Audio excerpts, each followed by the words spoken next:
Epic score. Like that. Yeah. Dude, you can tell when it's like royalty free, right? What's that? Sorry. Can't hear what you're Little loud.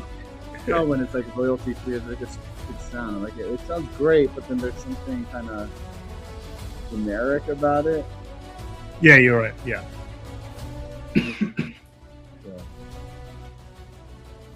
Just like when you hear like jazz from Japan, it just like you could tell. That's from Japan. No, I'm using that as an example of like something that was like. I don't know if it's the same for everyone else. What have you got about jazz from Japan? Nothing. You could just tell. There's some Really? really good Japanese jazz. That sounds racist. I actually really like it, but That's cool. it has a specific timbre to it. You ever listen Amber? to Japanese Specific, samba? like, note combinations that Uh-huh. you just like. Oh, okay, yeah, I could see that. It sounded like a computer game, actually. Huh? I thought it sounded like a computer game kind of vibe to it. Yeah. Royalty-free stuff tends to sound like that. Computer game vibes, yep. Yeah. There's a specific sound to it. It's subtle, It's a it's a thing, but Yeah. What's up, guys? How you doing? Welcome bad. to the stream. I never do an intro or anything like that, do I? Yeah, it's all right. It's always like An introduction would be good. I used to do introductions. We used to do this.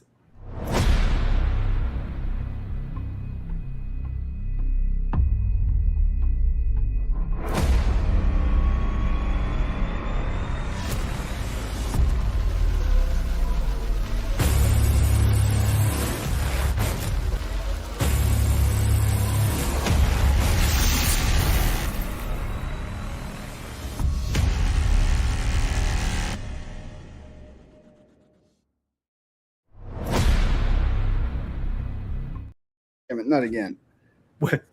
We're no longer that epic anymore. It was on loop. Yeah, dude. Someone made that for the stream. Now imagine that with the royalty-free Avengers theme. Dude, just like the royalty-free music, that those type of intros have this similar vibe. It's like Right. Like the standard effects. the same way clip art has like a specific look to it, and you can just always spot it. Yeah. Oh yeah. It's mediocrity at its best.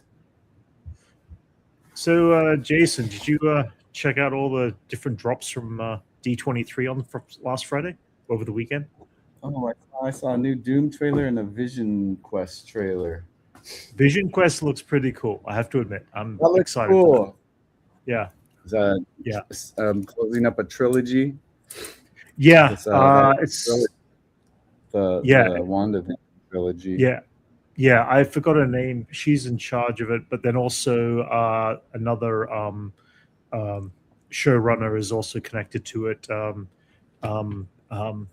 Terry Mathis, I think his name is Mathis. He did Picard season 3, and he did the show 12 Monkeys, the TV series, which I ended up watching all the way through in the end, and I liked it. He has a style about what he does. I actually have enjoyed his work, so it looks kind of really cool. I can't wait to see what they do this season. Well, the third act of the WandaVision show, and it's obvious they're going to. No, I was just saying it's obvious they're trying to get that out. What I think is October it comes out when it starts. Or drops. They're trying to get it out because obviously whatever happens in this, I'm going to say might be lightly feather coating something in the future. I'm hoping into the movies. I think it's still setting up the kids of Wanda being Avengers, and Totally. I think it's probably not even for Doomsday, but for Secret Wars. They don't want a big gap of movies between them because they want it to be that end point of like closing the basically closing shop until the next movie. Yeah. And I think that they're going to need to set some stuff up. So Secret Wars feels more like a war. And Spider-Man, Spider-Man, we never really got, a really big intro into Doomsday either. I feel like, it feels like, it was a subtle, like the post, if you stuck around with the very last post-credit scene, it showed the Spider Tracker picking up another Spider-Man, or our version Tom Holland somewhere out there, and we don't know exactly when, so there's no defined time of that. It seemed more Spider-Man related than Doomsday related. Yeah, exactly. Yeah, but just it was coming from outer space, kind of thing, and we know that the next journey. I think it's just saying Spider-Man will have a role in Doomsday rather than in Infinity War, where she not Infinity War, Endgame, which he got sidelined pretty quick. Yeah, it wasn't an Endgame. Till the end. Well, I was about to say about like this WandaVision trilogy.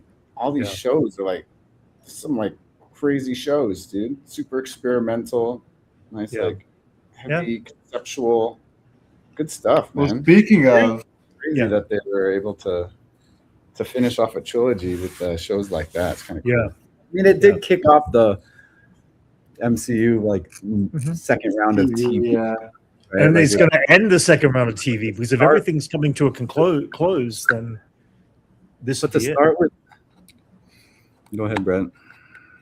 No, I was just saying, if this show comes to a close before they pick up a new round, because I think I literally read just today they're about to announce a whole bunch of new TV shows in the MCU. So does that mean that they're going to kind of finish off this universe, however they're going to deal with it, and start us on X-Men TV shows or something? I don't know. What kind of shows are they talking about? They have. I could answer that. I've heard they're basically the idea for TV shows initially was it was going to be setting the stages for things, and then that idea didn't pan out. Everyone got mad. They're like, we have to do homework before seeing movies now, right? And then they kind of shifted to B-tier characters who typically wouldn't get their own movies, who wouldn't be able to headline their own movies, and that didn't work. So now I've heard that they're using the mutant saga to introduce characters who otherwise wouldn't be too important to the X-Men. Max, your voice is not coming through properly. Yeah, you sound all muffled. Yeah, dude. muffled. I can't understand what you're saying. Yeah, it was only just You're visually good. That's not your. Speak again. Hello. Yeah, I can hear you now. The karate chops worked. You can't say they didn't. Okay. What was that last part you were saying? I heard that they're going to introduce mutant ideas that are too big to not have, but don't fit in within their movies. Gotcha. Okay. So stuff like Hellions. I heard talk of X Factor. I've heard talk of New Mutants and Gen X, which is why they didn't do like a Kitty Pryde or Jubilee in the new movie, and why Jean Grey is going to be your Jubilee or Kitty Pryde is because they're also going to do a spin-off of younger teams. I heard for a while now that they don't know whether they want to do New Mutants or Gen X, which is leaving a lot of stuff in limbo. Because I heard that's the other reason why they didn't announce Colossus yet, or why they didn't cast Colossus yet. Is they don't know if they're going to use Magic yet, and Magic at this point is, I would say, more popular amongst the general audience than Colossus. The Colossus is kind of considered like an old head character now for some reason. Anya Taylor-Joy. Well, that's the thing. It's like Magic is such a big character now, and Anya Taylor-Joy was like the perfect casting for that. That it's like, unless you can nail the casting again, it's almost not even worth doing till you can. I've heard that's one of the things that they're like debating with New Mutants about. They're like, do we use Magic with New Mutants, and can she carry that, or do we not touch that, and do we not use Colossus until we figure out what we're doing with Magic? Because they don't know, they don't want to accidentally introduce Magic as like a 4-year-old, and then have to send her through to get her powers and all that, or whatever. But yeah. Okay. So what? Basically X-Men stuff. Oh yeah, there's a lot of X-Men stuff. It's rumored that by the end of the first movie, Emma Frost is going to be an X-Men. Oh. Okay. Are you doing Hellfire Club or anything like that? I have my they Henry announced Cavill play Sebastian Stan or something like that. Sebastian Shaw. Why does everyone keep wanting Sebastian Shaw? That's Anakin, old Anakin. You just said Sebastian Shaw. I said Stan. Yeah, that's his name, Sebastian Shaw. Sebastian, but I said Sebastian Stan, which is Stan. Bucky. Yeah, that's what I was going to say. Yeah. Wait, who did you say? Sebastian Shaw. He's one of the mutant leaders of the Hellfire Club. He was the guy that was in First Class. He could reabsorb like energy and direct it back at you. But he's not really like known for using his mutant powers in the comics as much as he's using his wealth. Sebastian Shaw is the name of the actor who played old Obi-Wan Kenobi. I know, yeah, it's a funny coincidence. Return of the Jedi. I was like, wait a minute, what? I think that's where Chris Claremont got the name from. Okay, fair enough. He was a big Star Wars fan, and he actually did end up real name, Lucas. So funny. That's funny. That's inspiration. Just use an existing actor's name. Dude, Chris Claremont's inspiration for shit. Multiple characters. He told artists, just draw Grace Jones, and every time they had to be like, no, she's too popular. We can't just draw Grace Jones. That's so funny. And not only it's like obvious you're drawing Grace Jones, you know. You can't mistake. She's such a specific kind of look. Like Rogue was going to be Grace Jones. That's why her hair is short in her early appearances. And then who else? Dazzler was also kind of wanted Grace Jones, and Marvel was like, "I'm sorry, it's just too specific. We don't want to get sued."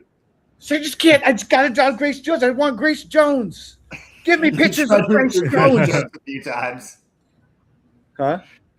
He tried to include Grace Jones a few times. That's why someone tried to ask him a question at a con. They were like, "Was Storm based on Grace Jones?" And he was like, "Definitely not Storm, but I'll tell you who was, because he had the mohawk for the time, so he was yeah." But I think the punk look definitely did come from Grace Jones for Storm. Yeah.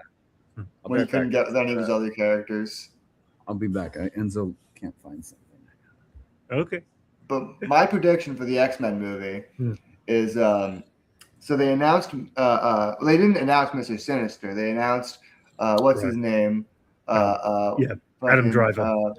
Adam Driver is going to be playing Stephen Milbury. Then everyone reported on it as Mr. Sinister, which because it's one of his many pseudonyms. Right. So I think what they're going to do is it's going to be going to Cyclops' origins. Because he was raised in an orphanage that ended up being owned by Mr. Sinister. Okay. And I think they're going to go into the Mutant Massacre, which is going to be which was Mr. Sinister's like big event of like the 80s, where he like attacked mutants at several angles and massacred a lot of innocent young mutants in New York. Right. But if mutants are kind of fresh to this new MCU, how do you think that story arc would play out? I think Professor X is going to be the one gathering the young team of mutants. I think the world of mutants is going to be scattered. They're going to encounter like the Morlocks or some other fringe group of mutants, something like that. Just people living underground. And I think Mr. Sinister is going to have his own motives of hunting some of these people down.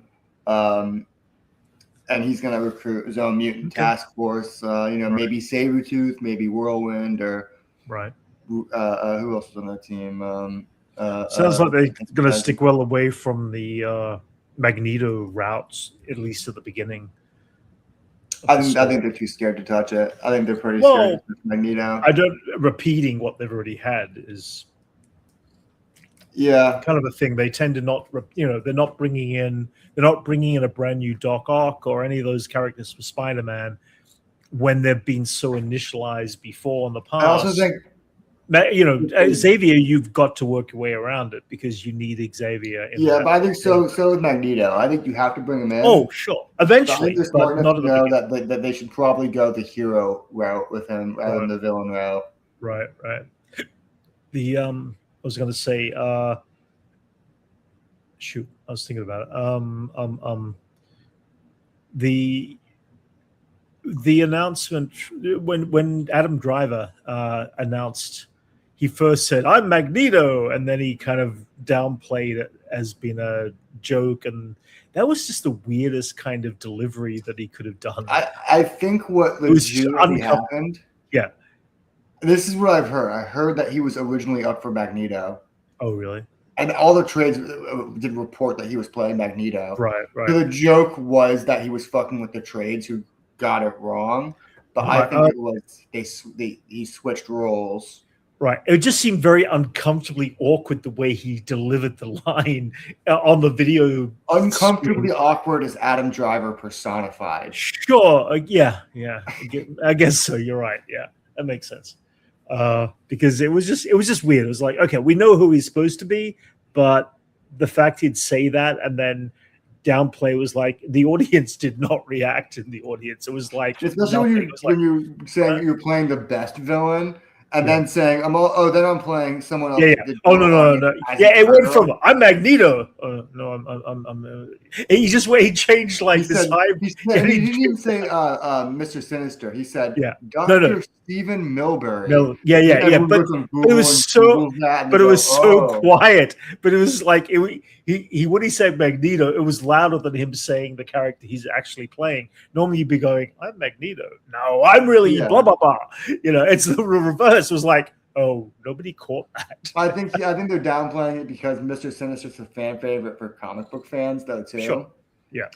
He had a recent turn of he used to be kind of like a one-sided, I'm the evil geneticist kind of dude. And then someone was like, why don't we make him sassy? Why don't we make him just a sassy bitch? And now he's just kind of a sassy bitch and everyone loves him. Not that he's like the world loves him, but the fans are like, this guy's hilarious. Yeah. What do you think of the rest of the casting for X-Men? Storm is on point. Fucking top tier.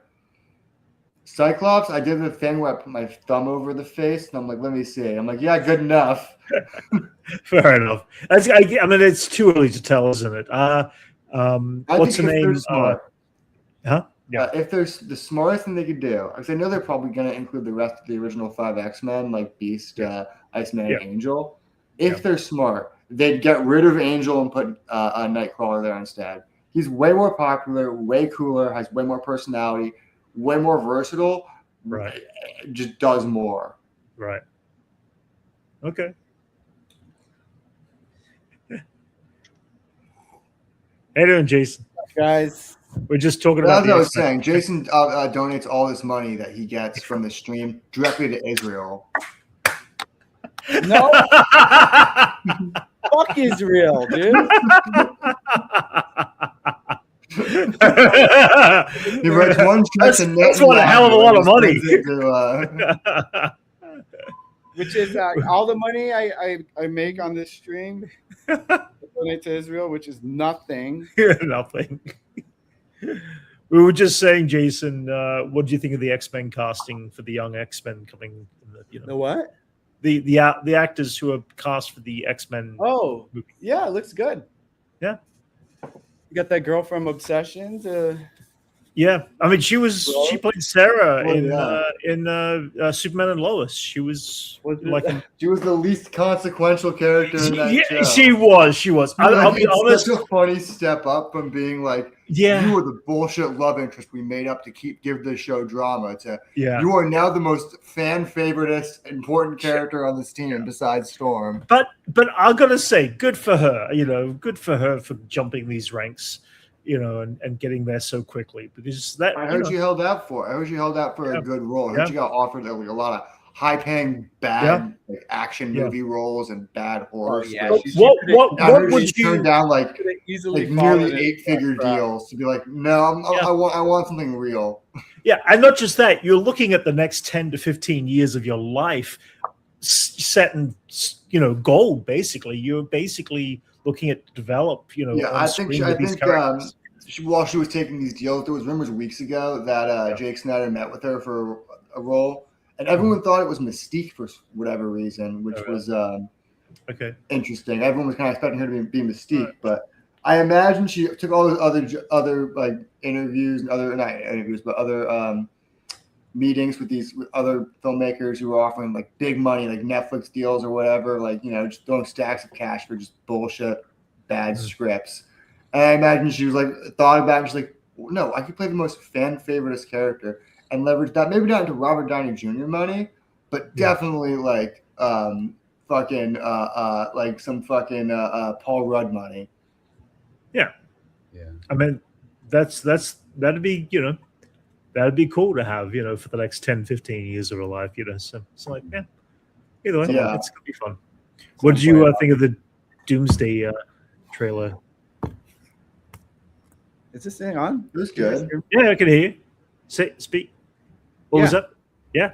I was just gonna say, you guys keep interrupting.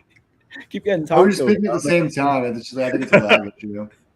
I was about to say that someone pointed out that Brie Larson follows her, and they're like, just like speculating. Well, they pretty much saying like, "Oh shit, the Captain Marvel thing."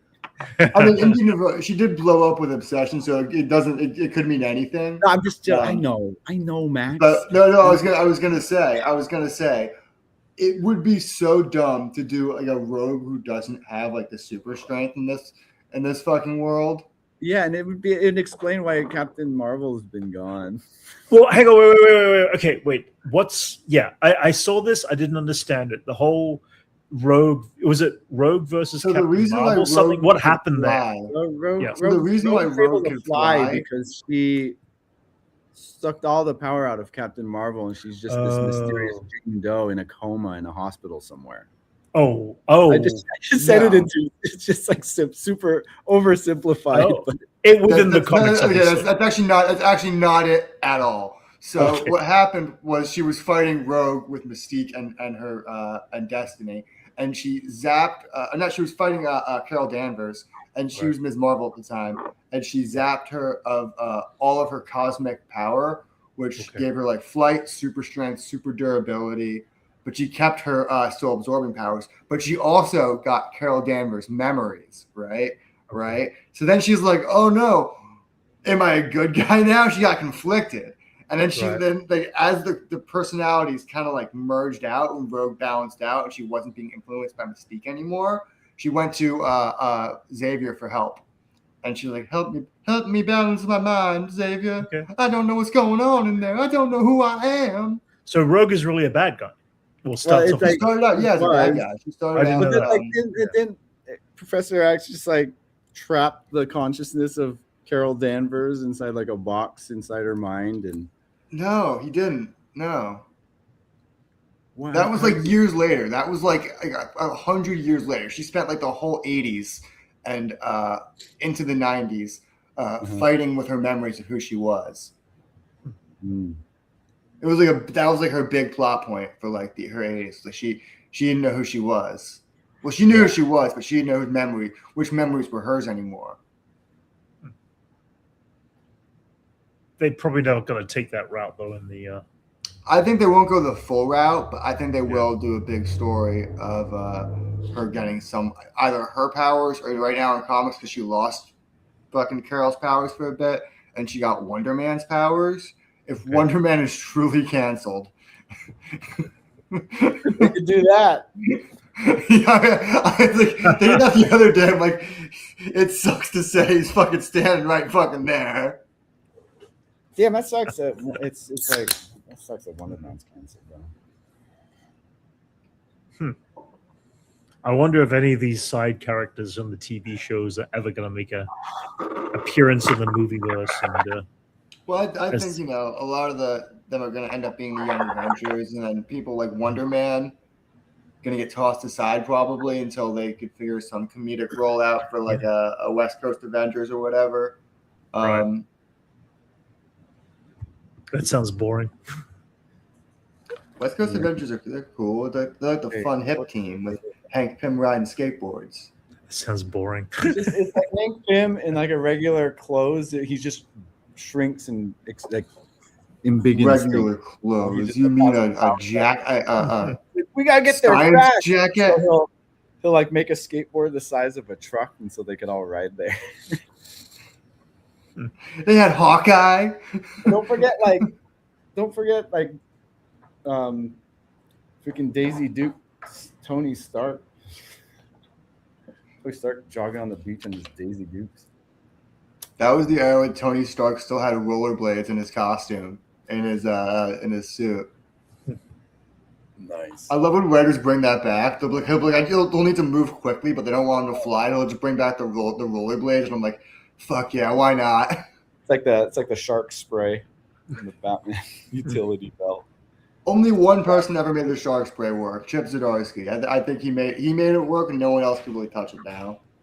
Yeah. Did you? Marvel TV dead. Anchorman says.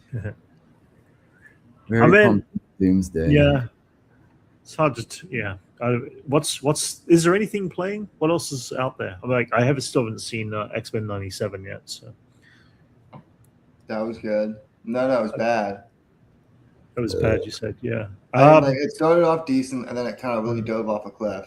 Really? Yeah, what is out there? Yeah. Did you see Lanterns? Lanterns was fucking awesome. Oh, yeah. I don't know if you got it. Yeah. Did It you surprised watch me. it? Jason, did you watch it? No. You didn't watch it? Oh, It fuck. surprised me. It actually surprised me. I enjoyed it, which I was not expecting. In fact, I watched it so I could purposely go to Max. This really does suck. But it was actually relatively compelling. When your friend spoiled all that stuff for me and was like, "Yeah, it sucks. Don't fucking watch it." I was like, "Oh fuck! Why would you tell me that?" Now I'm gonna have all these preconceived notions about the show. I held off for a few days after. Then once I found out, this isn't shitting on him, but once I found out he was an extra, I was like, "Okay, well, you probably didn't get the full scripts." What's that? Oh, no. Is that a spoiler, Anchorman? Did you spoil it for me? Yeah. No, my friend was a PA in the office. I didn't realize he's in the end credits. I was like, oh shit.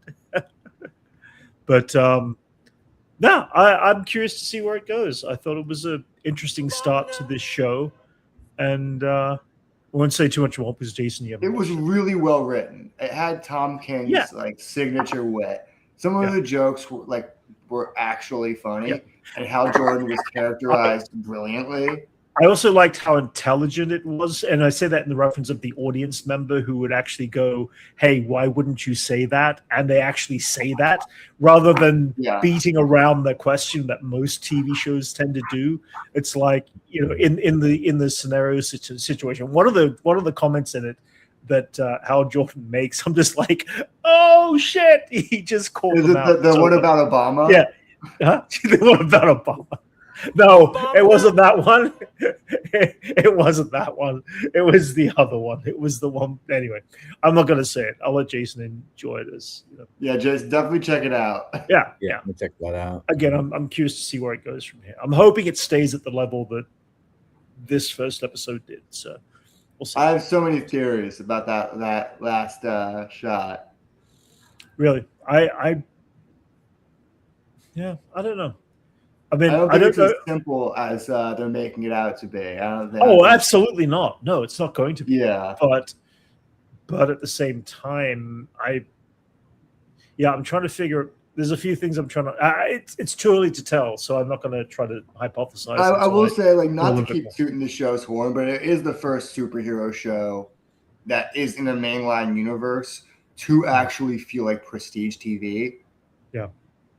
Like Peacemaker did kind of feel like, as great as it was, it did feel like not to say like you feel like you were watching superheroes or superpowered people, yeah. Yes, the costumes were a little bit at lower budget than the movie and all that. This definitely seemed more like a prestige TV show than any other of these, like an HBO original. Yeah. Yeah, the True Detective vibes weren't. They got that look. Yeah. Yeah, that's cool. Did you guys see the trailer for Ahsoka season 2? It looks a lot bigger. It looks epic. I just imagine Dave Filoni in a room of clones, just screaming at them like we have to do something better. Well, they have to. The thing is, I mean, that's the problem. They have to pull back an audience, and I keep on saying it. It's like you need to bring the wars back in Star Wars. So the fact that we see like the trailer alone has like 3 epic moments of battle sequences going on. But they're gonna be like 10 seconds long in between of like the plot. I feel like it's such gonna be a mislead. I don't know. I feel like you're going to have a massive big battle at the beginning with. I feel this is the direction I feel like it's going to be one CGI filled tracing, like tracking shot of like one ship as it goes to land on a planet. I think the war to set the stage. I think that they're going to go to war with Thrawn over Dathomir, where he's currently building up his regime, and then you're going to be building up to a bigger war down the track. I think you'll have 3 wars. I think you'll have one in the first episode, which will be around Dathomir. I think you'll have another battle in the middle somewhere where the heroes are going to lose, and then you're going to have a final battle, which is I'm going to assume either lead into Dave Filoni's movie or Ahsoka season 3. It depends on how they decide to go now with Star Wars on the Mandalorian era, because the idea was that they were going to do a feature film which would pull in Boba Fett and Mando and this and think it could still happen. I think people forget now is that the creator in charge of all that now has all the power. He used to have to answer to someone, and now he can just be like, I could get whatever budget I want for my Ahsoka Tano solo series. But it still has to pull the audience in, and I think that he knows what to do to pull the audience in by having these epic space battles, at least start to. I don't know. I'm not going to say that anything shouldn't rely on a big epic space battle, but big epic space battles have been missing in pretty much. And I'm not talking about a 10-second or a minute and a half long battle. I'm talking about like something that lasts half the episode. That's been missing in all of the TV shows in the Star Wars. We'll never get that. We'll never get that in a Star Wars TV show. We're getting that. We're going to get that in Ahsoka season 2. They know they have to deliver that in Ahsoka season 2. So I think a lot of the money is being poured into that. It's going to be to help pull back. You're going to get a clip of it, and then it's going to cut to Thrawn monologuing while he watches people die on a screen. No, I refuse to believe that. I believe that it's going to. That's just how Dave Filoni directs. He's not a very No, that may be how he's had to deal with the budget. He might, and again, as you said, that's true. Now he does have unlimited. Now he's got the ability to say, "I'm putting the budget here because we need to draw back an audience that has alienated from us since Disney picked up Star Wars." It's pretty simple, and he's going to try to do that. Ahsoka season 2 is not the one to do it with. Alienated at least since the Skywalker sequel, like the sequel trilogy. The sequel trilogy still did well in the box office. Yes, it had its epic space battles. Yes, it had this. Yes, it had disappointment. Yes, it had whatever. But that's been lost. That they lost faith in that. I think after the second one, the Last Jedi, with a lot of the audience. And then by the time the Rise of Skywalker came around, everybody's like, oh, boo, kind of thing. And the story was bad anyway. We know that.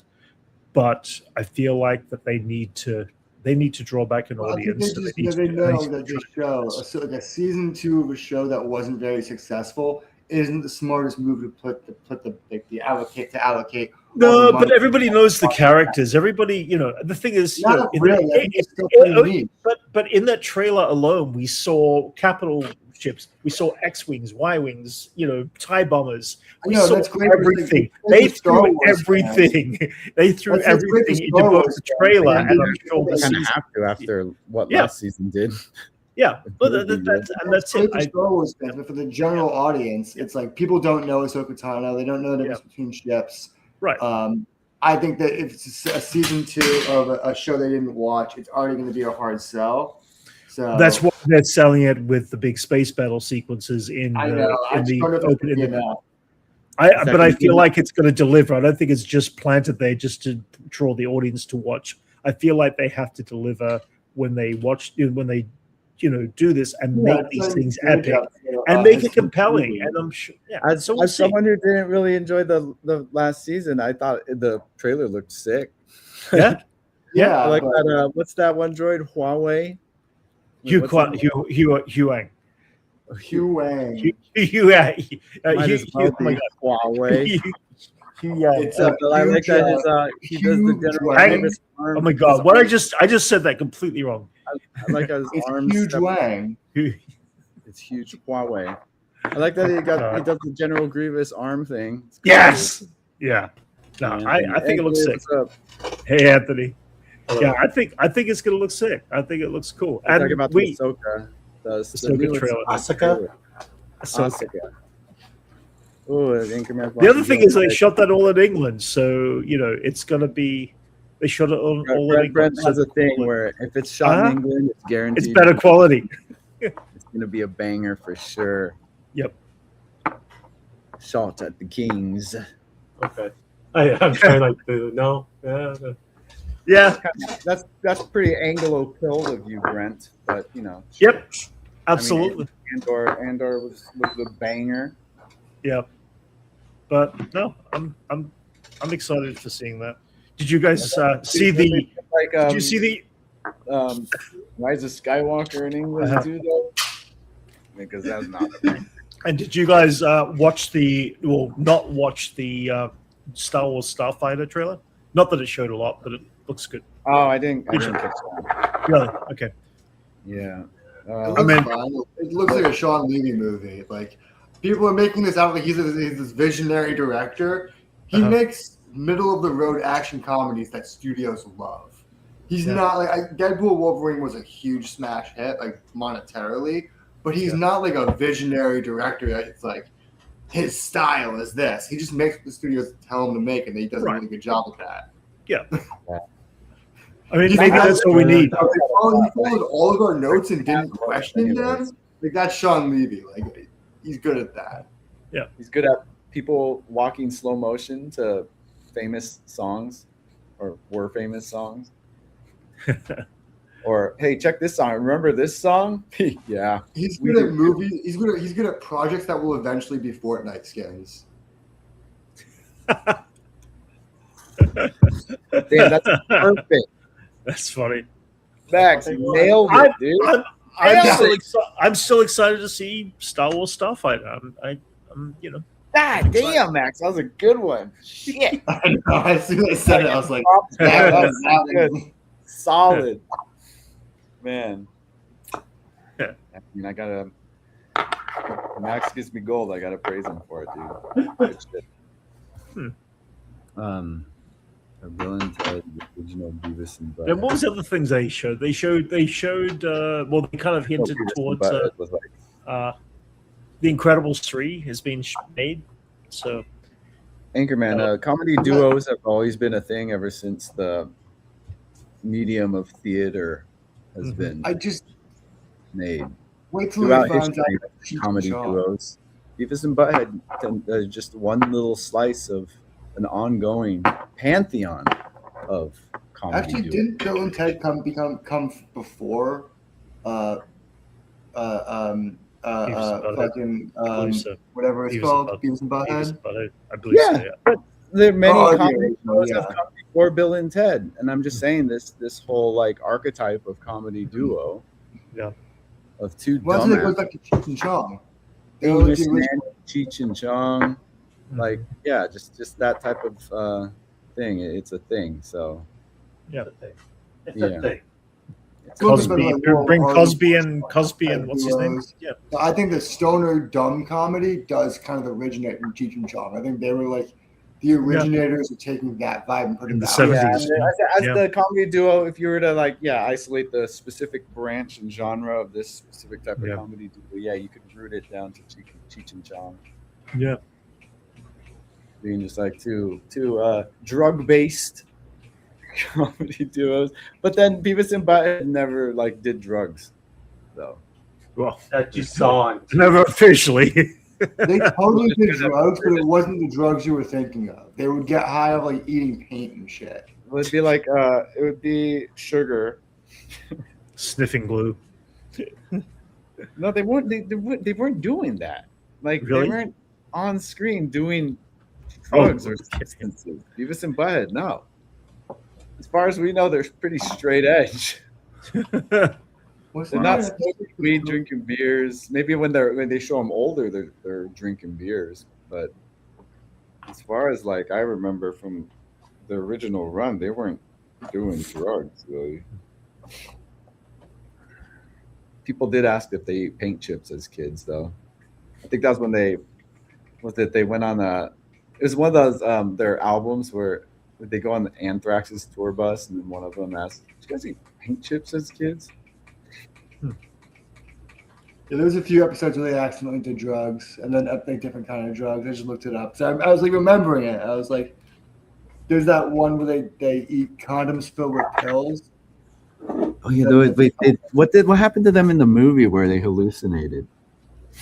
I don't know. I haven't seen the movie. Like it goes like crazy. They're like, or were they just they were dying in the desert. That's what I'm thinking, because there's a trippy scene in the movie, but I think they're close to death in the desert, crawling. If I remember correctly, I don't know. Anchorman. There was the episode where they give Butthead the was it like anger management or ADD pills or something like that, and he's just like a shell of himself. Suppresses the need to play frog baseball. See, Beavis became Cornholio because of drugs. It was sugar, dude. They went to Stuart's house and he saw Stuart's family's snack cabinet and he raided it. Dude, come on.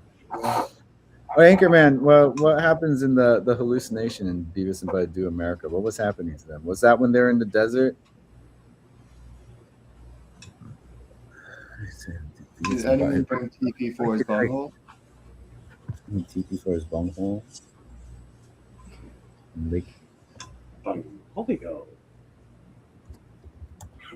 That Cornholio line was just like seared into my brain. The what? The Cornholio, those Cornholio lines.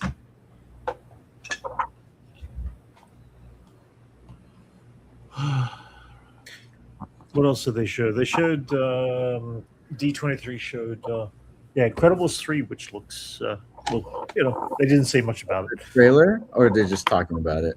No, they're going to shoot it. They're actually prepping it and getting it ready. And I think voice Brad Bird. Yeah, Brad Bird again. Yeah, That's good. You can make it a trilogy. They're not aging up any of the characters, so they're all the just kids right after. Kids and all that.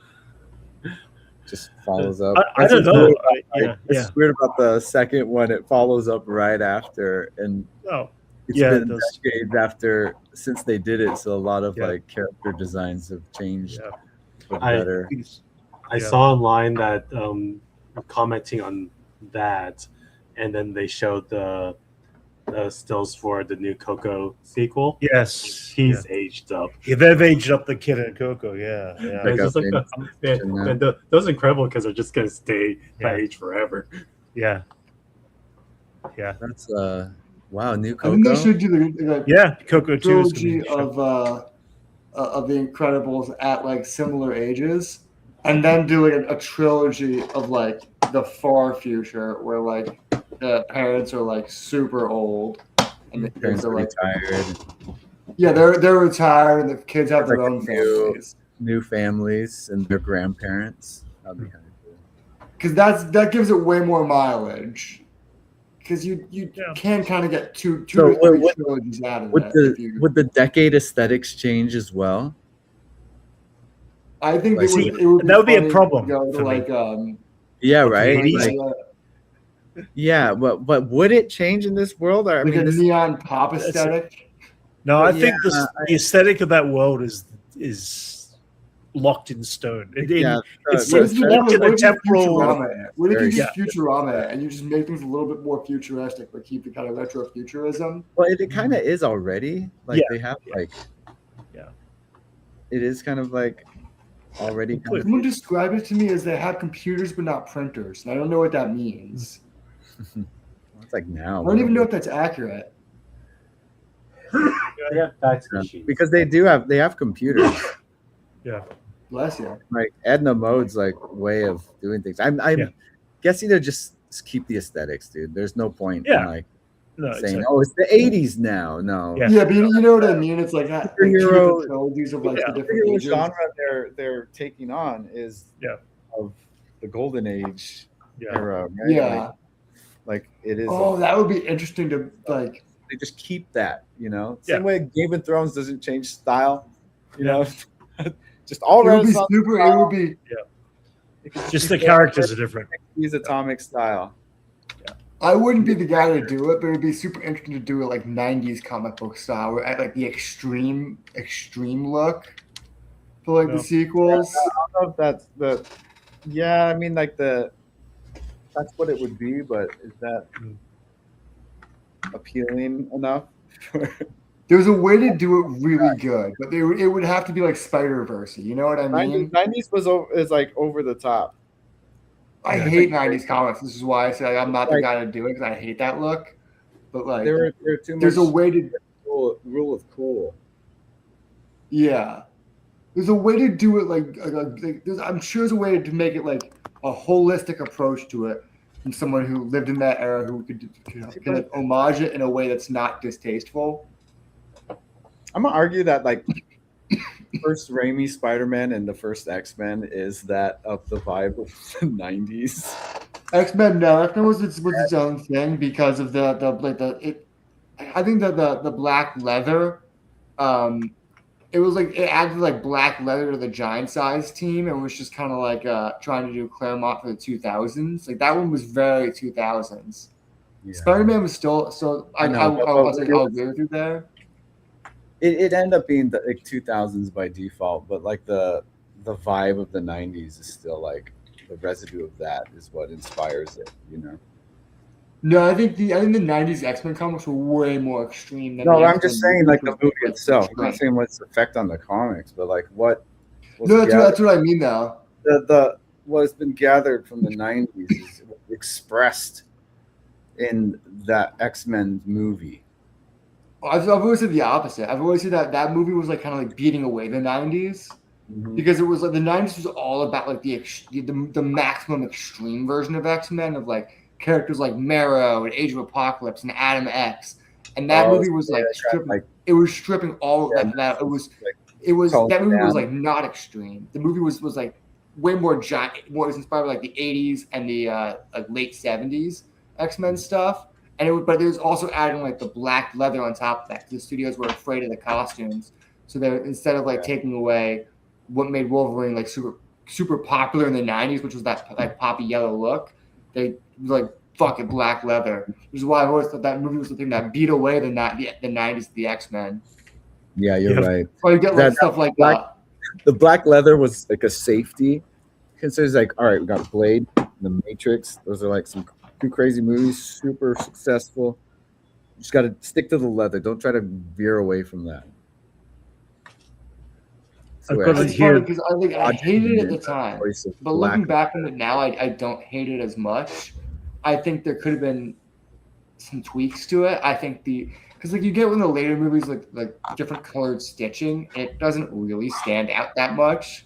I think they could have done some other changes, like some different shapes of paddings for their uniforms to add different looks to it and stuff like that. Like give Kitty the more pronounced shoulders, or Wolverine the kind of like pronounced shoulder with the sleeve coming down, stuff like that. I think they could have been more inspired with the leather. Yeah, it's all kind of like pretty homogenous when it comes to suits, and they're all just wearing like uniforms instead of like each stylized thing. It's like Nightcrawler's always wearing that weird unitard. Just a different color from everyone else. So he's never like, oh, why is he like red and white? I hate the look of their fucking Nightcrawlers so much. Got red and white. Everyone got their suits, But we're finally gonna get that. We're finally gonna get probably not the Nightcrawler unitard. No, we're not getting the good Nightcrawler suit. We're getting like a weird version of it, and he's got white hair. Did you see that? Yeah, he's like aged appropriate to how old the actor is. Aged as much as the actor. Alan Cummings. I found the full list of all the things they announced coming up. The Simpsons movie, September 6, 2027. Is it CG? Is it going to be a... I don't know, actually. I assume it's going to be like the first Simpsons film. Huh? Oh, no, I saw it animatic. But it looks like it's 2D. Yeah, it looks like... I'm pretty sure it's going to be the same as the first film kind of thing. Just higher, shaded, I'm guessing. Coco 2, November 2029. Kingdom Hearts, late 2027. That's both the film as well as that's a live action film? There's a live action film being shot, I believe. Is it live action or is it CGI? No. Sorry. CGI animated film. Sorry. That would be the most insane live action film, which was like a 14-year-old kid, giant sword, and Mickey Mouse. Sorry, my bad. You couldn't explain that. There's also the game. They did the fourth game as well, I think. Yeah, trailer. You get like all the Disney properties in that. Yeah. Incredibles 3, June 16th, 2028. Ghost Market, I don't know what that is. March 10th, 2028. Lilo and Stitch 2, live action. Lilo and Stitch. I know. Lilo. Yeah. May 26th. What? Lilo? My grandma said would take me to the movie. It's Lilo, isn't it? Lilo. My bad. Lilo. May 26, 2028. Percy Jackson and the Olympian Gods, November 20th of this year. They've actually dropped 2 seasons in a single year. That's kind of impressive, actually. Bluey the movie. It's funny how some shows could just crank them out, and then other shows are like, Pluribus is like, I don't know, it might take us 8 years to make a season. We don't know what we're doing. Yeah, you got that tween market, dude. We look at they're gonna shoot it out quickly. A show Descendants that's not at all on our radar. Yeah, that's like so many generations in now. Yeah, and like they built they built like the thing I like that fucking show. Yeah. The thing I like about the Descendants, I haven't watched any, but they made the Brandy Cinderella canon with that universe. Like she's the Cinderella. Oh, that's right. Oh, really? I was like, that's cool. That means Prince Charming's Filipino, dude. World. He showed up in like that whatever movie that was. I'm like, oh shit. We still that's funny. I know the showrunner, the original creator of Descendants. Her husband was my co-worker with the teacher who taught acting at one of the schools I worked at, and I was listening to all the conversations about this show about a year before it even got shot. Great premise, it is. It was a very strong premise, but like my niece, she's like in middle school. She's super into it. My niece who's like already like college was into it. Yeah, they were stoked that remember that one film we worked on, Anthony? They had that one kid. He's like that Asian kid with long hair. He had like a weird name, Boo Boo or something like that. Yeah, Boo Boo Stevens. Oh yeah, he's one of the original Descendant characters. Something yeah, like awesome as like a last name. We worked with him, and me and him like we're just like chopping it up. I didn't know he was the actor. Oh wow! But, I remember you saying that. Yeah, and so like one of the producers was like, "Hey, can you like hang out with him just so he feels comfortable?" And like I told that to my nieces, and they were just like, "You ever the kid like you ever do drugs before? You hung out with him?" Before he was Loveology. That's what it was. I said, I was just hanging out with him. They were like, movie. Yeah, sorry. This is like unrelated, but a director told me the funniest fucking story today. Of he was on a shoot with like this really green team, and apparently a PA didn't really know what his job was and thought because he was like listed in production, he was like above other crew members, and he was asked to get lunch, and he delegated it by telling a grip to do it.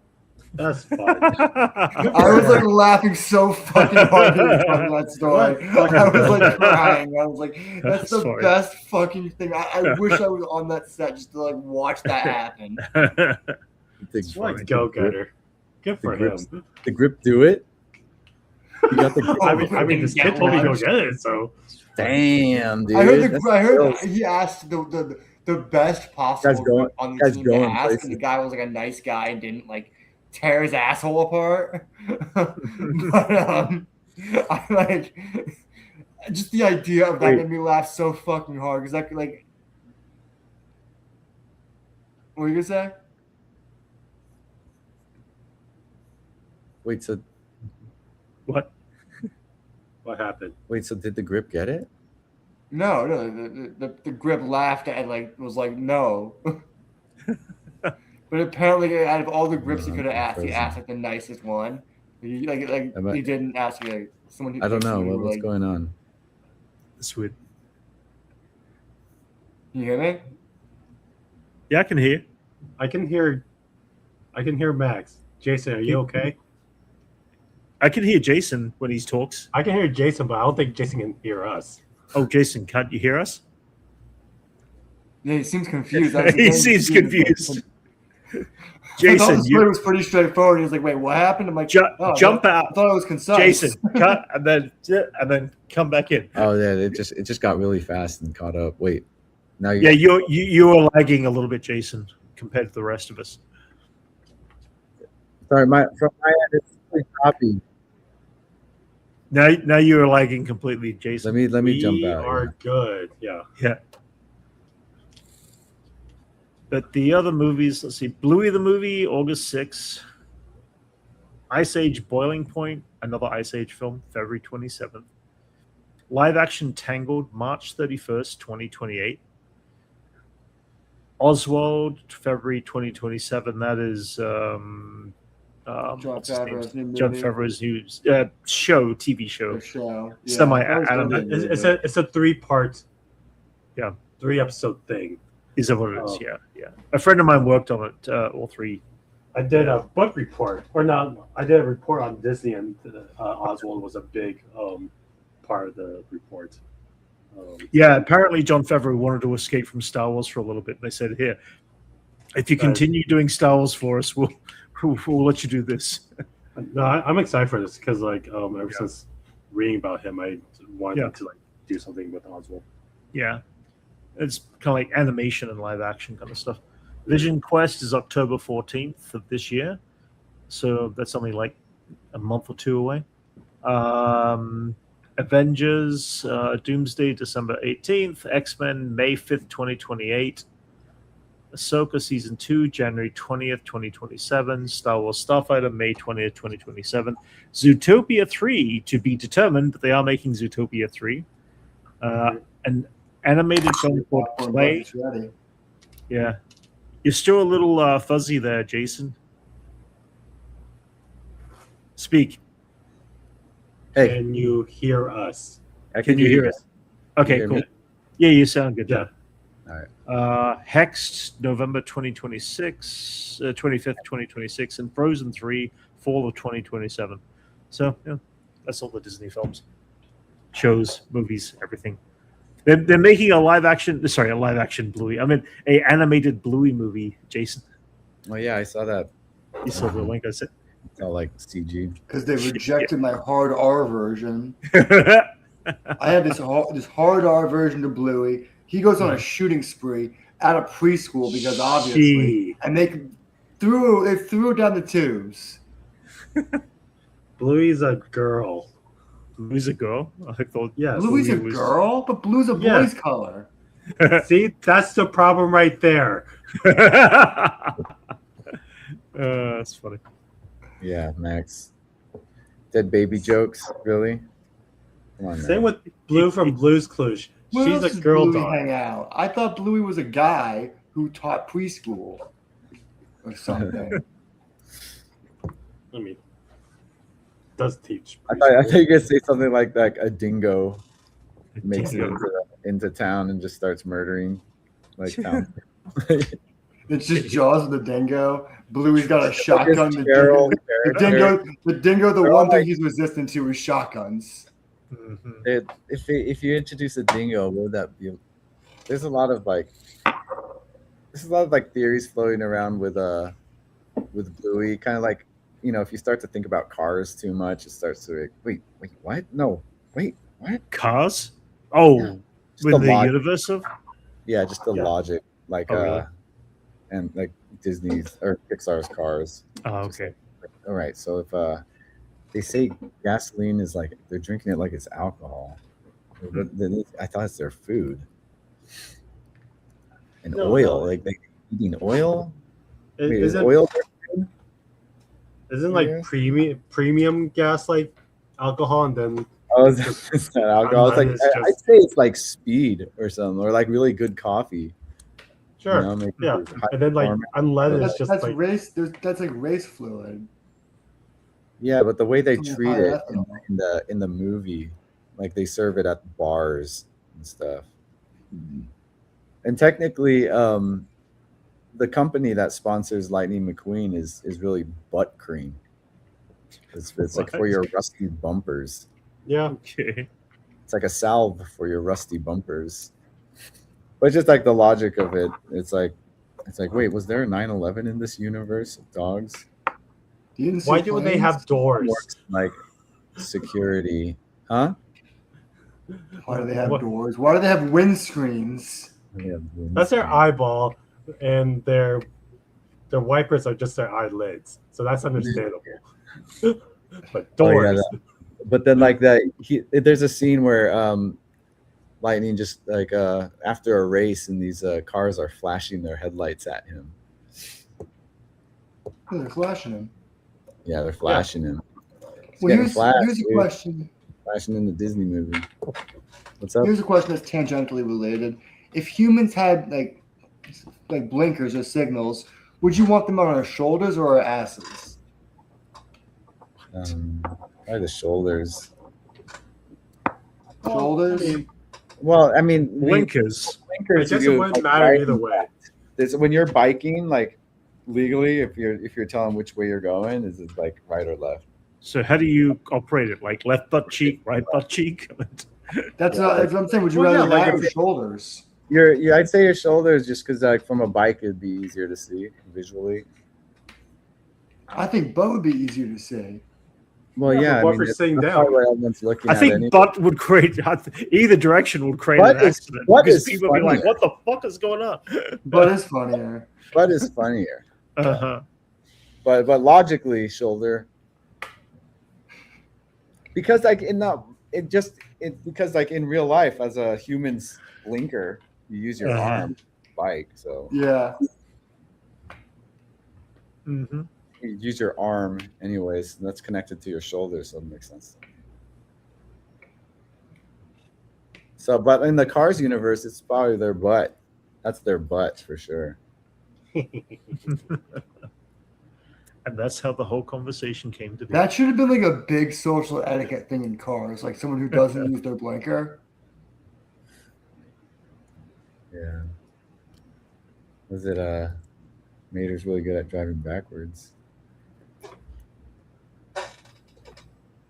The Queen that was rear mirrors are heavy for he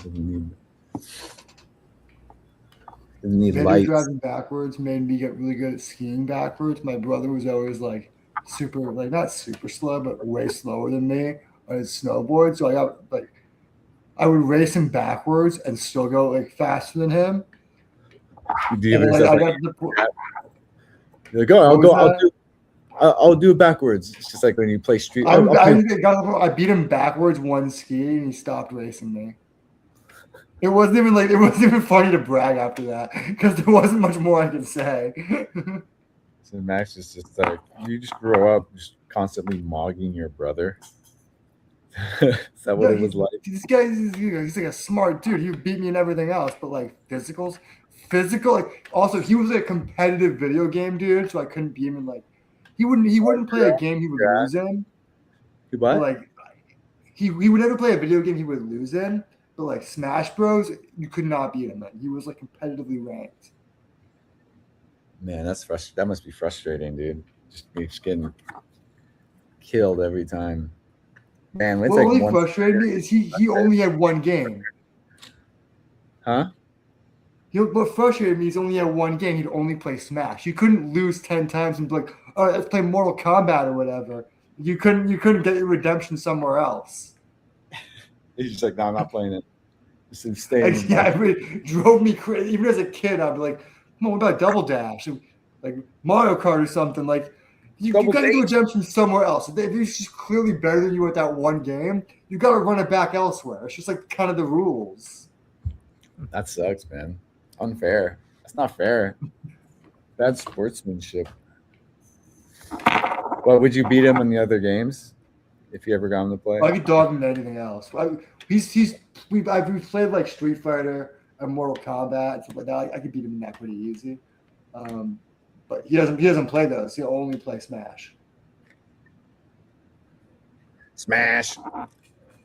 Our friend who we had on last week, Michael, was a Tekken champion. Oh yeah. What's it, nationwide? Oh really? I don't know what it was. He says not even fun anymore. He like can't play it socially anymore. Oh no, those tournaments became so toxic. My brother stopped going to them. It just became like he can't play it like, and fist fights and people get like people get violent at these tournaments. It's just like what he associates it with, you know. He's like, all right, I'm ranked the best, so I can't lose. Like it's just like the stakes and like how it's not fun anymore for him.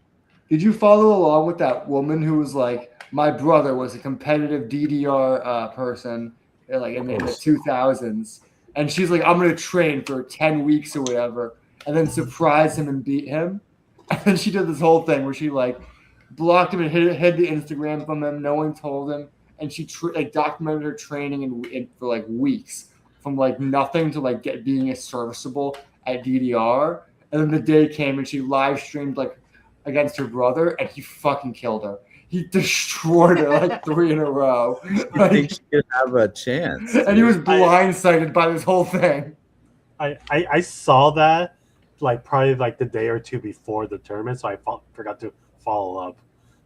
But I was like, wow. You want her to win, right? She was so confident. She's like, you'd think she'd have it in the bag. She's like, I'm training for weeks. He hasn't done this in maybe 10, 15 years, or even longer, maybe 20 years. And it was, he fucking crushed her. Like, it wasn't even fun to watch. It wasn't even like close. Because like you're rooting for her and she's just like struggling. She trained on the wrong song. Is that why? No, they did she trained on whatever songs. And they did a fan vote of the songs, and it was like the song vote didn't kill her. He still had the goods. She had no chance. She had no chance. It was already. I don't think she realized what she was walking into. I don't think she realized. She got what it takes to be world champion. Dude, come on. That's funny. Dude, is this thing like secret Instagrams a thing? I just saw one recently where this guy just did one about his brother and they racked up hella followers and he had no idea. It was like a trend, a good way to get followers because there's gonna be a set reveal date. Yeah, because there's a reveal, and like I saw that. It makes it more like a scripted TV show, or not like a scripted TV show, but like a television show where there's going to be a quote unquote finale. Yeah, they were comparing it to a Truman Show. Like he had no idea. Yeah, some of them are pretty Truman Showy. It started with this one account who was like posting videos of her friend Chad until he finds the account, and then that turned into like secret Instagrams. Yeah, now it's like there's a bunch of them now. People are doing it. Yeah, I saw like one. It was just like this guy's brother. They're like, I'm gonna film my brother. He has no idea this account, and it's just like him talking about stuff and just him being himself. Like yeah, hundreds of thousands of followers. In episode 100, he reveals he has schizophrenia and his brother didn't exist. These weren't bits. He was like talking to his other personalities. His brother's so random. My Instagram got really bad. My algorithm got like terrible a couple weeks ago where it was giving me this dude who had such bad, I think, schizophrenia. Yeah, and stop sending it to me. Why do you want me to see it? Like, what is this? I need to document it. I think I sent you this guy. This guy like eats rotten fruit and then cries. He's like, "Thank you, God, for the blessing. I've never had a banana peel that's rotten for 3 weeks." And he cries while eating it. Well, yeah, you send the one guy, and I like look, and he's just like you know how many followers? Like, no one's. Is it the white dude with the beard? Yeah, not like a long beard, but just like. It's like, what is this even? Yeah, dude, his shit's crazy because there's no lore. It's just sadness. Yeah, it's pretty bleak because it's real. It's like people call it schizogram. There's like a word for it. I'm not the only person seeing these videos. Yeah, so you've hit the end of Instagram, and it's just giving you this schizophrenic guy and like I don't know, Iowa or something. I need to see how your algorithm got to these guys. I mean, you've already kind of like you've been there for a while. I miss when it used to be like really funny religious fundamentalists. Yeah, you're like, man, you're deep down the iceberg. There's this one lady who's like, I wish I remember her name off the top of my head. You're in the trench right now. You have no idea the trenches of schizogram I'm in right now. Are you flexing right now? Like, it's kind of low key. Stacey Kinnison. That's her name. That's the flex. Stacey Kinnison. She starts every video. Hi, Stacey Kinnison, and then says the most batshit crazy thing. She'll be like, and this is for official government purposes. This is me attempting to quote what she says. She says, "Hi, I'm Stacey Kinnison. I'd like to ask Michelle Obama to stop raping my asshole." Like, she'll just say crazy shit like that. Oh, I think you sent me that one before. Yeah, she'll also go about Sandra Bullock. She's really obsessed with Sandra Bullock. I think Sandra Bullock's following her. Yeah, that posts directly. There was one guy I blocked. There was one that was too dark for me, where it was this one guy who'd be like in a shed, but I guess the shed didn't have a roof, so it would just be raining on him, and he'd be screaming, saying he's trying to find his family. Oh, that's too sad for me. I think this guy's truly lost. I just had to block him. Dang, dude. Yeah, that one was sad. That one was too sad when he was just like, "Help me find my family." It's like your feed is like just walking down Skid Row. Like you get a similar experience, you know, because that's the type of shit that it makes me feel. Like when you send some of these, I'm just like, it's like I'm at a bus stop. Yeah, it's always sad when I don't know if it's sad or happy when these people stop posting, because it's like you want to go, maybe they got help. No, we're not talking about like a gifted animator who goes quiet for a while and then will come back and be like, "I got a show on Netflix." We're not this. Mm-mm. Well, maybe there's some guy with resources out there who's like, "I'm going to put this guy in treatment. Hopefully, get the pills he needs." You think that's what these are? Cry for help, huh? Mostly, it's just shouting into the. I think some of it might be a cry for help. I've definitely seen ones that are. There was that one dude I used to send you who was like, he'd be screaming all the time. He was that angry dude, like in a McDonald's like outfit, just screaming, like a stolen McDonald's outfit. That guy was definitely a cry for help. Some of them I feel like are just like social media psychosis, where it's a combination. It's always a combination of like some religious thing where they're like angry about society and using the Bible to demonstrate why society is wrong, combined with psychosis of too much social media, Fox News, and feeling they need to post everything. Yeah. Because I had someone told me, I can't remember who it was. It was someone who was like, some of these people you see that are like crazy on Instagram aren't even crazy in real life. They just have no fucking filter, and you just see they just post whatever they want at their worst moments. Damn. Yeah. So wait, like, yeah. What you doing with this? Like, why this need to seek this? Or what? I think it's kind of like interested. What are you getting out of it? Kind of like a human. It sounds horrible, but it's kind of like like a human zoo, but like a human like a aquarium. Does that sound better? Spectator. Just like, well, it's just like I don't know why. When I'm writing, nothing amplifies me more than a good schizogram.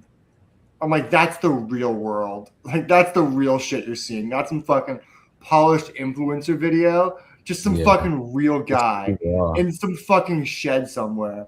Just fucking, like, screaming about how he's going to kill some guy's fucking dog or whatever. Just some fucking nonsense. Yeah, there's or just some, do you know what's even better? It's when some guy's screaming about religion. And he's like, he's so off kilter with it. And you're like, this is what's ruining our country. This is the force I need to keep writing. Damn, dude. Yeah, I see that. I can see that. There's something kind of it's like that, especially when they're going through Instagram and you're seeing all these ads and nonsense, and you just see a real person expressing true feeling, no matter, even if it's something insane and you don't agree with, you're just like, at least they're being honest. Mm-hmm. At least it's something true and real on your feed. I know. The realest thing you'll see on Instagram is some straight up schizogram. Yeah. Because the delusions are fake, but their feelings. Do you know what I always feel though? This is something I always think, and it stays with me through. If I see a good one, it'll stay with me throughout the whole day. How sad it must be to be that scared all the time, as some of these people are, and that's what makes me like so sad. It makes me want to like find and help some of these guys if I could, if that was possible. But like, it just makes me sad how like to live through life that scared. Like, you ever see those people being gang stalked? Like, that's a big one with schizogram. You know about gang stalking? It's a common paranoia. I don't know if that's just started with social media or whatever, but like, no, that's been a thing. Pre-social media, I feel like it's pre-social media. Yeah, just like the same as like, you know, it's like alien abductions and it's all part of like grouped in with that type of stuff. How it's like a common, it's recurring enough, you know, from like people who have undiagnosed schizophrenia. I had stuff. It's just like being able to express it a lot more on social media. But it seems like to be. I saw a video of a guy that changed my whole perspective on it. Because first I was kind of like watching the kind of spectacle, and it was like a dad and his kid, and this guy was like out like a park, and he was like accusing this guy with a daughter of like gang stalking him, like getting in the guy's face, and saying like, well, kids in on it too. And most dads would just straight up deck this guy, right? They'd be like, don't get near my fucking daughter, like just fucking deck this guy. And this guy instead like was like, hey man, like you seem really scared and worried. Something's not okay. Is there anyone I can call to help you? And I like genuinely wanted to help this guy instead of like just like fucking fight this crazy dude trying to like get in his face. And I was like, it really must be fucking awful to be that scared throughout life. Like to be in your house and look outside and see your neighbor be like, oh fuck, he's watching me. Like that must be a horrible way to go through life. It's just like tragic. Oh, man, no one's ever like enjoying that shit. That's where you end up people with like foil on their windows and shit. I like talked my buddy out of writing a gang stalking horror film because I was just like, even if this became the most popular film in the world, this would just feed so many people's delusions. And it would just be like, it would cause just straight up murders and shit. Yeah. Well, also, just like it's too real subject matter to make a horror film out of. Like these are people's actual delusions who are like experiencing some form of psychosis. Well, they had like that one. Remember that Jim Carrey movie? Was it 23 or something? It's like a number. Yes, the number 23. It's like a thriller. And he's just like seeing it all the time, and it's one just of those about psychosis, basically. Yeah, that's like pretty. That's a pretty standard type of psychosis that a lot of people have. We all kind of have that. You see like patterns and shit. Yeah, just amplifies that type of behavior. It's like, oh no, it just validates it. You're like, holy shit! See, it's a thing. Man, me and my dad made fun of that movie so much because I was born the 23rd, so 23 is always my lucky number. So we'd always be watching that trailer when it would come out, and like the theater, my dad would be like, and Michael Jordan was number 23 on the Bulls, and you were born on the 23rd. Holy fuck! Oh my god, it's real. Yeah, exactly. See, one of those things. It's like keeping the chain of the movie going. It's like when the Matrix first came out. I remember my brother saying, "It's like, wow, the concept in this movie could like really drive like an already crazy person more crazy." Yeah, that's what I said. Like the like gang this stuff, idea of like we're all like stuck in these machines, and it's like, yeah, I knew it. See, this is what I've been saying. That one, like, yeah, but it is a lot more of a slippery slope to make an actual movie about like true psychosis, like shared psychosis that people have. Like, that just seems cruel. Just like but to make a horror movie, like, hey, people who think you're being gang stalked, you are. Like, that's fucking like so cruel for no reason. Just to fuck with that small percentage of people. Well, the idea of the movie was about like a guy thought it was going to gang stalk. That twist was he is. I mean, it's not that wouldn't be the first time you'd like affect like movies would influence like people to do shit. That's what I kept. When I was talking about the script, I was like, it just sounds like you're allowing more people into a shared psychosis. Like it doesn't sound like a obsession style horror movie. Yeah.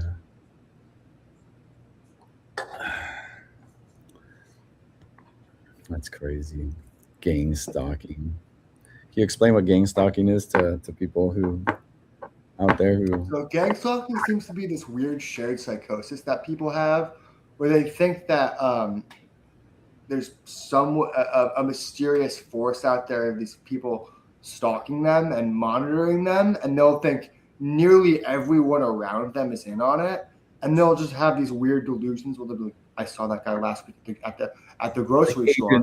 Constantly now he's getting gas. Oh, he's fucking now he's looking at me. Oh yeah, now he's fucking watching. It's just this weird shared psychosis of just like paranoia and delusions. And I think part of it's delusions of grandeur, where you think you're so important that someone has to be monitoring you. There's like some narcissism in there in the mix. Yeah, there's definitely some narcissism in there too. If I was going to diagnose it like that. It's weird to break it down in like those facets. Cocktail, man. Cocktail. But what's weird about like specific gang stalking is that a lot of people claim to experience it. It's not just like one guy on the internet who invented the term. It's like, well, yeah, it's a common recurring thing that.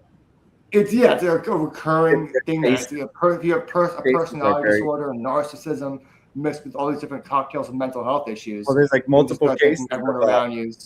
Multiple cases of the exact same thing. Like, yeah, just like it's not even just multiple. It seems like it could be like thousands, like upwards of thousands, like thousands, whatever, like multiple, many. Well, yeah. I was just trying to make it seem more dramatic than it was, but it really is a crazy phenomenon.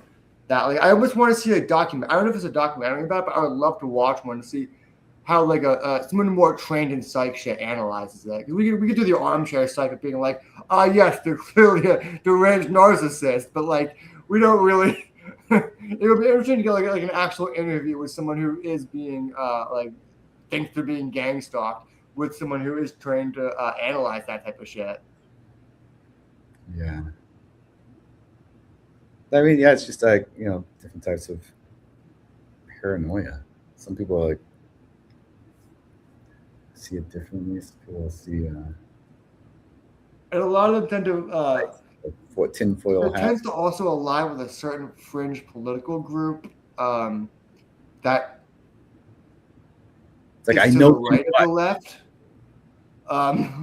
It seems to be a lot of Republicans suffer from this disease. You don't see a lot of leftists getting gang stalked for whatever reason. It says a lot of where you arrive to as a narcissist, Yeah. And of course you're reactionary and and an asshole. Would rather take away rights than give rights. But yeah, it says a lot about like this. I think it got heightened from the Trump presidency because of the persecution complex some of his followers seem to have, and they think that because of their being such persecuted and they're such narcissists and they're such delusions of breaks of reality, they think that because of their political affiliations that people are like watching them and shit like that. Yeah, man. Yeah, and also sometimes a lot happen from like divorced dads who are like, these are the same people who took my family away. Yeah, as the victim persecution fetish, they wish they're being persecuted so bad. It's kind of like a fantasy, and they just like the littlest thing. That's what happens when you're used to 100%. 80% feels like oppression. It would be super crazy if there's one guy who like proves it and like chases some guy down, tackles him. The guy's an earpiece in. Like a van speeds off, and he chases the van down. And he gets inside the van. It's a whole network of people. And he's like, "Man, Yahoo! I knew it was you." Personally being stalked by him. He's in there with the headset. Yeah, exactly. Of all people, it's you. You're the one who figured it out. Of all of them. He's just the funniest guy to rip the Scooby-Doo mask off right now.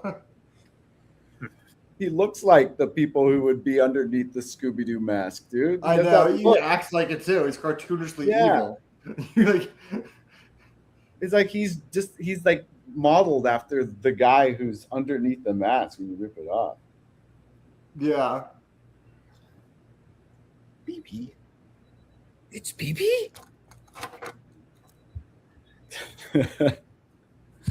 Dude, that'd be funny.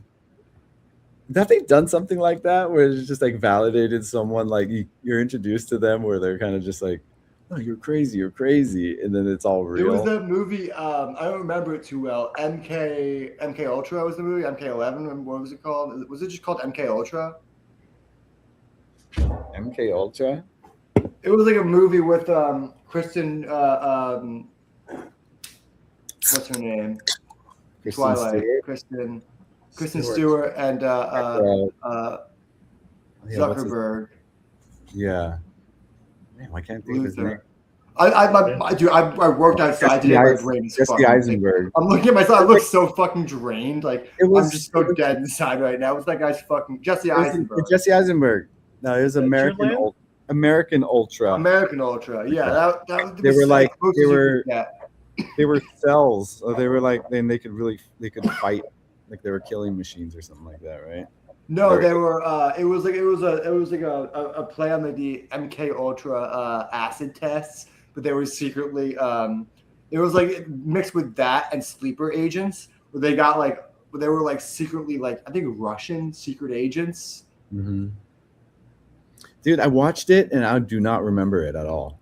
At the time I was like, oh, this is great because I was stoned, and I tried watching it again. Cool. I was like, this is pretty terrible. When were you not stoned? When you? Oh man, this morning before I smoked. Back in the sec.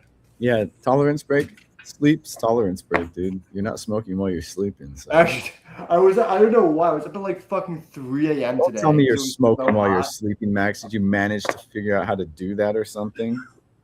God kind of. It was like it was when I should have been sleeping. He's like eating a gummy, then passing out, so your body's just absorbing it, and you're just really high as you sleep. Is that what you're doing? Like, I did that, not with like an edible, but with a fucking a drinkable. I was like so high. I had one of those, the canned CANN drinks. I passed out while sipping it. And I woke up with it spilled all over me. I like woke up and I was so stoned. I laughed so fucking hard. And then the can in my lap. I was like, what the fuck? Damn, dude. But straight after this morning, I was up at like 3 a.m. because there's no AC in my room, so I'm just operating off of like a fucking box fan. And I was so dehydrated. Behind you not working? It's just decoration. It doesn't really reach my room. It doesn't really. It doesn't. Yeah. I stay in there, man. I just stay where the AC is. Yeah, right. That would be the smart move. I like my bed too much. But I was just so dehydrated. And once I was dehydrated, I just couldn't go back to bed. And I was just chugging water at like Fucking 3 in the morning. Those, like, those late night water. It's most mornings, dude. This most, yeah. I used to experience that when I was a kid. You go to a pizza party, later that day, you're the thirstiest you've ever been. Remember that after eating tons of pizza? No, I hydrated pretty good as a kid. You know what we had as a kid? I don't know if you still have them. What were those fucking like? It was the water with the flavor in it, like a lemon water, like like a squeeze drink. Propel? Yeah, that's what I was like. Propel, the Gatorade Propel. I used to be fucking like addicted to those lemon Propels. I would just be chugging those. Pure sugar. It had a nice bottle tip. Yeah. Like I remember that. It's nice to squeeze thing. Yeah. Nice to wrap. It was my mom was like, "Damn, this kid's running through these Propels." It was hard to complain when I was drinking water. The sugar rush. Dude, I was like going to the gym every day. I was like a gym rat around that time when Propel came out, and I was convinced that it helped with performance. I was like run longer and have. I think what was better for you than like soda or like a energy drink? It's electrolytes. It's just sugar with salt too. Like it's not that bad for you though. It wasn't like it was. All it is. It's just not that much sugar. It's light on the sugar, but it's just got sugar and salt, so you're like hydrated well. It's like Pedialyte, just a more sugared Pedialyte. Savory water, is what I call it. That was big when I was a kid, though. So I remember I used to chug those whenever I had the chance. I was never like big when I was just starting college. Actually, I did get dehydrated. I got dehydrated so bad one time I had to go to the hospital. Stop pretending you stay hydrated. Have you ever been so dehydrated that the inside of your mouth sweat stops? Yeah. I actually passed out. It was so bad. I legit was hospitalized one time. So I played a soccer game. And I was just so hyped that whole day. I wasn't thinking about drinking any water. I was just fucking like a 7-year-old kid, so hyped. And then I was like later in bed that day. I was like stomach cramps. And I was like, I think puking or something like that. I was just like feeling horrible. And then I was drinking water. And I just couldn't keep water down. But I was like, I gotta go to the hospital because it was just like so bad. Like. Yeah, you were severely dehydrated. Yeah, you can't keep water down right now. Like you gotta put it straight into your blood. Dude. I lost I lost all liquid, like my whole mouth within seconds. I was at probably 11 years old. I was playing sports on the running on the field or whatever I was doing at the school, and my entire mouth dried out within seconds. I was gasping for air, running towards the water, and I've never ever had or experienced that ever since or before or again. But it's the weirdest thing. Like all the sweat in your mouth just dries right up, and you start gasping for air because it was all your blood you're trying to create and it was weird as fuck. It's like I would never want to go through that again. Yeah, I think. It's funny. I drink like cotton mouth. Case of these a day. Yeah, I get cotton mouth. Yeah, all the time. Like middle of the night. Unfortunately, I also get the headaches too because if I don't drink in the middle of the night, I'll get a headache from dehydration. So I'll wake up with a headache in the morning. Usually, what's the cartoon where like they wring out their tongue and then it crumbles? Is that from Tiny Toons? I don't recall like that. It wring out their tongue and it like dries up and crumbles, or is it like Ren and Stimpy or something like that? I forgot. I'm just envisioning this as Brent was saying that. It feels like a Ren and Stimpy, right? Because Ren and Stimpy is It sounds like something that happened on that. It's a bit too intense for Tiny Toon. Wait, hang on. Let me check. But there's that one, the Tiny Toon summer vacation movie where Plucky gets like a Hampton's uncle or whatever, just like breathes all over Plucky, like he freezes like and then crumbles after that. That just reminds me of Hey Arnold episode where it was a hot day and I pretty much plagiarized that episode for a creative writing. thing in 5th grade or something like that. You write what you know. Well, like, the prompt was just like write about hot, go, and it was like, okay, I'm just gonna like in my own words write out that whole entire episode. What was weird that no one caught it. Like none of my classmates caught that. It was pretty specific. Yeah, because like familiar. It's a familiar story, so they probably kind of know it a little bit. Like, because like there's remember. There's a beat in the episode where Arnold goes to get ice for his grandparents. Like it's a giant block of ice, and it melted by the time I got home. So like, or by the time he got home. So like, I wrote that as a specific thing, and like my teacher like used it as an example and read it out loud. And I was like, like. No one gonna catch this? Like that's just sweating. That's how I was like, how did about Uncle Joe? Don't worry about Uncle Joe. Joe, I mean, my dad. Yeah. Even write that. Even mess up. I mean. And Arnold. I mean, me. I was. I mean, Anthony. I mean, damn. I mean, my non-football shaped head. I was. Oh crap! Right. My head that fit through most doors normally. My football head had a great idea. That I was like the same grade as Arnold when that show came out, so that was like a big. Oh, nice! Yeah, man, I was Doug's age. Wait, just kidding. When I was growing up, I really thought I was like Reggie, and when I grew up, I was like, by the time I got to like 5th grade, I was like, you were never Reggie, you were never that guy, pal. Reggie, his friend, the flat top, was that his name? You thrived to be Gerald. Isn't it Gerald? Gerald. Yeah. Gerald. Reggie. You thrived to be a Gerald, Max.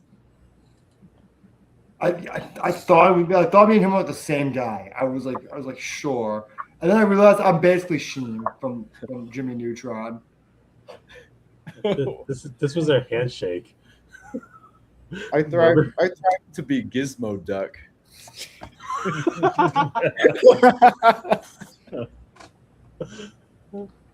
That was like my favorite thing in the world when he came out. I was just like, that's got to be the coolest thing. It's like RoboCop. You know, where's your legs go? I know. Are they wheels? His feet are inside the wheel. That's like this. That's how it have to be, right? Yeah. It's the only. Well, he gets like skinnier at the bottom. If his legs are in there. Gizmo Duck was a moment beyond the void. Thanks, man. But yeah, cartoon characters that find us. Did you guys ever see Jimmy Neutron? Was that like way too far past your guys'? That was way too old. Like it was probably like 3 grades after. I caught it just because like I think I was watching Fairly Odd Parents for a minute, just because I like. That would be the one property I would buy from fucking what's his name, Butch Hartman. Sorry, what property? Jimmy Neutron. Jimmy Neutron. Oh, Jimmy Neutron. Okay.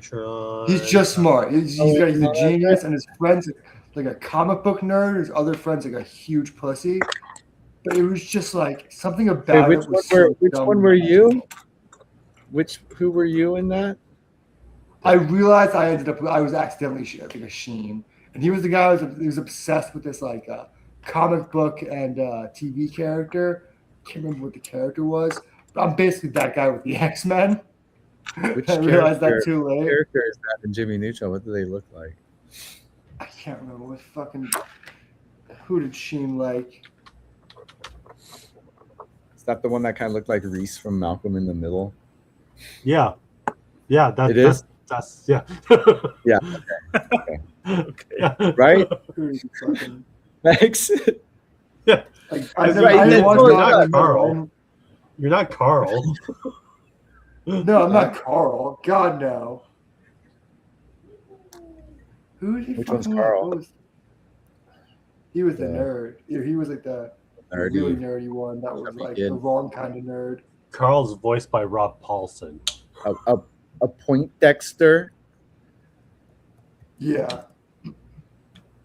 Is that's Ultra Lord? That's what he liked. Ultra Lord. It was like a sci-fi,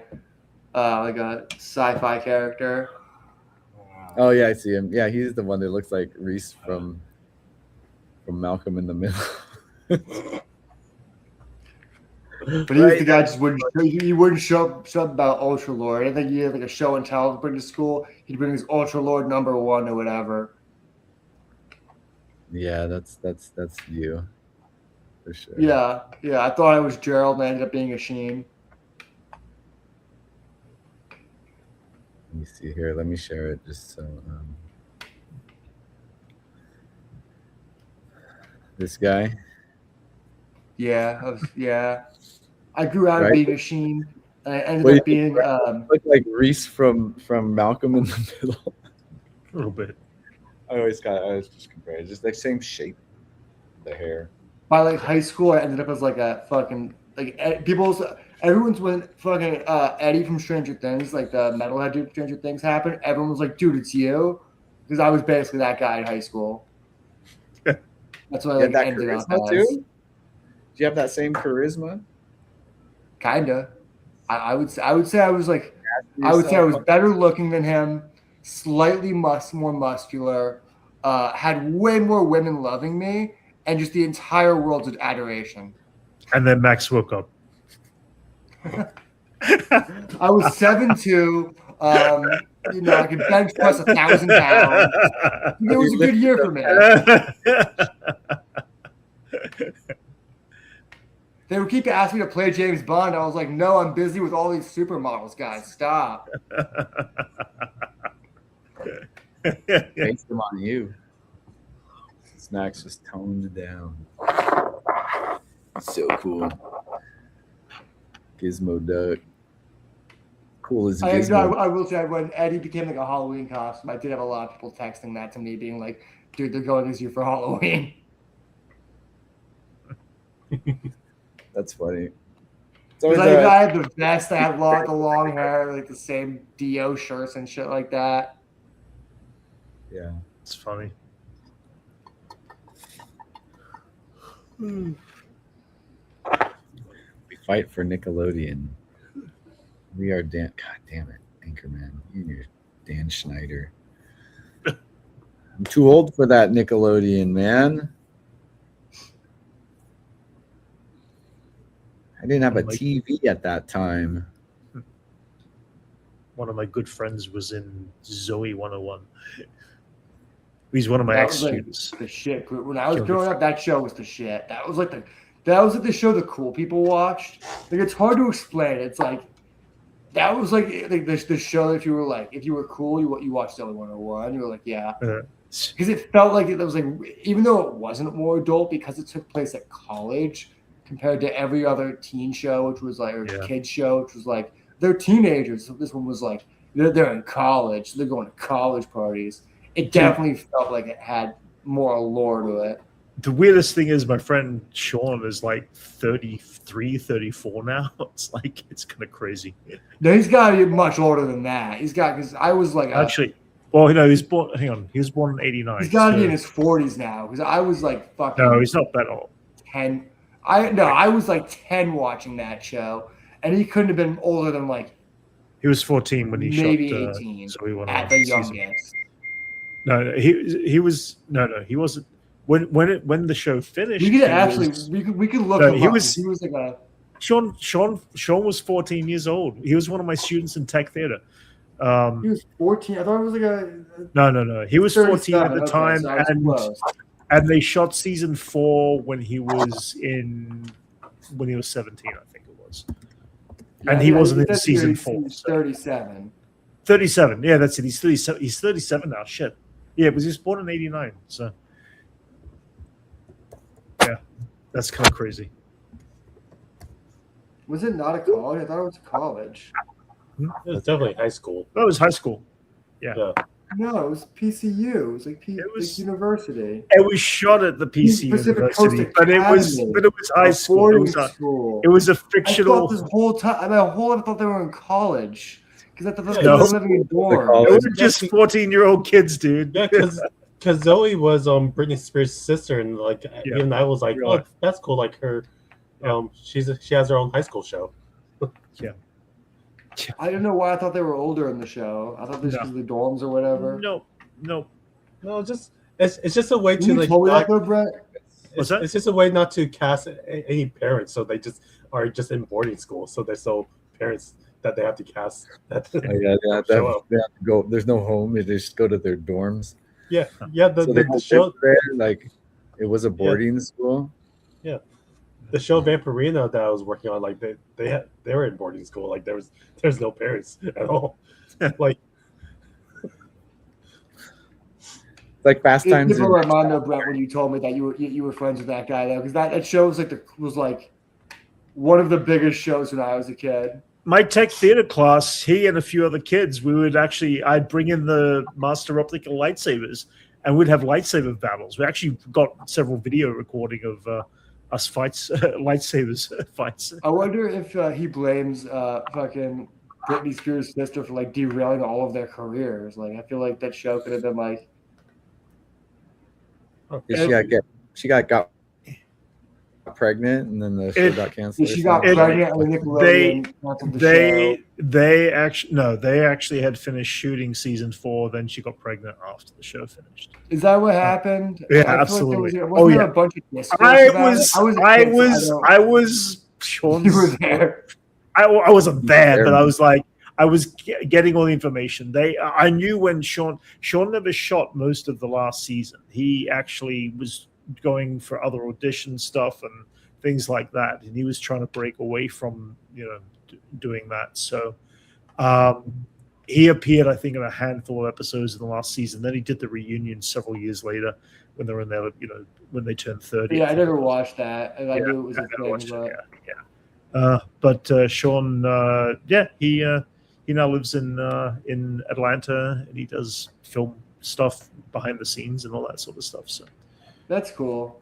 Yeah, it's such a random person to know, but like if you're someone from my generation, like that was like the big. Oh, he was huge. Like a big actor with a big show. Yeah. He was a goofball. He's a good kid. There's no one big like I actually had a big like Jew fro. The Jew fro, yeah.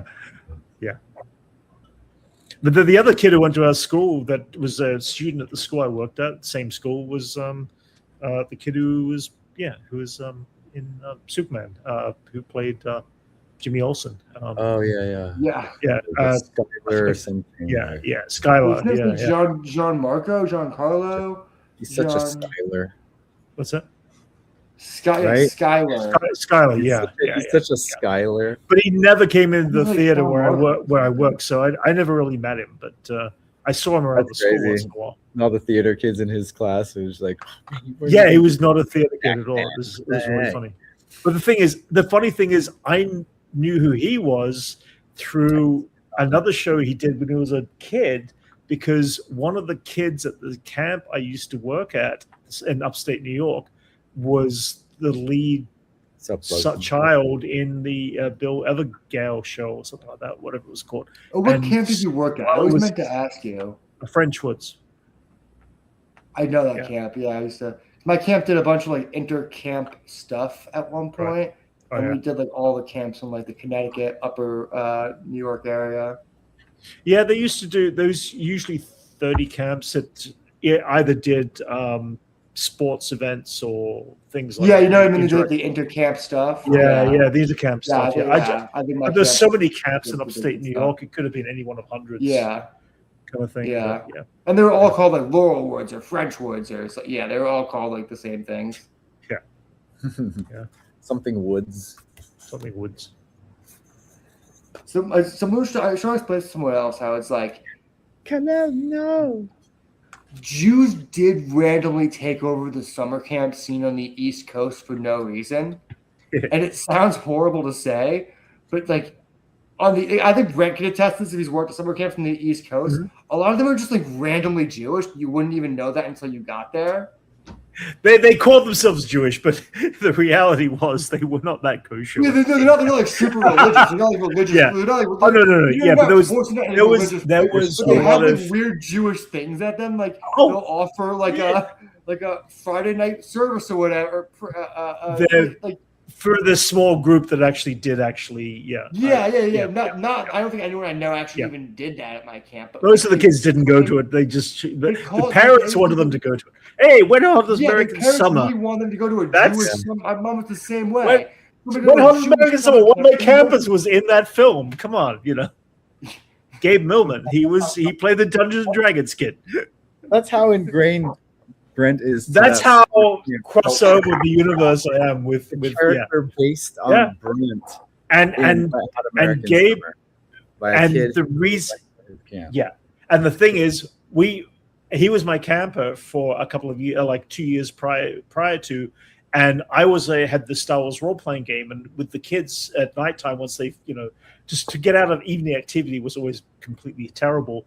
We'd actually had the game night in the bunk, and we'd role play game with dice like Dungeons and Dragons kind of stuff, but with Star Wars.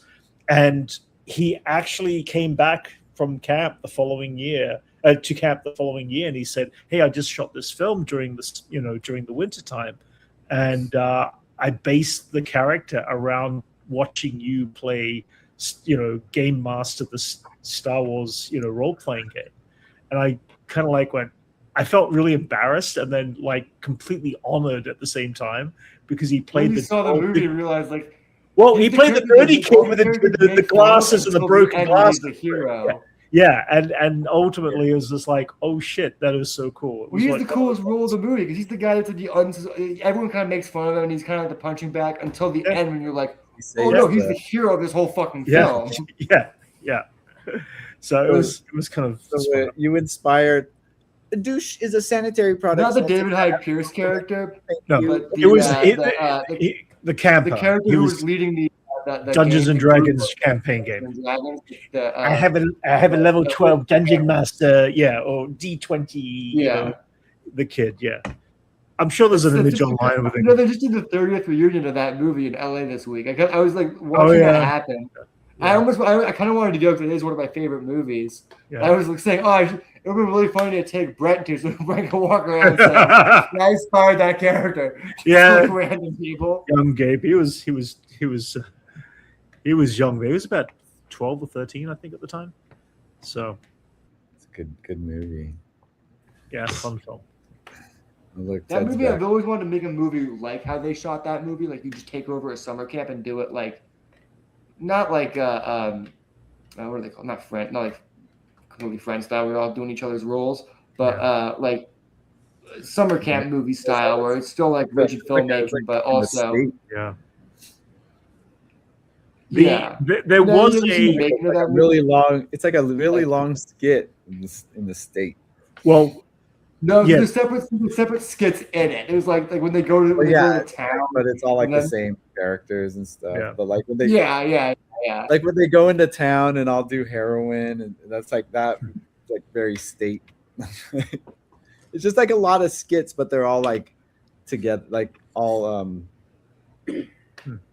they're all kind of they're just all a group of us one time sat down and we jotted down all these pages and pages of notes of what we would do to write a summer camp based film based around our personal events at the summer camp. Some of the stuff just went absolute batshit crazy. I'm talking about, and the things they were all true stories. That's the thing. Yeah. They're all true stories. I was at summer camp we had. On the East Coast, so I know what you're talking about. It's the craziest nonsensical things that happen at summer camp. You're just if you put this in a movie, we'd be like, that's too unbelievable for a movie. Yeah. No, that was the thing. We literally had, and unfortunately, we lost the notes over the years, which really sucked because it would actually have made the perfect. Because the camp we went to was a theater summer camp, so it was I taught technical theater. I built all the sets and stuff like that for the shows, but the absurdity of literally the camp director literally is Donald Trump. Like he literally has the mentality of Donald Trump. I shit you not. It's a common archetype. And you would have loved our camp director. Our camp director was this really old Australian dude who would just wear what do they call them, budgie smugglers, like a Speedo every day, and he would just like you'd be like it is like. We thought he was so old, but he was in like his late 50s, and he would just like tan on his deck all day. No, he would just like invite people over for cucumber sandwiches and shit like that. This guy would do the most random, weirdest shit that you'd ever come across, and the thing is, like, he had this mentality belief about what he was going to do was the perfect way of doing something, but still the cheapest way to do something. And it would turn out, and it would cost twice as much every time you do something new in the camp to rebuild it or whatever. But it's one of the biggest theater camps in America, still, even to this day. It's still. I do think summer camp's the perfect place for like a coming of age story, because it's like, oh yeah, oh totally. Having both worked at summer camp and gone to summer camp, it's just like, yeah. It's the kind of one of those first jobs you get that really defines your working career, but it's also one of those moments as a kid that defines like what kind of kid you are away from your school, away from your home, like what kind of kid you are in a box. Like who are you at your core? When I first went to the camp, as you know, I was 23 years old at the time, and I came from Australia, so I flew over there. And the very first thing that happened was I had no idea what I was doing, except for the fact I was working in technical theater, working on building sets. And the head of the department comes up to me and goes, so what do you do? And I said, well, I went to 3 years of school and studied technical theater. I knew how to build sets and I had to see paint, blah, blah, blah. Listened to my little reference, showed him a few photos. He said, oh, well, here's the keys. And I said, so I was in charge. And he said, you're the most experienced person here. You're in charge of the entire summer camp works. And it gets better. I was like, well, how many shows do they put on? They put like, 4 or 5 shows in the summer? And he looks at me and laughs. And he goes, and this is back then. He said, no. We put on about 35 shows in the course of the whole summer. Every 2.5 weeks, we had a show. We put shows up. We take them down. We switch them over. Then we do them again the next day. So basically I have 2.5 weeks or 3 weeks of rehearsals. I have to build the sets with whatever crew I have. And usually most of the crew was an actor who would come in and sadly have no place to be put except for tech theater. And the reason they were put there is because they said they could pick up a hammer. They knew what a hammer was. That was it. That would literally be most of my experience. I would have to train the crew at the same time I was building sets for usually there was 2 scene shops and I'd be in charge of the larger one and 4 theaters at the time. And I literally would have to be in charge of building the sets, making sure that the crew knew how to, build the sets, making sure that the crew could work with the kids and not cut off their fingers while showing the kids how to use the power tools, and then teach the kids on top of it. I had students and campers who were more skilled than most of my crew by the end of the summer. Oh, yeah. And I shit you not. I literally had kids that would come back year after year that I would rely on more so than most of my staff because they were that bad. And the kids I had taught were like, "You're ready. You're set. You're good." Did they continue that type of work afterwards? What's that? Did they continue doing that type of stuff, or were they just like?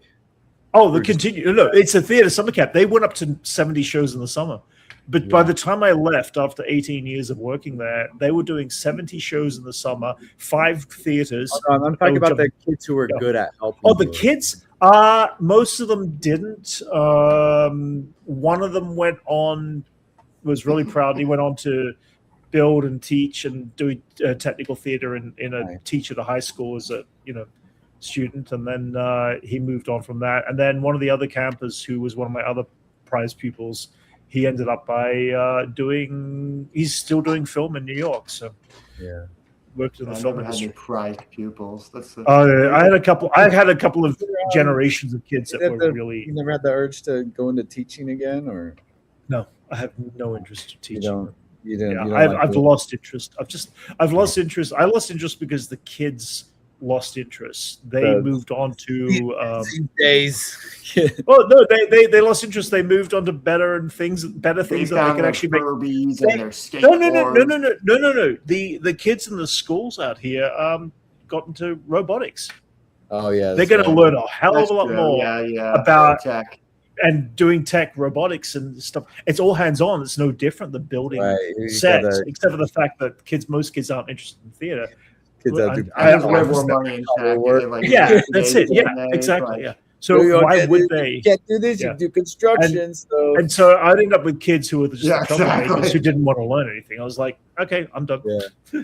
I had no. I got a call a couple years ago from my summer camp, and they're like, "Hey, do you want to run our skate park?" And I was like, "Oh, I haven't skated in years." And they were like, "That's fine."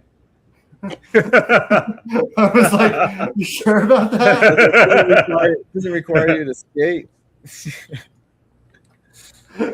That's funny. What do you mean by run it? Just like chill there all day? There's always one or two guys who are like they run the skate park, and it's like we had a small. When I say small, it was like literally like a quarter pipe. A small mini ramp, small half pipe, and then like a 1/4 pipe, and then like a box. So is it like being a lifeguard where you're sitting on the tall? No, it's you are just skating all day. You sure if kids want to learn stuff, you could show them stuff if they want, but it wasn't like super instructional.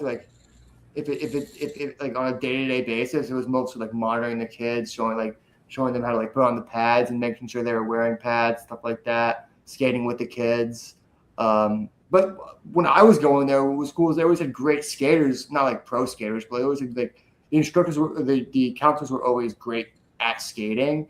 So it was always cool to skate with better skaters when you were a kid. So it's like you do your little rock to fake your axle stall, and they come up and do a fucking a hand plant or some shit like that. That was always cool to see when you were a kid. So I'm not gonna. I can't do that.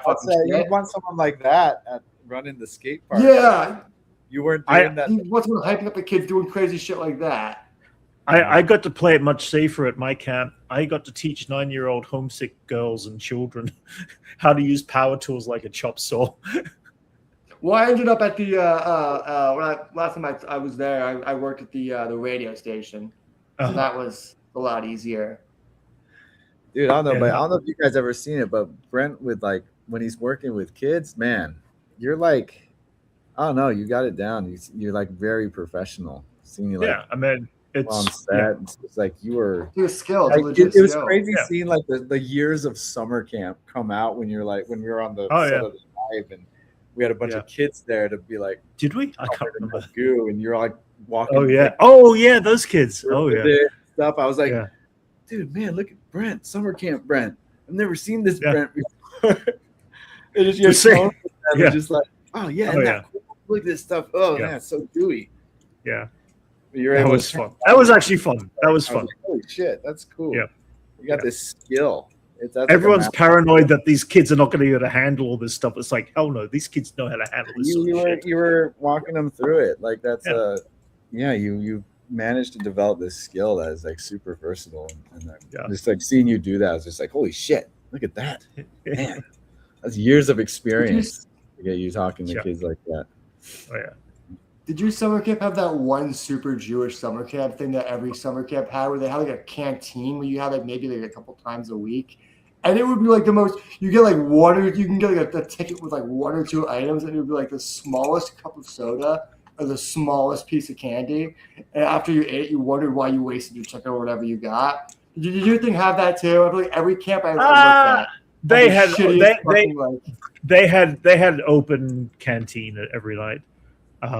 Open canteen every night. Well, actually, wait. Actually, when I first went there, no, it wasn't. It was like one hamburger and this and that. But eventually, they made a canteen that they could make pizza. So it was a slice of pizza. I remember when I worked there, it was like such a different thing to be able to go to the canteen whenever I want and just get a cup of soda. And I was like, Jesus Christ. Why was I like coveting this as a child? No, they had the local town bring in like make up pizzas, and they had pizza people come in one year and start making up real real pizzas. No, we were not that high tech of an operation. Oh yeah, we were high maintenance. We were high maintenance. It was still like a pretty nice. But they a resort, dude. They had the local pizza place in Hancock, New York. They actually had them come in once a week and teach some of the staff how to make pizzas. They oh my over God. the course of 2 years, I think it was, they kind of came in one year and they said, order this for purchasing the pizza ovens and all this. And they just rebuilt the canteen and all that, because we went from a little tiny, smelly, gross, in the kitchen, kind of making hot dogs for a canteen. In the first 2 or 3 years I went there, to having a full-on pizza, slice of pizza every night kind of thing for the kids. Your mess hall is Michelin. My camp was my camp was, it was away from the mess hall. Filmed Friday the 13th at my camp, the second one. Oh really? Oh yes, dude. The one with Jason in it. So it was always funny how it's like, oh, that's cool. Yeah, that was over there. That instead of having ghost stories at my camp, they would just show us Friday the 13th, and we just see the lake and be like, oh. Hey, look, see, that's the path to walk to the cabin right there. I know that you have fun. A lot of shots you can see it and it looks the exact same, and they just filmed it on the campgrounds. It's like you can't change trees. You're just like looking at it like, oh God. Our camp director was a little bit more dodgy than that. I think it was my third year I was there. There was a big fire on a barn across the lake on the other side, on the other side of the lake, and basically the camp owned the land, but they never did anything related to this old barn that was out there. But I remember the night that the camp director was putting on one of their shows inside the theater, and some random guy was there, and he was ticking off this little list of all these, this. It happened to be the insurance guy who came to the camp that night, and he's ticking off the list of all these things. The next year, we ended up with a brand new horse stables. Oh, nice. I was gonna say, yeah, they definitely put things up that he was. Yeah, exactly. We never even went to this old barn. Nobody ever, no campers, no staff. It was just like so far away from the camp, but obviously he owned part of that land, and supposedly. I was always lucky that my camp was mysteriously burned down. It was the running gag of the camp. The kids knew it. The staff knew it. It was the running gag of the camp. So literally, I say like this camp director is literally like Trump in the methods. Oh yeah, absolutely. It was yeah. We wrote down. I really wish I had this list of all of these stories, because they were all experiences everybody had. You could literally write an entire, camp-based, TV series based around it, and that would beat any other show that they've ever done before, or movie or TV show. There was a theater summer camp show that did air several years ago, probably about 10 years ago, and it was American Summer. No. It was a TV show that was not. Yeah, it was American Summer. No. It was based around a theater summer camp, and it was nothing compared to the experience. Did your camp not do Color War? It was called Sing. Boys versus girls in. Yeah, I guess it would be something like that at your camp. Yeah. Skits, dance. Some of them were amazing. These kids would be up 24 hours the night before. They're given the whole run of the campgrounds, for 24 hours, and they did it every year. It was, and I participated. What's funny though, actually? Yeah. Our school, my camp was more old school. We used a lot of sports and competitions, stuff like that. We also did have a singing component to it, where you had to write a fight song, a banner song, and one other song. I can't remember what the last one was. You had to write 3 fucking songs. Battle songs. It's funny. Yeah, we write 3 fucking songs to present at the end, at the last night of Color War. I thought that part was bullshit. It's like all day we're working on fucking like basketball and fucking tugs of war and shit like that, and ropes courses and swimming events, and then at night we have to write songs. Like we should be. I remember like I refused, and they were like, "You're a musician, you should want to," and I was like, "No." I was like determined to be into way more nefarious activities. I was like, we're gonna steal all of the opposing team's shorts. How are they gonna get to Flagpole tomorrow morning with no fucking shorts? Like, I was getting nefarious with it. I was like, this is color trench warfare. I'm mortified. I'm mortified kids. Like absolutely mortified kids. My second year at camp, the kids asked me to do a little moment in the skit of the Sing skit. And they were basically it was like Jurassic Park had come out and they're doing the whole, walk through the camp as if it was Jurassic Park kind of theme and all this. And I was helping them out. And they said, can we open the roller door and have you back there, power tooling, making things, all this sort of stuff as a back kind of thing. I said I could do one better. How about I cut through my hand with the circ saw and be like, the fake blood, kind of thing, showing how things go wrong kind of thing. And what I did was I got a stick, put a rubber glove on the end, had a circular saw. They open the roller door in the middle of the skit. Every single kid is in camp watching this entire skit happen. They open this roller door in the back there, and I'm going, hey, how's it going, guys? I just got to cut this piece of wood. And I cut through, and the rubber glove just snaps and goes, bling! And I'm like, And I'm squirting out this fake blood. Like, it's really bad. It's just a stick. It's not like to paint white to look like a bone. And from the kids sitting in the theater, the first thing I hear is like these young girls, probably 7 years old, just screaming. And I'm like, oh shit. In my brain, I was like, oh fuck, I think I've just traumatized these kids. And then what I do is I sit there and I'm going, and then I just completely overact going, oh, this is hurting so much. And I just I realized I had to untraumatize children. And within seconds, the entire audience erupted in laughter of just how funny. Once they found out it wasn't real. Yeah. It was like literally, I was like, oh shit! I think I just traumatized the first couple of kids that screamed, and there was a legitimate screams in the audience by one or two young children. I was like, oh shit! People cry. So I had to make it funny, but it was actually. It was fun. I traumatized an entire camp full of kids. That's good stuff. But it was funny. It's how he did it is important, guys. Yep, exactly.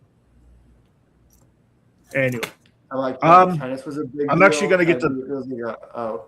Yeah, I was going to say I'm going to get to bed, guys, because I got to wake up early in the morning for work and stuff. So. All right. Thanks for coming on, all right. Cool. Catch you later, guys. All right. Later. See you later, guys. See ya. At my camp, tennis was like one of the big sports we played. And there was like a tennis tournament every year, like a singles tournament that brackets and all that. And it was like the whole camp played, and it was like regardless of age, everyone was in the same fucking tournament.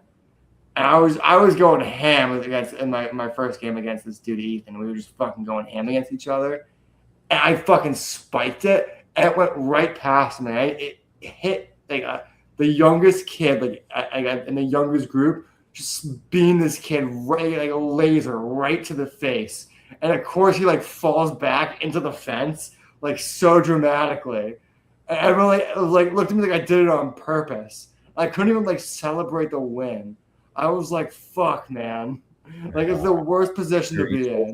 Overshadowed this win. He was crying and shit. I was like, but look at that smash. It was fucking perfect. See that? I mean, her face got in the way, but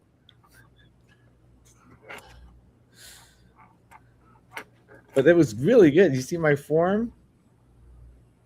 How bad does that hurt? I mean, it would. That was really good. It was a good one. It was. What happened to him? I just went to the infirmary. I don't know. I didn't follow up. I never saw him after that. No, they like took him out of camp, and I just never saw him again. Something about a body bag and a funeral. I don't know. They took him out. There was this rumor that a kid died. We had a ropes course, and there was a little bit of an incident where like fucking the belayer didn't belay properly, and the person just fucking jumped and fucking fell.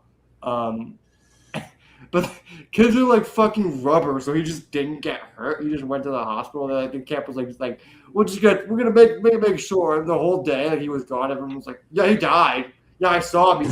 It took him out. He died. Yeah, he's dead. He did. And he just comes back, and we're like, holy shit! God damn, he wasn't tied correctly. The players didn't have it right. I don't know. They just fucking fell. Done right. What happened to me? Hard to do, like hard to fuck up like that. Damn, that must have been a catastrophic. There must have been just too much slack or whatever. They just didn't. They weren't prepared to catch. For that, I was on those trampolines with the bungee cords. I was on one of those once in a mall, and the left side snapped, which caused the right side to not have the tension. And I fucking barreled and fucking fell from like the high trampoline height into like the metal frame of the trampoline. And I apparently I didn't sign the fucking waiver, and I was underage. I was like 16 or 17. You had to be like 18 to go unaccompanied. You shut him down, dude? No, this guy like quickly shuffled me out of there. What? I was with my friend at the mall, and his mom was there, but she wasn't with us. And I got hurt. I'm fucking like injured. She comes. We tell her what happened, and we call her. She comes over. She's like, "Oh my god, we should call your mom." And the guy's like, "Get the fuck out of here! You guys didn't sign any waiver. We'll sue you." So his mom just like got nervous and took me to the food court. And my mom just, by the time I got home, just didn't care enough to follow up on anything. She's like, "Wait, dude, find this fucking bungee trampoline company and sue them." Like, no, you did something stupid, Max. Like I had no sympathy, so just nothing happened. I just got fucking injured and I had to live with it. Yeah, we'll just treat it like a park injury. yeah. It was like, dude, that shit was fucking scary. No, I still remember for it. Fucking one side snapping. I get like kind of thrown like a little bit to the side that's like not snapped. Like it took tension all the way to one side, but then it's just I'm sure it just like pulled you off to one side, right? Back.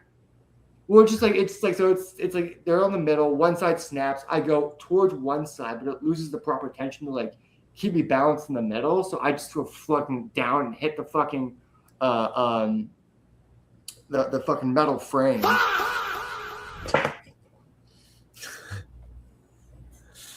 Then but nothing. It really actually fucked me up. That was a legit injury. That would have been like, oh, I'm suing, dude. I didn't sign a waiver. Yeah, I'm underage. I'm not during the moment, I was like, this is a come up. I was like, I'm gonna take. I could not walk. My friend had to like help me walk, and I was like, I'm taking these guys. I'm taking all these fuckers down. And they're like, we don't have a waiver from you. No waiver. I'm 16, bro. You're done. They were like, you're 18, right? I was like, no, fucking course not. Damn, dude. You had it in the bag. Oh my god! So I didn't even follow up. I didn't even fucking. Bruh. No follow up. Oh well. It was the kind of thing where it happened, and me and my friend James, who was like, I was there with me when it happened, like, was with his mom and shit. We were talking about that for the rest of the summer, and just trying to describe to people how insane it was. They're like, yeah, we just got the urge to go on this trampoline. I'm just bouncing on it, and then it just fucking throws me. Like, it literally just ragdolled me. What was it? You ever go back and see that trampoline? Like, go back to the mall? I haven't been to that mall in ages. I'm sure. That's your last time going to that mall? You never went back? No, I've been there. I was there after that. I haven't been to that mall in Connecticut in ages, though. I do remember, like, I have it in my mind of just, like, falling towards the metal, like, beam.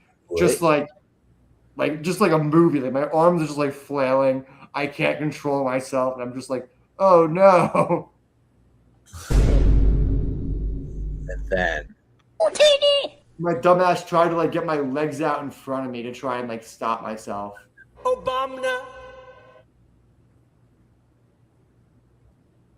damn, dude. And then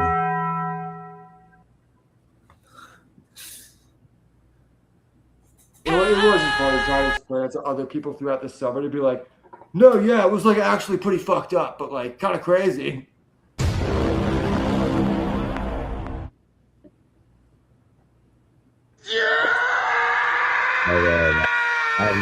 monsters. Here, Max, this one's for you. I put this on the board for you. I got tickets to the Dune pre-screening.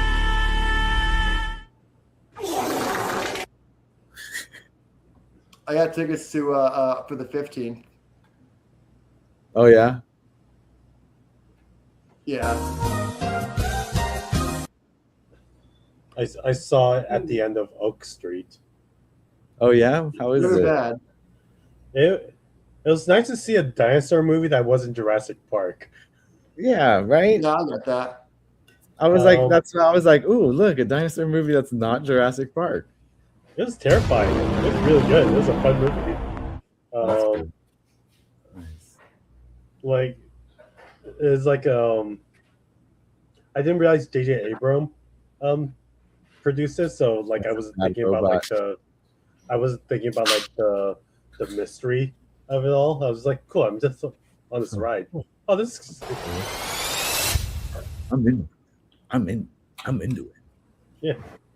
I'm not sure if someone spoiled it for me or not. Someone said something about alternate realities or something like that. I don't know if they were talking about that movie or something else.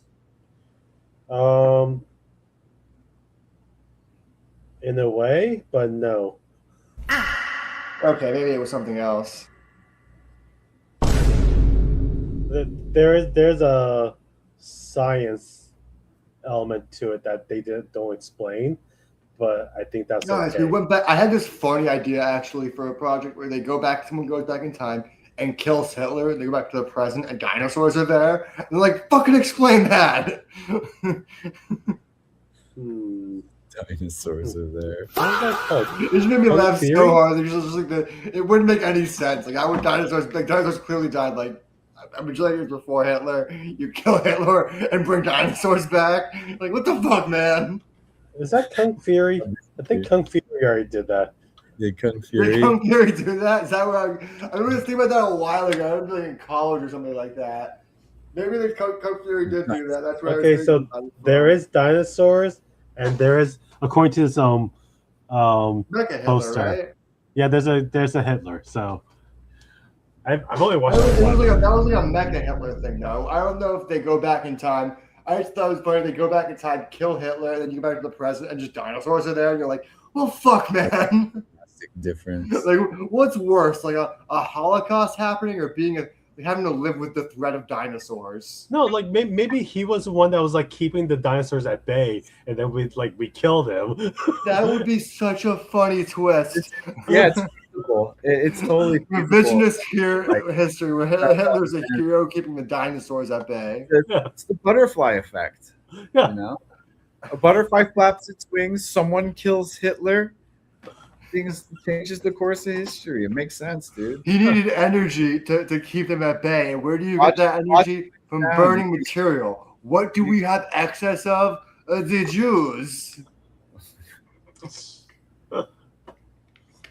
So it was like one of the scientists. That would be such a funny explanation for Hitler to explain that. One of the scientists who died in the Holocaust. We're burning the Jews to keep the dinosaurs at bay. That's the thing. As long as these Jews keep fucking, we have unlimited energy. It was fueling this like thing that the only way to get it, you need souls to power this machine.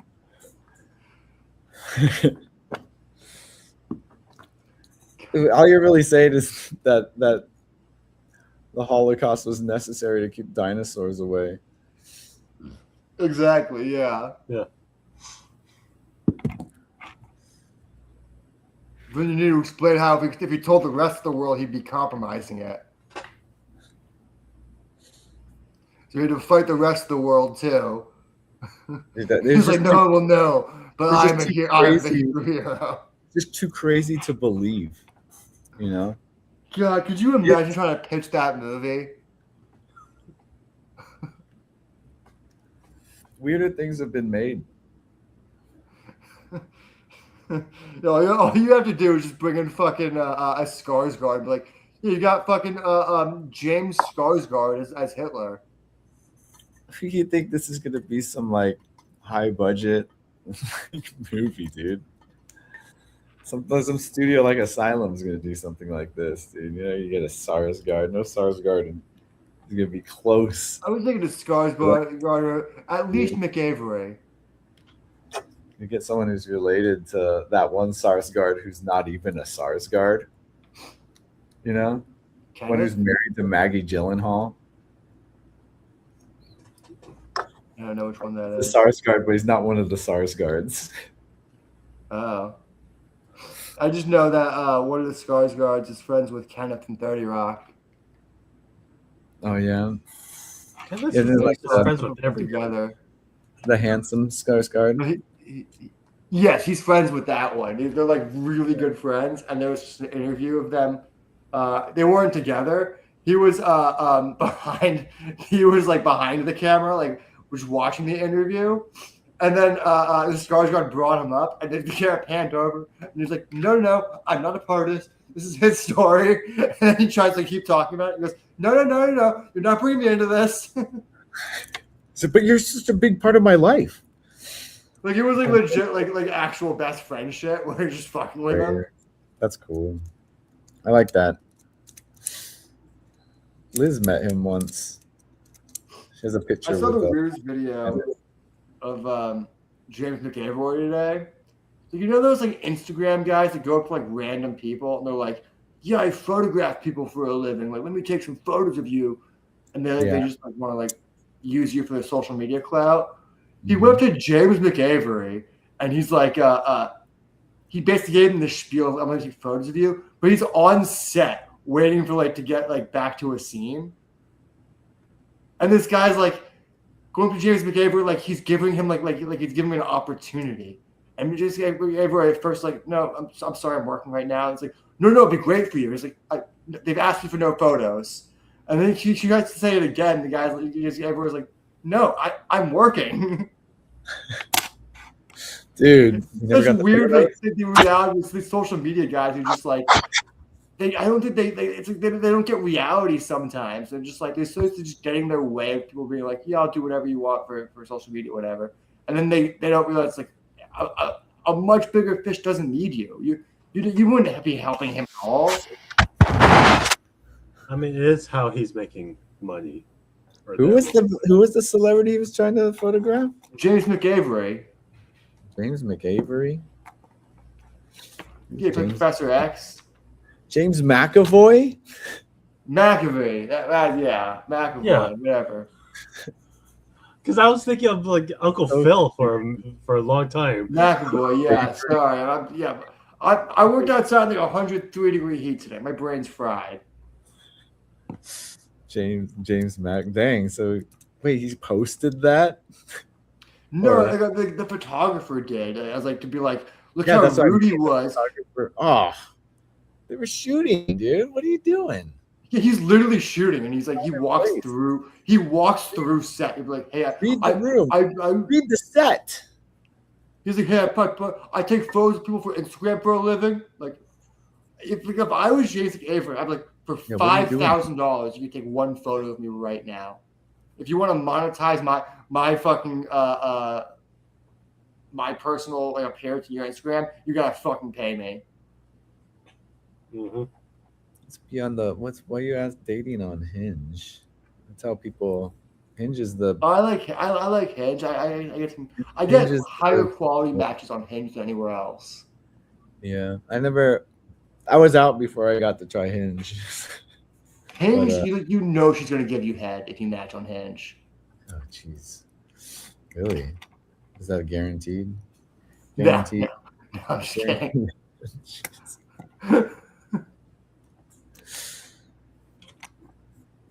Let's see. Oh, shit.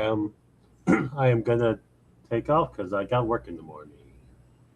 Oh, all right. Yeah, I should probably call tonight too. I'm beat. No, we gotta do this first. Okay. Here we go, yo. Here we go, yo. So what's the scenario? Okay, man, what you got against meatheads, dude? What you got against meatheads, dude?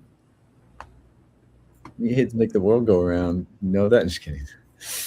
Here's a scenario of the week. What if the magic pencil fell out of a plane landing in town where Jason and Max try to use the magic pencil to draw crazy stuff until drawing Doodle Bob that go crazy stealing the pencil and then go to Anthony's house causing him to say that's racist as Jason tried to steal the pencil back, but Doodle Bob just erased all of his clothes and draw a hole tapping the ground.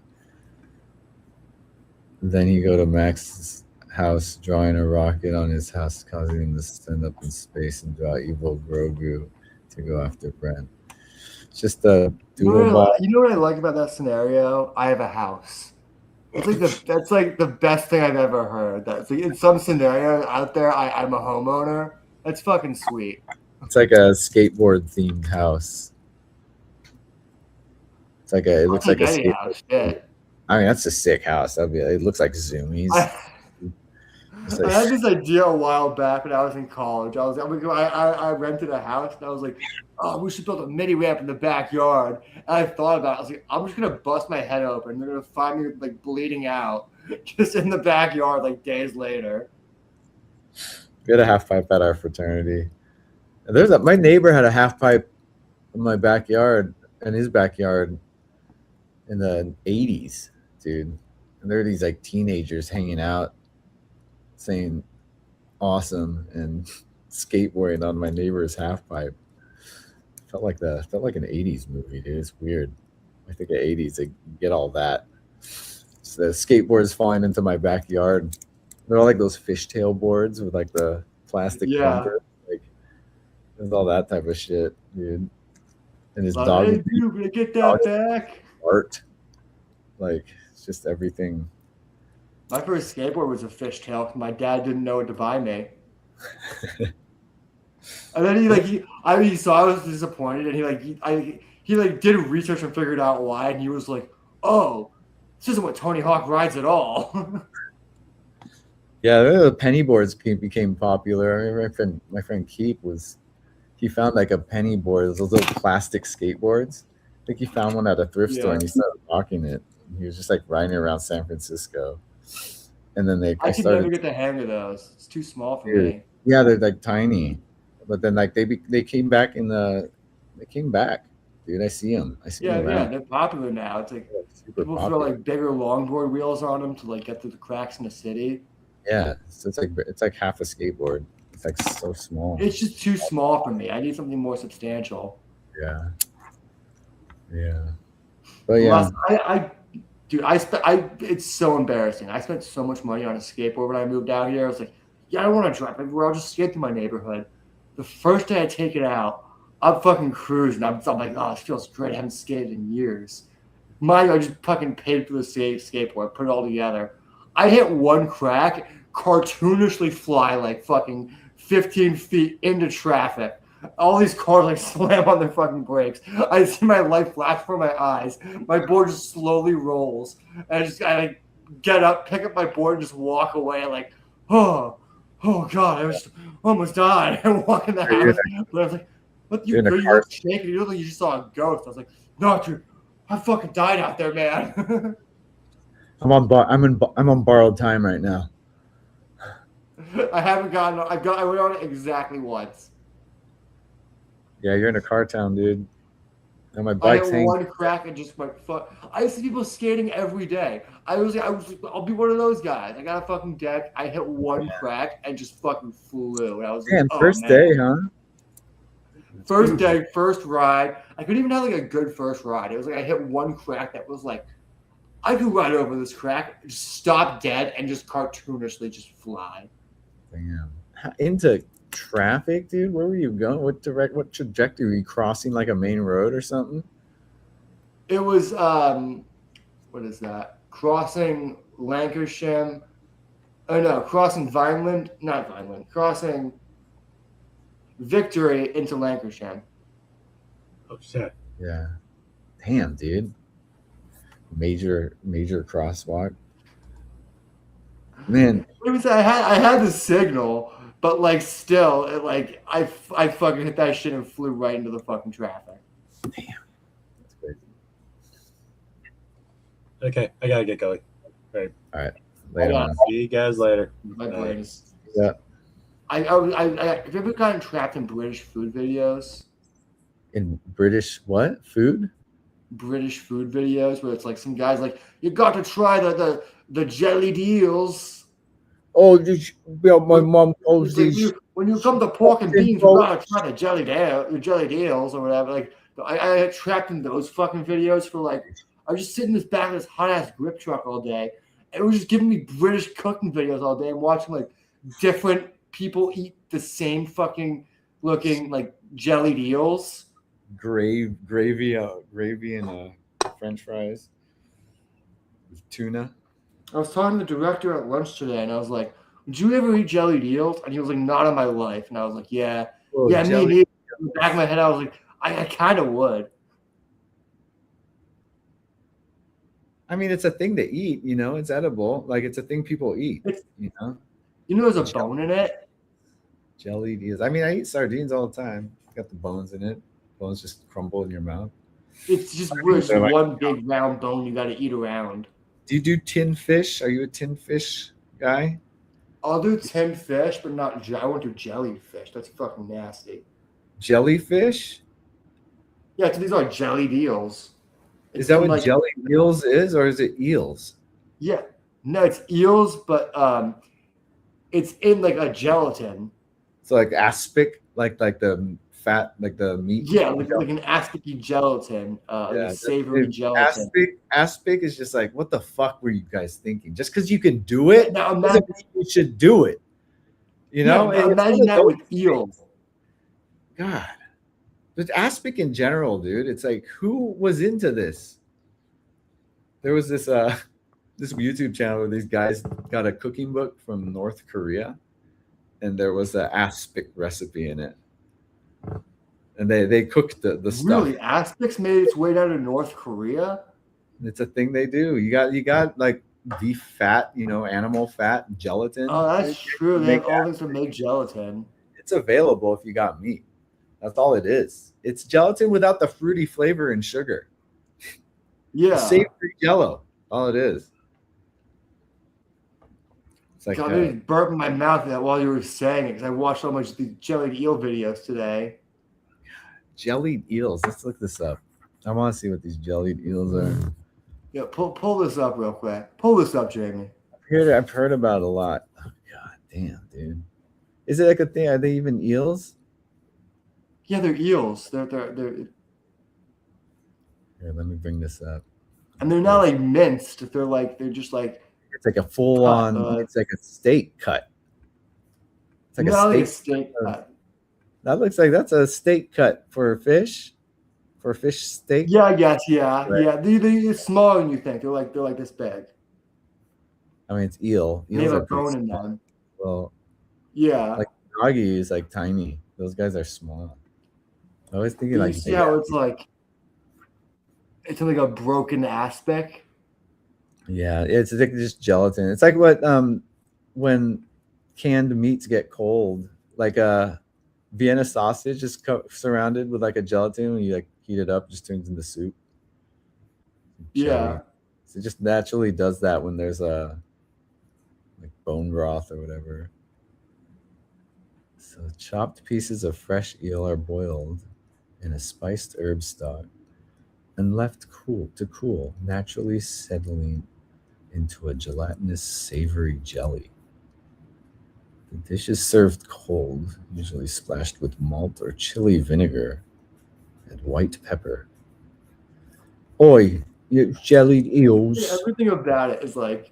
Look at these guys. Look at these blokes enjoying some jellied eels. I know, it's like straight up depression food. You know where it comes from, actually?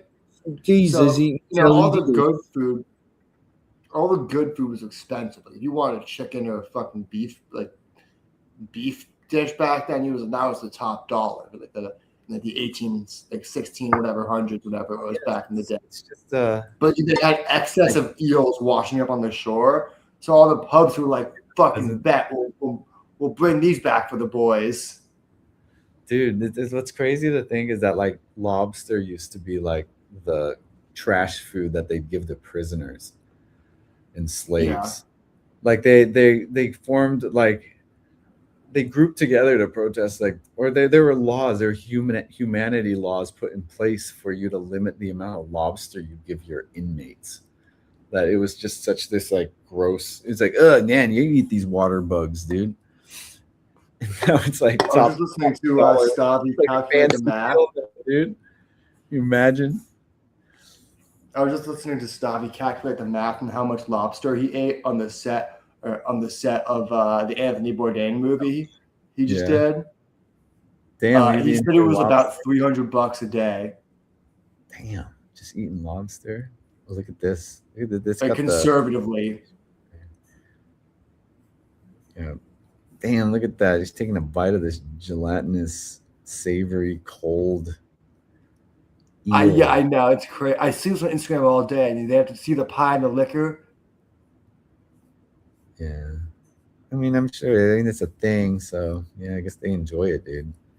They enjoy that shit. There's that one, what's that one fish? It's like the challenge where they open that like can of Summer Strong? Yeah. Where's that from?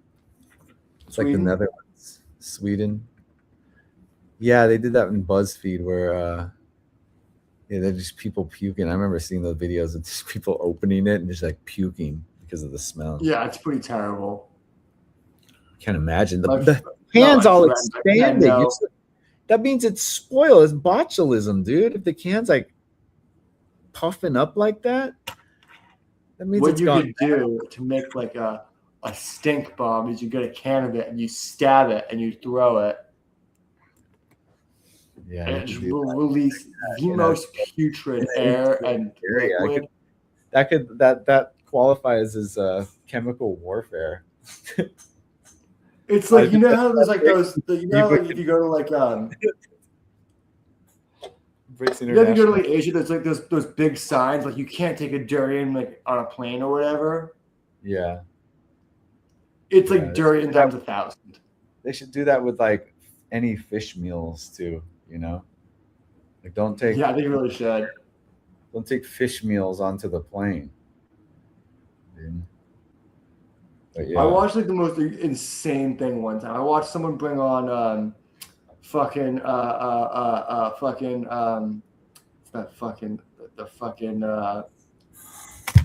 was like there was like a tuna salad casserole kind of thing, but they were making it on the plane. Oh god. They were like adding stuff to it, so you'd get like smells of it. They were cracking cans of tuna open in the plane. No, the tuna. There was like the tuna and stuff was in there, but they'd add like sauce or whatever before they ate it, and then mix it up. Oh, this is like so a then tuna it would like salad. it would like a tuna salad casserole kind of deal, and it would just like in the plane it just like filled the air when she started mixing it. It was like noxious. Yeah, you should only smell the meals that the plane offers. I had someone puke on the plane one time, like a few rows ahead of me, and that was like my hell. That sucks. And then he felt super bad about it, but still, like I was like, "Fuck."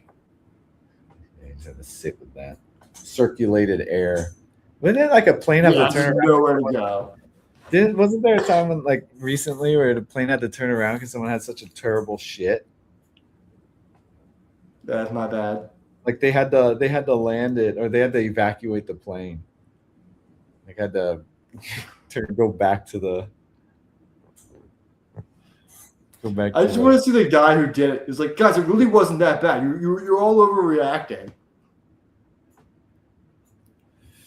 Made the captain turn the plane around, dude.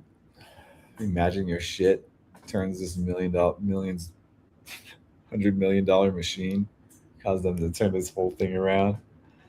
All these people, are late to wherever they're going because your shit was so bad.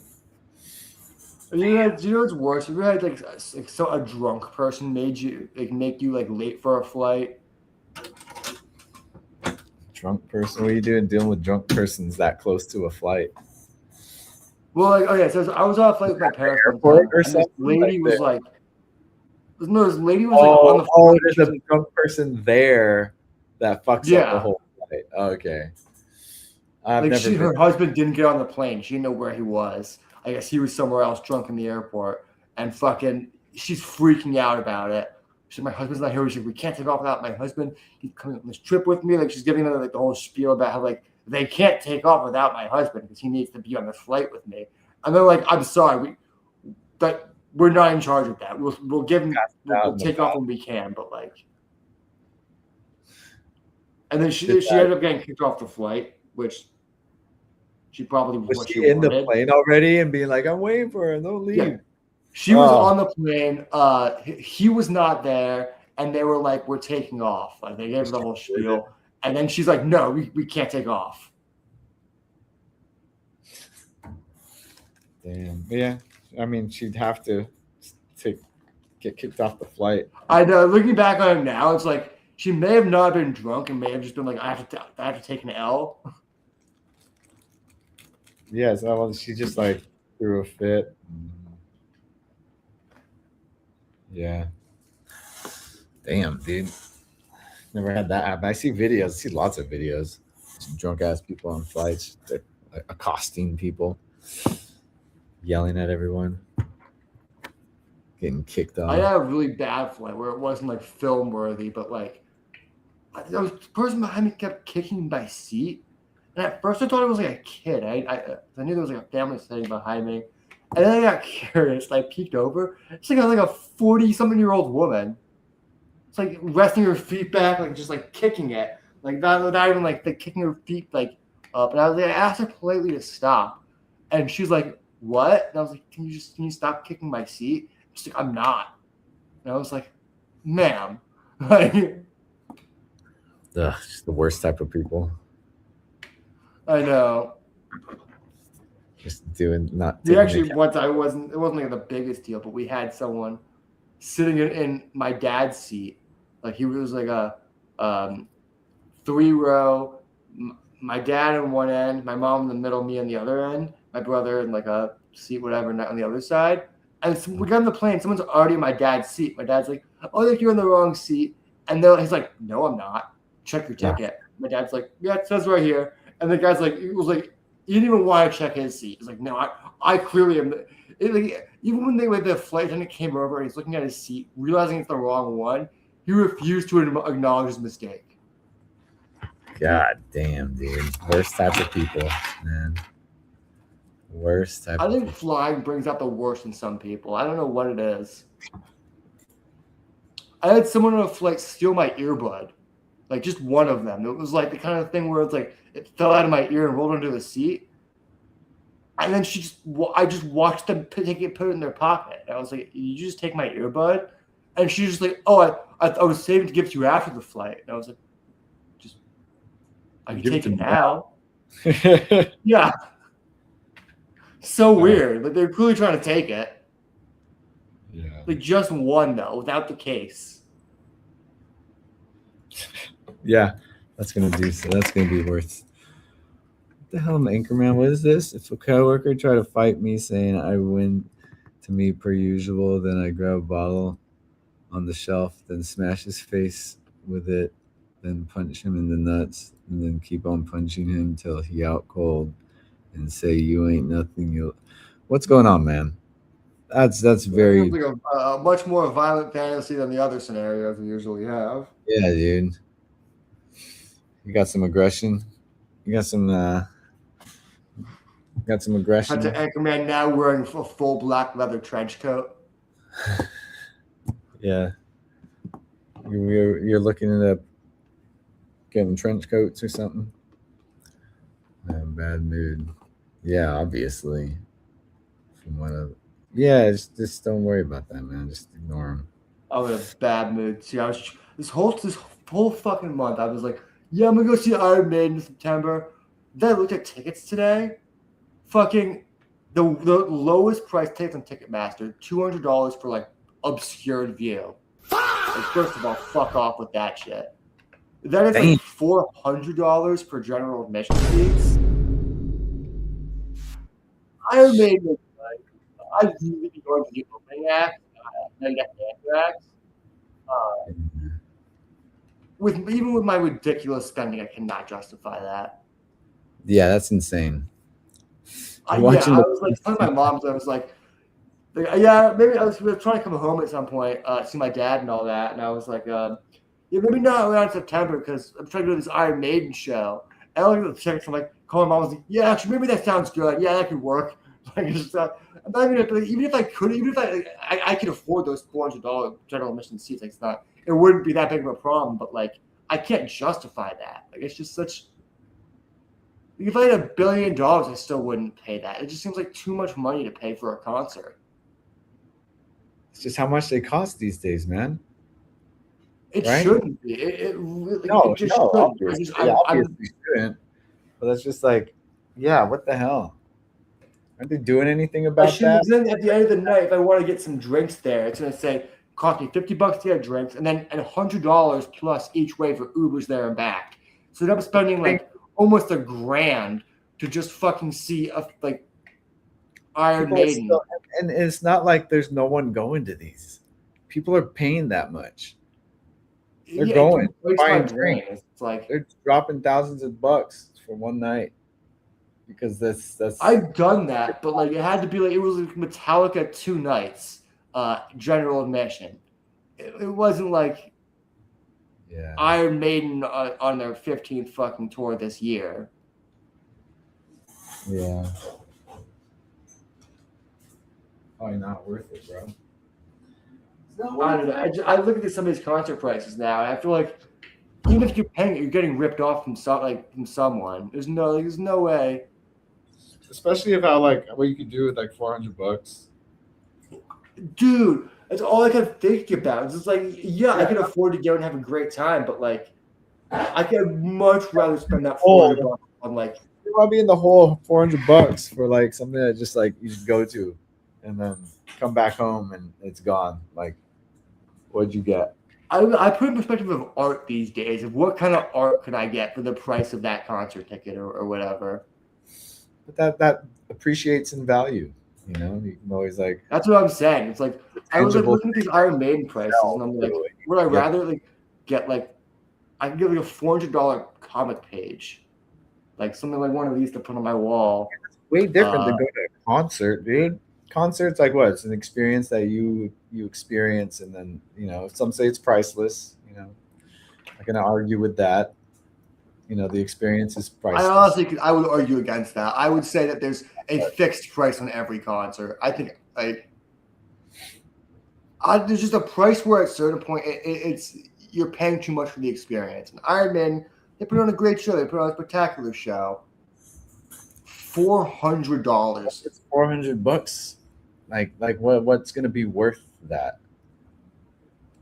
They do some great shit with like 12-foot tall like mechanical eddies and stuff like that. But like even like it's just like it's not even about how great they could be. It's just about like how much other things tangible things for $400 you can get that would stay with you for an actual lifetime, be able you could hold on to for a lifetime. Like something like that.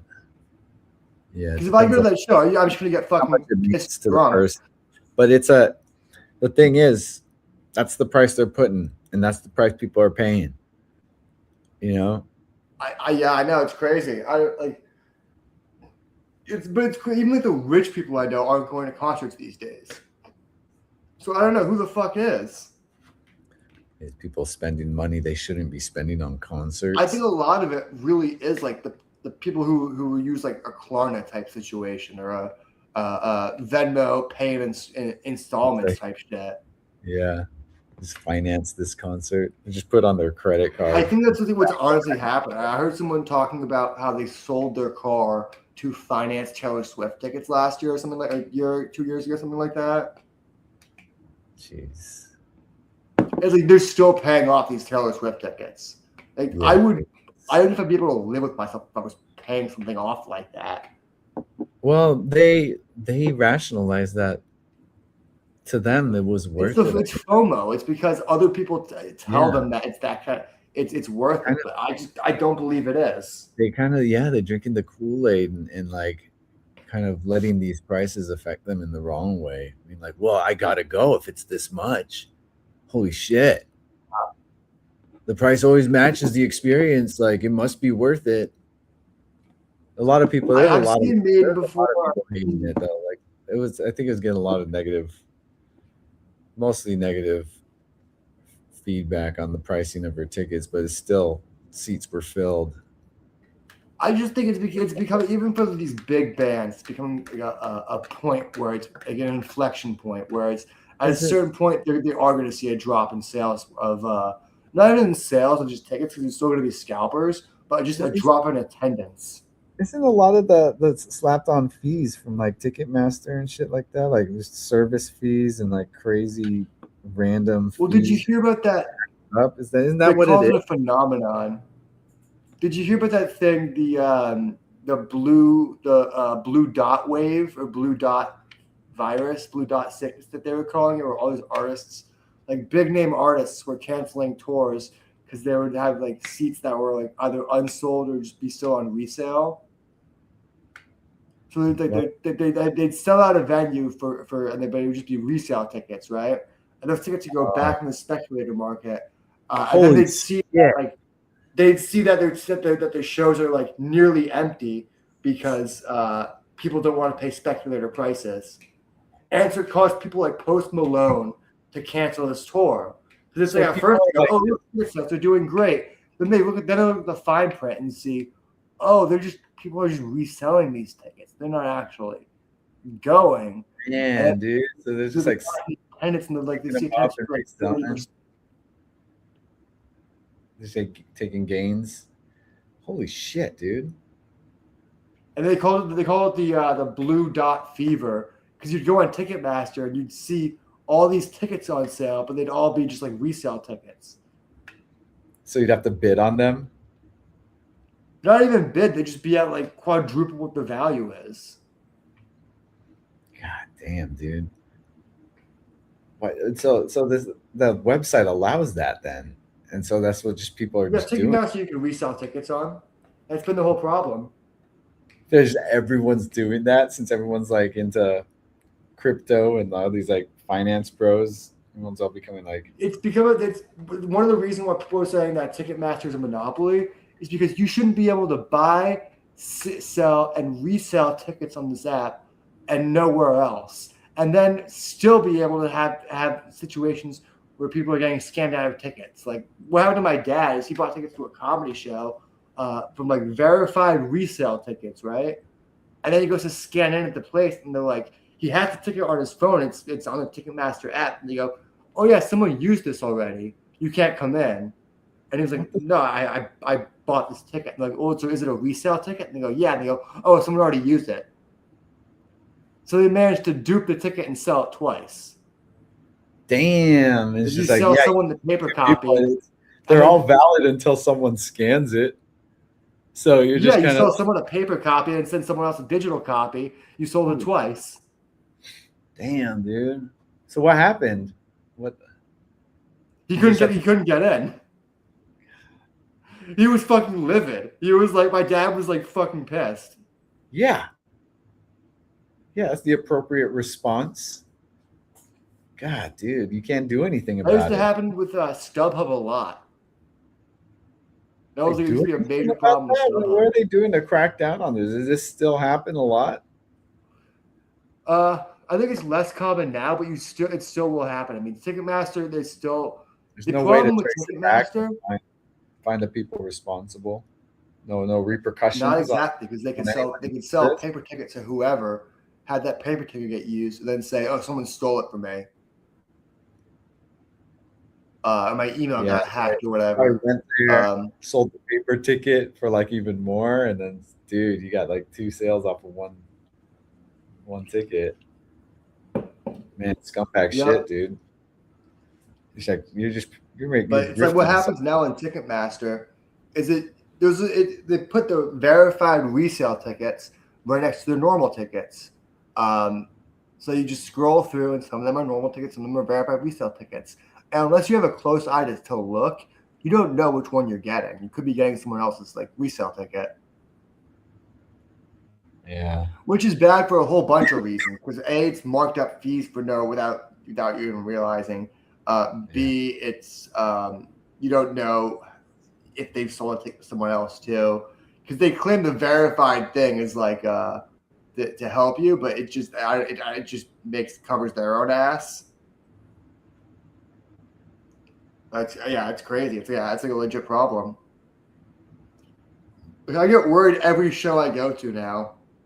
Even with a legit ticket, I'm like, well, what if it doesn't scan in and I'm just screwed? Right? Yeah, I've heard of that happening, like, especially there's a big problem with Taylor Swift shows where people would get like these resale tickets because it would, it's most of Taylor Swift tickets were resale tickets. They were all secondary market tickets, and people would plan vacations around it. And they'd be like, oh, we're going to Boston with these Taylor Swift tickets. We're gonna get a hotel. We're gonna pay for travel, pay for childcare, whatever. They go to Boston just to find out the tickets were fucking duped or whatever. So same thing happens. Scanned it already. Yeah, they just do it sitting outside of a show saying what the fuck, or even with a manager who's like, I'm sorry, it's not the venue's problem. We'll take this up with Ticketmaster. And you get the runaround from both ends who go, no, the venue should have accommodated you. You clearly had a ticket. And it's the same. I had so many. I was trying to fight for my dad to help him. And I called Ticketmaster on his behalf. I you know me. I get fucking heated, and I'll just be like, I'll take this to the ends of the earth. So I fucking called Ticketmaster, and they're like, oh, you should take it with the venue while it was happening. My dad's like, well, the venue said I'd take it up with you guys. I'm like, well, no, it's not our fault. We did we up under our deal and gave him the ticket. Like, but it didn't fucking work. Like, it's absolute bullshit. Yeah, it's the perfect crime, dude. That's why the ticket ring is a monopoly these days, because there's one place basically to get like Live Nation or Ticketmaster, or all the same conglomerate. It is one place basically to get and resell tickets officially. Anything else is considered unofficial, like StubHub shit. They won't even try and help you. Like if you have an issue with StubHub at a venue, they'll just tell you to get fucked. At least if you're under a Live Nation banner, they'll pretend to try and help you.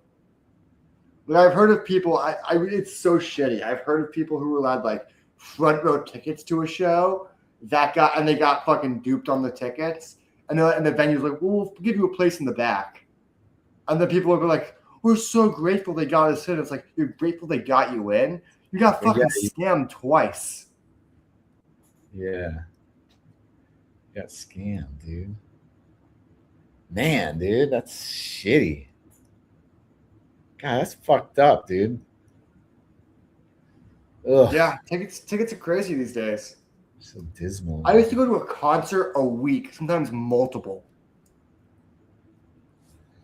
Well, yeah, it's just easy. Just buy the tickets. I wasn't going to like sold out shows or big ass arenas. Just go to shows. Never had to deal with no, but even like medium sized shows now, like a small theater. Well, I remember like 2015, that was like a $40 ticket, $35 if it was like a smaller act, something like that. Yeah. Nowadays, it'll get sold out, especially the floor seats will get sold out instantly, and they get put on resale for like $160 or whatever. I wanted to go see like Death Angel, which is like a smaller thrash metal band. Like, they're not like a huge band. It was only a general admission show. Fucking only $200 resale tickets. It's like, who the fuck even likes this band but me? I'm the only one that fucking listens to these guys. Man, It's been a while since I've been. I just think the shows that I go to are just like never sold out. Just like the venues I like went to wasn't like seats either. It wasn't like sections. It was the entrance fees. Next time there's like an artist you like performing near like LA, just look at how much tickets are going for now. It's absurd. I remember the last show I went to. Oh, it was a metal show in Highland Park. It was the last show. It was Agriculture, one of my sister's favorite bands. But they were cool. I wanted to go to fucking Def Clock a couple years ago, but even that was too fucking expensive for me to justify. I love Def Clock. A Brendan Smalls band. Yeah, he's the real person behind it. Yeah, I like that. You ever watch home movies? I never really was into home movies. I was really into Metalocalypse. Yeah. Well, there's like home movies before Metalocalypse. So like there's like early Adult Swim. Once they started using the texts, which is like still the format right now. They had Adult Swim with C-Lab and Aqua Teen. What was the lineup? It was Aqua Teen, like C-Lab, and then home movies. Like I still contend that Metalocalypse has one of the best pilots of all time. Yeah. Yeah, dude. That was huge. It starts with them introducing the band. I don't know if you've ever seen it. It starts with them introducing the band, and they drop the band from like this, like a plane out of the sky, like in like a giant like box of a stage, and then there's like all the fans are like lined up, and like it's like a big opening for the fucking stage. Coffee thing? Was it the? Yeah, they ran on the fans. Open fans. It's pouring hot coffee on coffee. Yeah, just like people died at their concerts. Like just thousands of people died, and they're just like disasters, and then they're just still huge. But then it cuts to them at the grocery store, and then it gets so much better because on their way back from the concert, they kill their chef by accident. Or they don't kill him; they dismember him, but he lives. And they go to the grocery store. They're looking at the menu, and they're just like, they're looking at the list of ingredients they all made together, and they all get mad for different reasons. Like one of them's like, "What do you mean booze ain't food?" Like she's like, my favorite bit now. It's just so innocuous. It's just the two guitars are shopping together or something, and they're all one of the guitars from Sweden, the other one's from Norway. He takes a box of just tampons and he just puts it in the car. And Toki. Yeah. Squizguard takes a box of tampons and put it in Toki's cart and he goes, "Look, you have ladies' tampons. You have women's." It's just like such an innocuous joke. But it's just like the kind of joke that just kind of moves you. Oh, it's just that, and he's like, this is his accent, dude. He's like, he's Swedish, right? It's so subtle, so Swedish, so different from them killing people at the start of the episode. It's so much more innocuous. Yeah, they're just having like they kind of they got their own problems. I like the one where like they all their moms. The episode where like all their moms show up. Swissguard's like, you know, you best part of that episode. The hole and just not deal, you know. The best part of that episode is everyone hates their family. Then it cuts to Nathan Explosion, the singer. He was like, "My dad's fucking great. Fucking love my dad." It's like so it cuts to them at a fucking picnic. They're so wholesome. Like his life, his home life is so wholesome. The whole episode is like, "My dad's the best." Nathan Explosion. You know about that episode so much. I was talking about this years ago with Brandon Smalls actually at a Metalocalypse show, like when that episode aired. We were talking about there's this fucking is it Descendants or something like that? Is some punk song where it was like, "Oh, you're so cool. You have a family that loves you." It was about how lame punk songs are that are just like, "Oh, you're so lame for being a normal person with loving parents." And like we were talking about how much we hate punk songs that are just like that. Like instead of like being mad at society, you're just mad at society that you don't have. Yeah. What what the sorrow really comes from. Look at you, your family's dad's there for you. Because it is so lame when you look at a great punk band about all these great political songs. They're like, yeah, aren't you so cool with a dad who buys you lunches and shit? It's like, what? You're mad that my dad likes me? It's so cool. You get your basic needs met from your you parents. don't know what it's like. It's just like, who fucking, it's like, at a certain point, it's like, complain about real things that affect all of us. At a certain point, you're not cool with me because you don't have because your parents don't like you or you don't get along with your parents or whatever. It's just like, hey Max, sometimes there's kids out there who resonate with that stuff, No, I get that too, but they always make it seem like it's like, you know what I mean? They always those punk songs make it seem like they're so edgy because they don't get along with their parents. Like, you're a grown adult. If you have a problem with your parents, it's kind of a sign about you, or it's maybe them, but whine about first world problems. That's all. Doesn't feel. Me and him were talking about. Me and Brad both were talking about that song specifically. I can't remember what that. Is it Cool to You? One of those songs. Just because we're just talking about how funny it is, about how Nathan just loves his dad, and it's like the opposite you think of metal guys who always you think it'd be like, it's not a phase, mom, or something like that, but his dad's just mad supportive or whatever. They're all super supportive. It's like it's like in Community when you meet Britta's parents and they're just super super but she's like this rebel. Yeah. Yeah. And is that who does Mark Hamill does Murder Face? Is that Mark Hamill's voice? No, he does. He doesn't do Murder Face. He does a bunch of different characters. Douchebag. What's the drummer's name? I always forget his name. Pickles.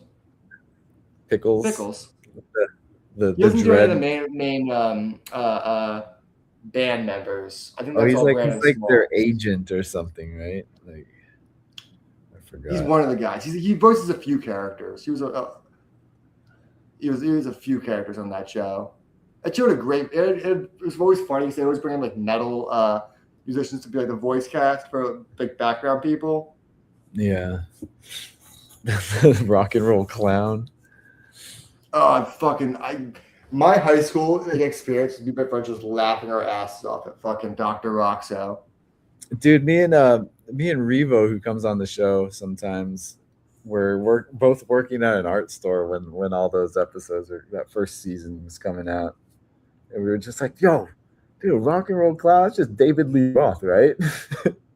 Yeah, it is. It's David Lee Roth. So it's totally David Lee Roth, right? It's gotta be. But it was funny when you go back on it now. You're like, surely that won't be as funny as I remember it, but it totally is. No, it holds up.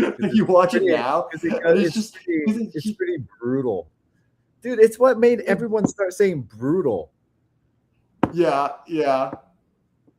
I just love the Dr. Roxo shit when you see him a random episode and he'll just be in the background and they'll just squeeze him in the frame and just be like, did someone say okay? And they're just squeezing in the frame. It's like that and kind of some Axl Rose in there, Yeah. I think he's an amalgam of a few singers, but he's definitely a lot of David Lee Roth. It's the 80s hair metal era that he's just racing. But yeah, it's mostly David Lee Roth. So you think of that shit. Man. That show actually had a pretty intricate plot. When you watch it at the back, there's all this shit about prophecy and lore with the band and how they were always destined to become a band. Yeah, they really expand the lore on that more than I thought it would starting. And they end with two musicals. There's Doomstar, Requiem, and another one. I can't remember what the last one's called.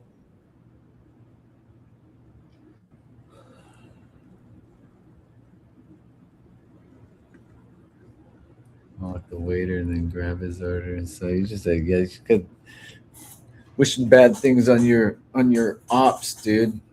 David Lee Roth. Go ahead and jump.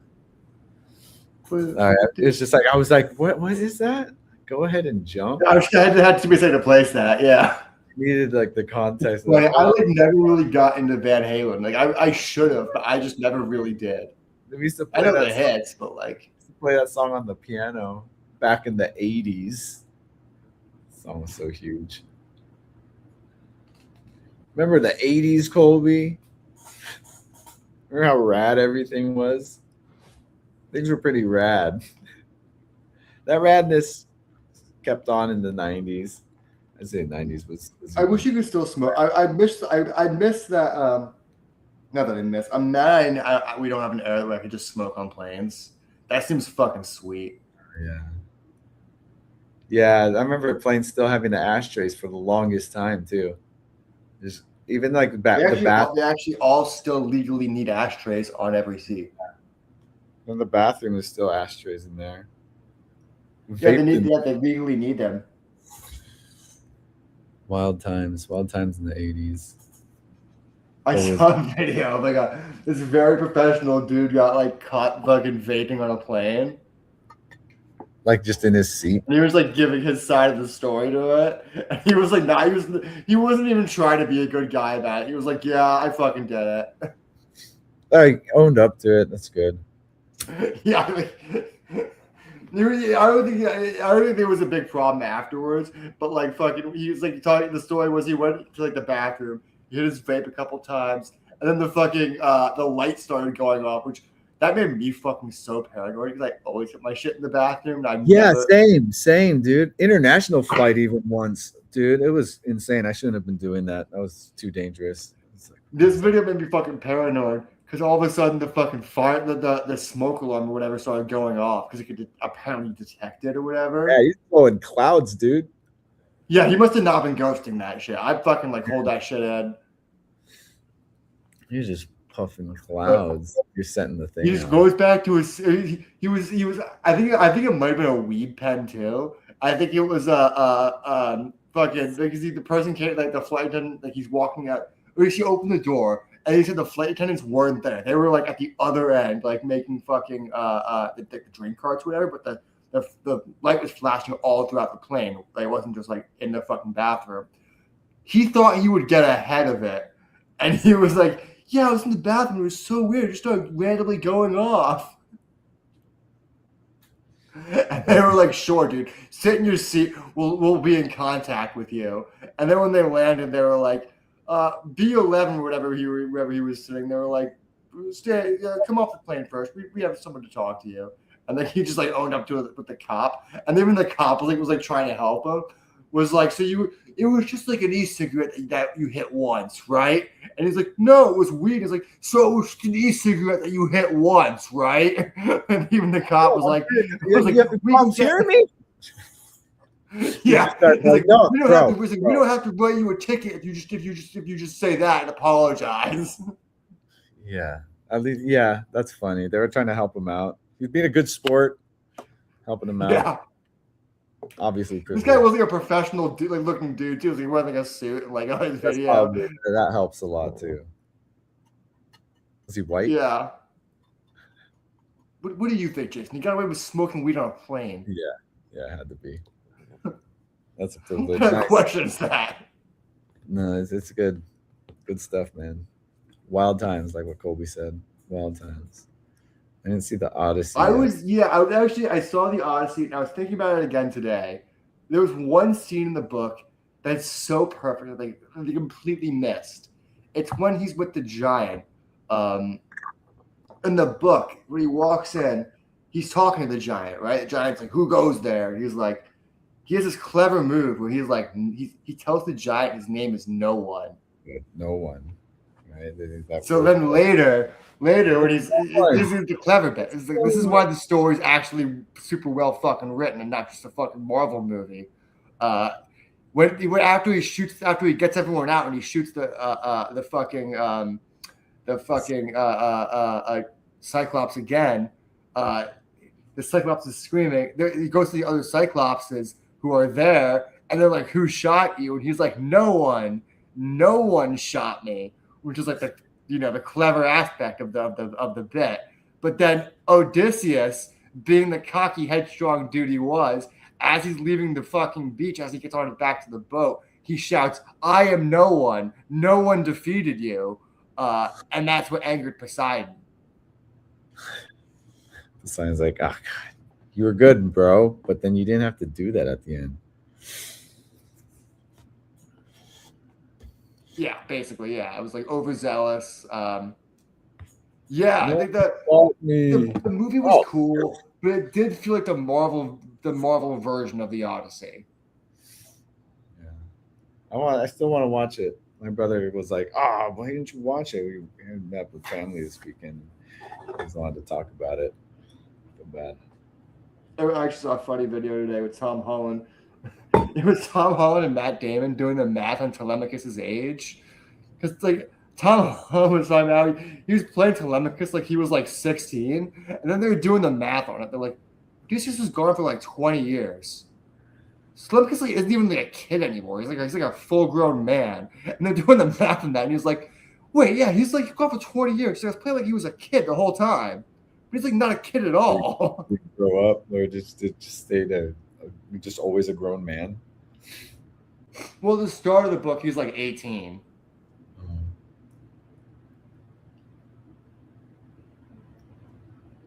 No, Tom Holland he's young. He can pass for young, even though he's like in his 30s now. Yeah. Right? Wait, how old is he? Yeah, he's like. He's my age. He's 30. Oh shit! Damn, he was a teenager when he was Spider-Man the first time. He was like. Yeah, he was like 15. Damn, dude, you were 15 when Civil War came out? No. He had to be older than 15 because he was drinking then. Well, like, at least 18. Well, he's British, so. He's 30. Yeah, he's my age. So 2015, that was like 10 years ago.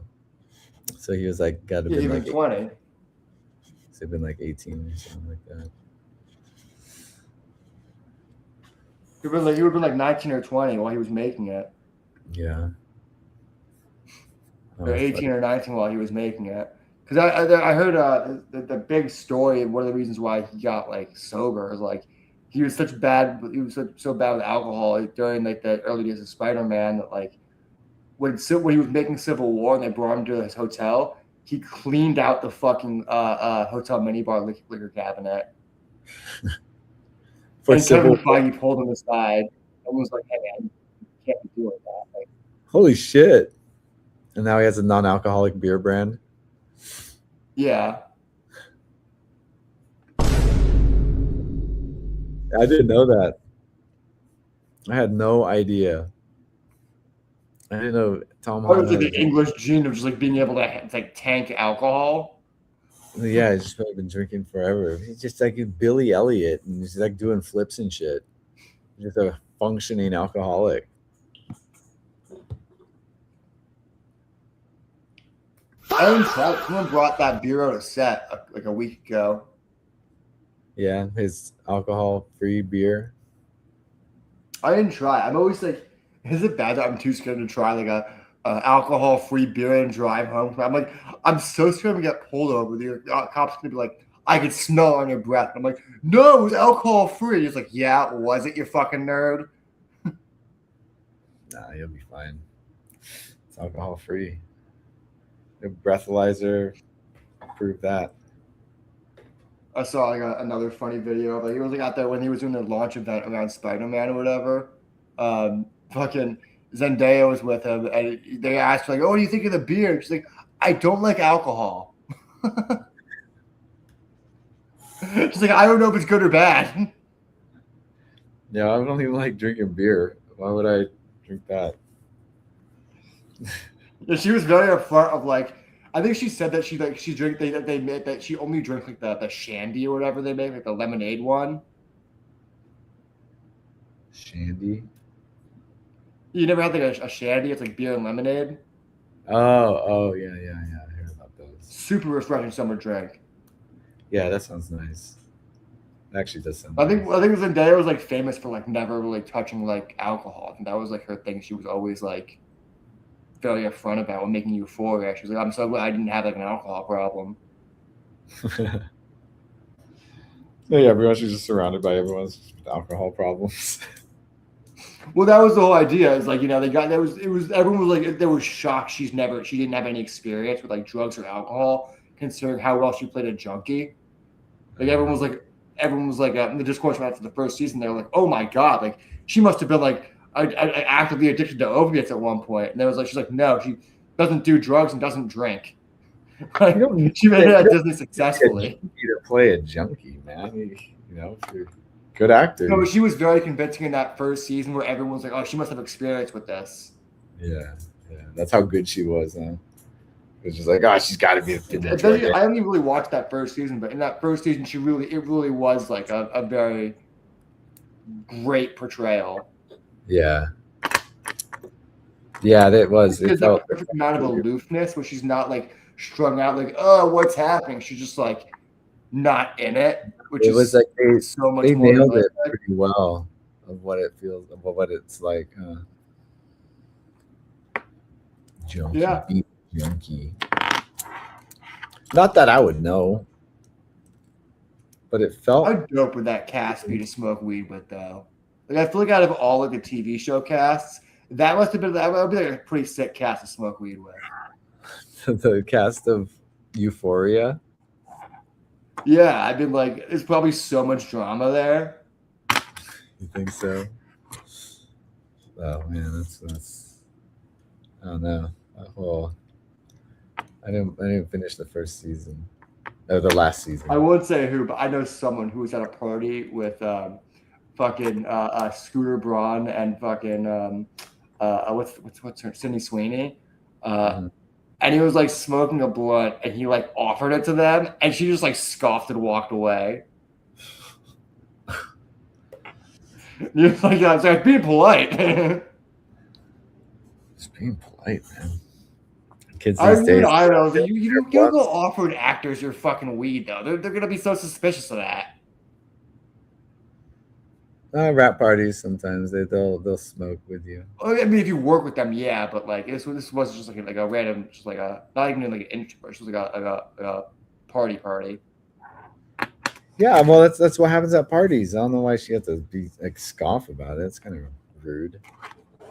I kind of get it. Like some guy you just met, you don't know, offers you a blunt. You're like, I don't know if this guy's got some weird mouth thing or whatever. You're also like that successful. It's like, you know, you'd be a little bit more protective. Yeah. You don't know what's in it. If the blunt's got some like fucking Molly in it or whatever. Well, yeah, I mean, it's understandable that I'm not talking about just her reaction and having to scoff at it is kind of uncalled for. You know, scoff. She does seem kind of like she does seem kind of give off that kind of like wannabe mean girl energy. Yeah. But I feel like she wouldn't be like good at it. I feel like she wouldn't have like those clever quips to be like the successful mean girl. She'd just be like, yeah, well, your clothes are ugly, and just think she won the interaction when she didn't. She'd be someone that would like botch like the last words. She'd never be the main mean girl. She's the ditzy one. She's the Amanda Seyfried one. Gerard Butler. What's Flight? Is that the Denzel pilot one? Where he's an alcoholic? What's that Flight? I got confused with that Gerard Butler plane movie. What Gerard Butler plane movie? Yeah. It is the I don't think I ever watched that one. And I remember it being good. Why is it? Do they really portray what it's like to be an alcoholic in that movie, Colby? I think so. I think that's why it was like so successful. I think it was like a really good portrayal of that. Right. Yeah, that was like the big thing, right? He was a functioning alcoholic who flies planes. One of the first movies, actually the first feature I worked on out here was about like a junkie, and it was like so poorly written. This guy had clearly no experience with anyone who's ever done opiates, and it was just like it was like the cartoon version of a guy who's addicted to opiates. I so badly want to go up and just be like, you just got to change how this guy's acting to make this movie a little bit more believable. But obviously it was not my place to do that, so I had to like suffer in silence of watching this performance. It's just like he's acting like more of a skater than he was like an opiates guy. It's like, yeah, whatever, dude. Like it was so cringy. It's like the cops portrayal, like of Yes, they anytime he had to be high, he would just like sink down really low in his seat and be like, "Yeah, okay, man." Like it was like almost like Cheech and Chongy. After school special. Like there was one scene with Brandon where I was talking with Brandon, and I was like, man, if I was directing the scene, he would start just like knocked. He would start the scene completely unconscious. You have to wake him up to deliver the lines. Yeah, because you're from that world. You understand that. I'm not from that world. I had a lot of friends. They need a junkie consultant. Yeah. I was joking about that at the time. They need a proper drug consultant on this thing. Like to know how like someone who's like nodding off would act. One of the last things I worked on is for Ajinomoto. It was like this. It's a series of like TikToks and like commercials for them, and then I was working like art department for that, and they rejected this pizza box because the chef on it's doing this, and lately this has been like a sign that symbolizes white power, and they're like, oh yeah, and I was like, yeah, see that's important stuff. I was like talking with who were we talking with? It was like one of the producers, and I was like, that'd be a good job on set to be a culture consultant to catch things like that, huh? He's like, that's a good idea. That should have been where the COVID compliance officers went. I know so many of those COVID compliance officers who were like, they're still trying to find a new place in the industry now because they were like PAs or fucking like scripties or whatever, something that either like is a position, but they wanted to be someplace either higher or less rigid or whatever. So they'd get like the COVID consultant thing, and they'd be their own department or whatever, and they'd have like kind of an easy day, easy life. But then that kind of shit went away, and then it's like, what's your spot in the industry now? You just dissolve that position, dude. They're not gonna. We don't need you. That should have been like. First aid in the first place, right? It made sense to. I've always thought that. I've always thought like, why is this another job instead of just like the medic? Medic should be that.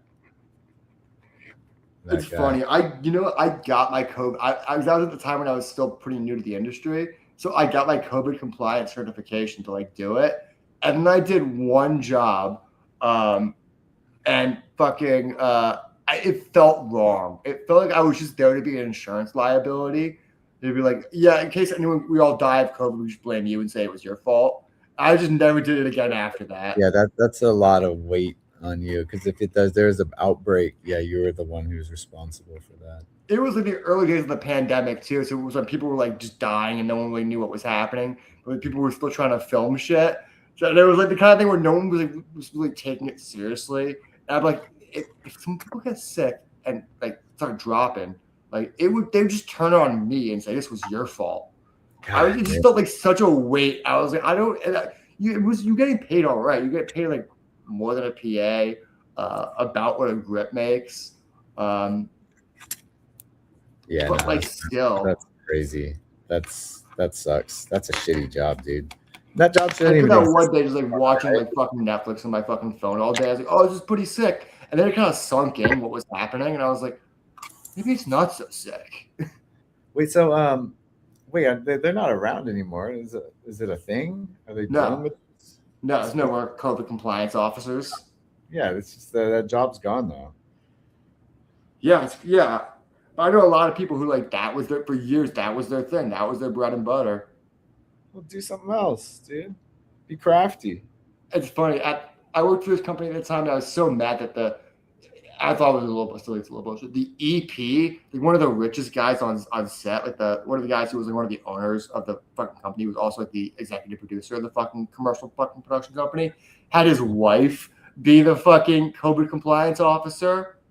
This guy just double dipping, giving his wife the easy job to get an extra fucking paycheck in his house. Which is crazy because he drove like a souped up Tesla. Like he drove one like the $150,000 like ludicrous Teslas. with like the plaid and all the crazy whatever bells and whistles, self-driving, all that. Yeah, he's fucking getting extra $400 for a day for his wife. I kept thinking that I was like PAing him. I was like, man, I really fucking love that job. And now I'm so glad I didn't end up doing that, because I would have been like not advanced in the industry. I wouldn't have like. You just did a dead end, dude.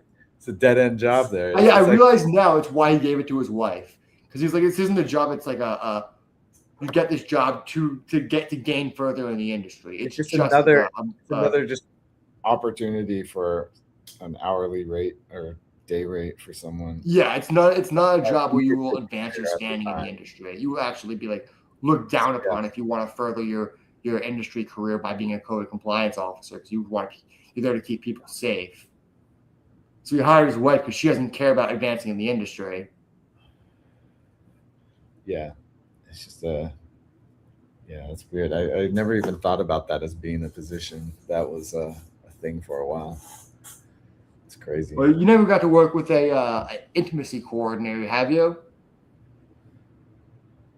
I worked with a really funny one, and it was one of those like a scene where it was like a sex scene with the covers on, but the ladies like their boobs were out, and while we're lighting it, they're like getting into position, and the fucking intimacy coordinator stops everyone while we're building, and they go, just want everyone to know, no one needs to feel uncomfortable. No one needs to leave the room. She's fine if everyone's seeing her tits. And she used the word tits. Like the intimacy coordinator used the word tits and then just walked off. I looked at her like, is that real? Was that real fucking life? Like, is that how they phrased it? Like, that's the official term on set. The tits. Tits moving. She's fine with everyone seeing her tits, and she just walked off, and we're like, okay, could have just not said anything. Sounds like she's been doing this for a while. Huh? Yeah, she seemed very comfortable. It seemed like great at her job. Like, kept everyone comfortable. It sounds like the kind of casual demeanor. I wonder if you say stuff like that, keeping it more casual does kind of help. Yeah, she's probably learned that helps the vibe. You know, it makes it. Yeah. Just informal enough that gives everyone comfort, because it's not just for that; it's for the crew too. Like I have heard horror stories though of like bad intimacy coordinators who make people like more uncomfortable. Yeah, it's for everyone who's in the room. That's what it should be for. But like, I think that's kind of like, you ever heard the stories of like intimacy coordinators who are bad at their job, and that's always funny where they're like, they'll get too specific and make people like, that's the number one thing I've heard that they do that make people bad. Where they're like, so how do you feel about they'll be like faked penetration and stuff like that. They'll just be like, they get like way too specific and stuff like that. Let's say they don't have the use of that word doesn't need to be used. Like, I've heard the other bad thing was like they'll get behind like a guy and be like to help him with the motion. To get to like, it's like, you don't need to do all that. You don't need to do all that. Like grabbing his hips and like guiding him through how it should go. Yeah. And like, is this far enough for you, miss? Do you want me to go a little bit further in? Do you mind? I'm gonna reach around right now. Do you mind? My favorite phone call I've ever been on. Sounds like a bit.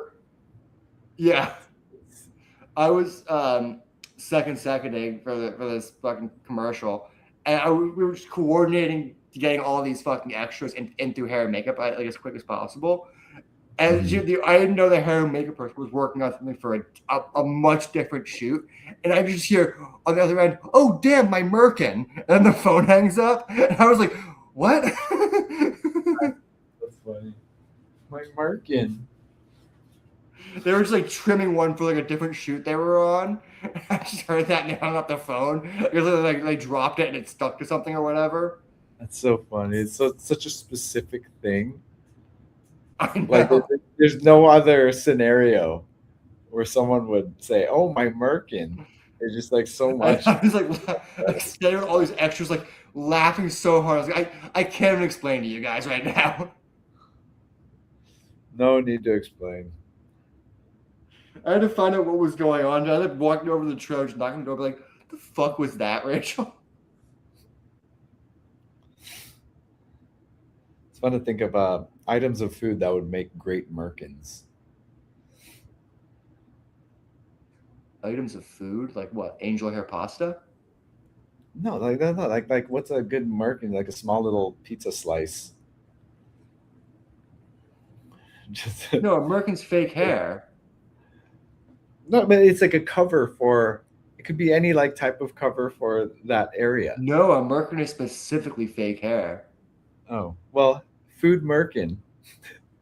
Just like a solid form of that shape on top. That's what I always. Any triangular food. Yeah, because there's merkin could be like a decorative one too, just for like for modesty. No, I think they call that something different. I think like American was like specifically like a old school pube wig. Yeah, just the old bush, a fake bush. I always saw it as like that comes with the I always saw it as like some type of cover for that area. It could be fake hair. Well, I think it's the secondary use. It Like could be like a bedazzled thing. I always imagine those conversations must be crazy. They're like, so we could go full bush, full coverage, but how do you feel about trimming it up? Maybe doing something crazy with it. Full bush. That's the need for a full bush in a scene. Well, that's like the standard what they do to like keep coverage to like keep everything kosher. Oh yeah. But that's I didn't know. I thought I always considered merkins more than just fake hair. So that's what I was bringing up. I think if it's not hair, they still call it a pasty. I thought it was just like specifically for nipples though. I thought pasties. I'm not the expert. Nipple thing. What would happen if I Google merkin? Would that be? Find out that I am probably right. Yeah, you're right. Pubic wig.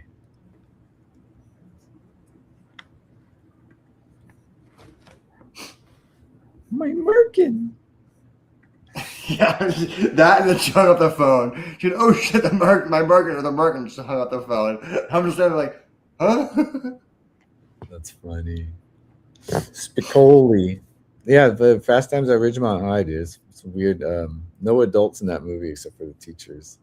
It's like there's no parents exist in that universe. It's just kids. Well, that's kind of the vibe of the movie. It's like free range California kids. Yeah.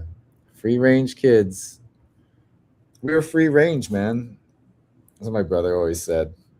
Like, oh yeah, we were. I think I was like the last generation of like actually free range kids. Yeah. Yeah. No, maybe not. I feel like because now it's so funny. So my parents, they all just have electric bikes. That's what I was gonna say. The joke with my town right now is obviously it's like a small Connecticut town. So all these kids have like the electric bikes now, and parents keep calling them hoodlums, and they're acting like they're destroying the community.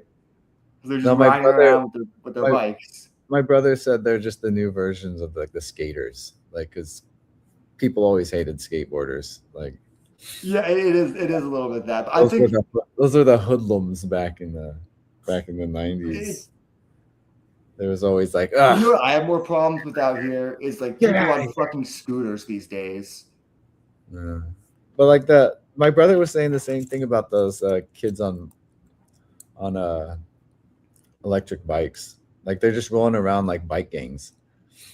And like they do roll in packs.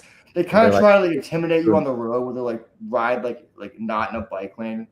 They're doing wheelies. This kid actually was losing. I lost my shit this week. So I was like, I was in my car on fucking Magnolia, just driving like a normal fucking thing.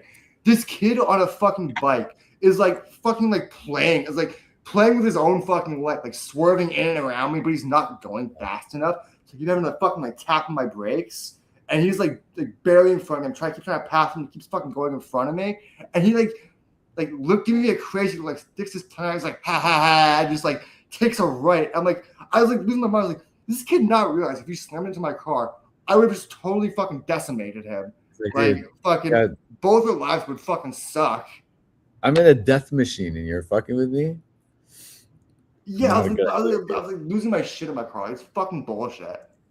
Hoodlums, Max. They're hoodlums. Someone's what they're Brandon tried to point us out to. We didn't point. We know it was a problem, but we had a friend. Me and Brandon had a friend coming from Massachusetts to come visit him for his bachelor party, and he was like looking around at like LA. We were taking about around to LA. He's like, wow, the jaywalking's like out of control here.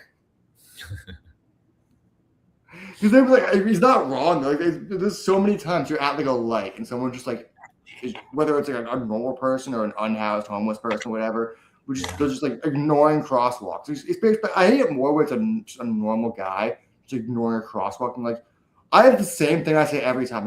It's a funny looking walk sign. I just say it to myself. I don't even say it to anyone in particular. I'm just like, it's a funny looking walk sign. Never seen it look like a hand before. Oh, his hand being blocked. Yo, I get so annoyed when it's like when they cause you to miss a light. Oh yeah. You actually know what pisses me off more than that? When it's like someone with a stroller or an animal.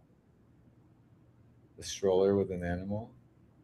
A stroller or an animal. Like someone with a stroller or an animal just running across the street jaywalking makes me lose my fucking mind. Oh yeah. Yeah, that's irresponsible. No, nope. Is it your dog, your child didn't ask for that? Nope. It's one thing if you're an Uber driver fucking double parking, sprinting through the street. But if you're fucking like running with your dog, like come on, find a crosswalk. Well, there were times when it's just like there's just no cars. And it's just like, oh. Well, no, that's different. I mean, like do active traffic. No. Not when there's cars present. I'll cross like not at a crosswalk with my son if it's just like there's just no cars. Well, that's different. I'm talking about like people who jaywalk through traffic. Yeah, you live in LA. You know how bad it's gotten out here. Like a jaywalk across Melrose. But you know what I mean? People do that now. It's like it's. No, people do. People do that, Max. I know. It's like it's crazy. I feel like it has gotten worse since COVID. At your own risk.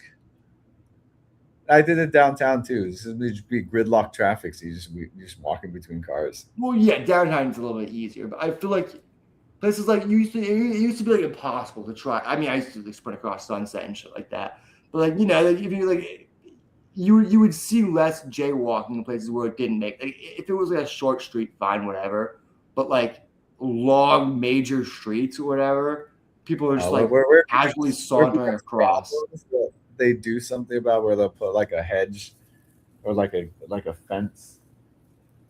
Whoa, big ass dragonfly. Nice. Sick, dude. Sick. They'll put like a railing across sometimes where it's like really dangerous, where people end up getting hit too many times. That's the first, dude. Dragonfly. Man, sick. Dragonflies are sick, dude. We took Brand's friend. Yeah, definitely. We took Brand's friend to Hollywood because we wanted to show him around LA. And we took him like on like Hollywood Boulevard, like next to like the Chinese theater and all that. Yeah. And fucking as we get down there, we're like showing him around. Fucking these like young kids on mini bikes just like attempt a street takeover, and one of them starts getting arrested. He's like, Jesus, that looks just like GTA. We're like, yeah, a little bit. Maybe sometimes. So many people's reference point for LA is I know you want to know, and then they immediately go to LA or some random crime that's like, yeah, I guess a little bit. Yeah. It was so funny. There's like these kids, just like you know, they're so popular now. You know, those like mini motorcycles that everyone has now. They were just like doing donuts with that in the middle of fucking Hollywood, like right in front of the theater too. Like not in like a chill out of nowhere place. They're just trying to cause disturbances. One of their friends getting arrested, and they're still doing donuts. The cops like, there's only one of me. I can only grab one of them. Yeah, they can only grab one. We're still gonna do the thing. You had to take us all. Yeah, they're like blocking traffic. I had to wait for them to finish their thing before I can keep driving. But my buddy Cole in the back, he's like, "What the fuck, man? Like, you don't see this in Massachusetts?" Like, yeah. It's LA, man. Welcome to the party. Welcome to the jungle, buddy. You're gonna die. And this is the jungle they're singing about, dude. Got canters. That's it.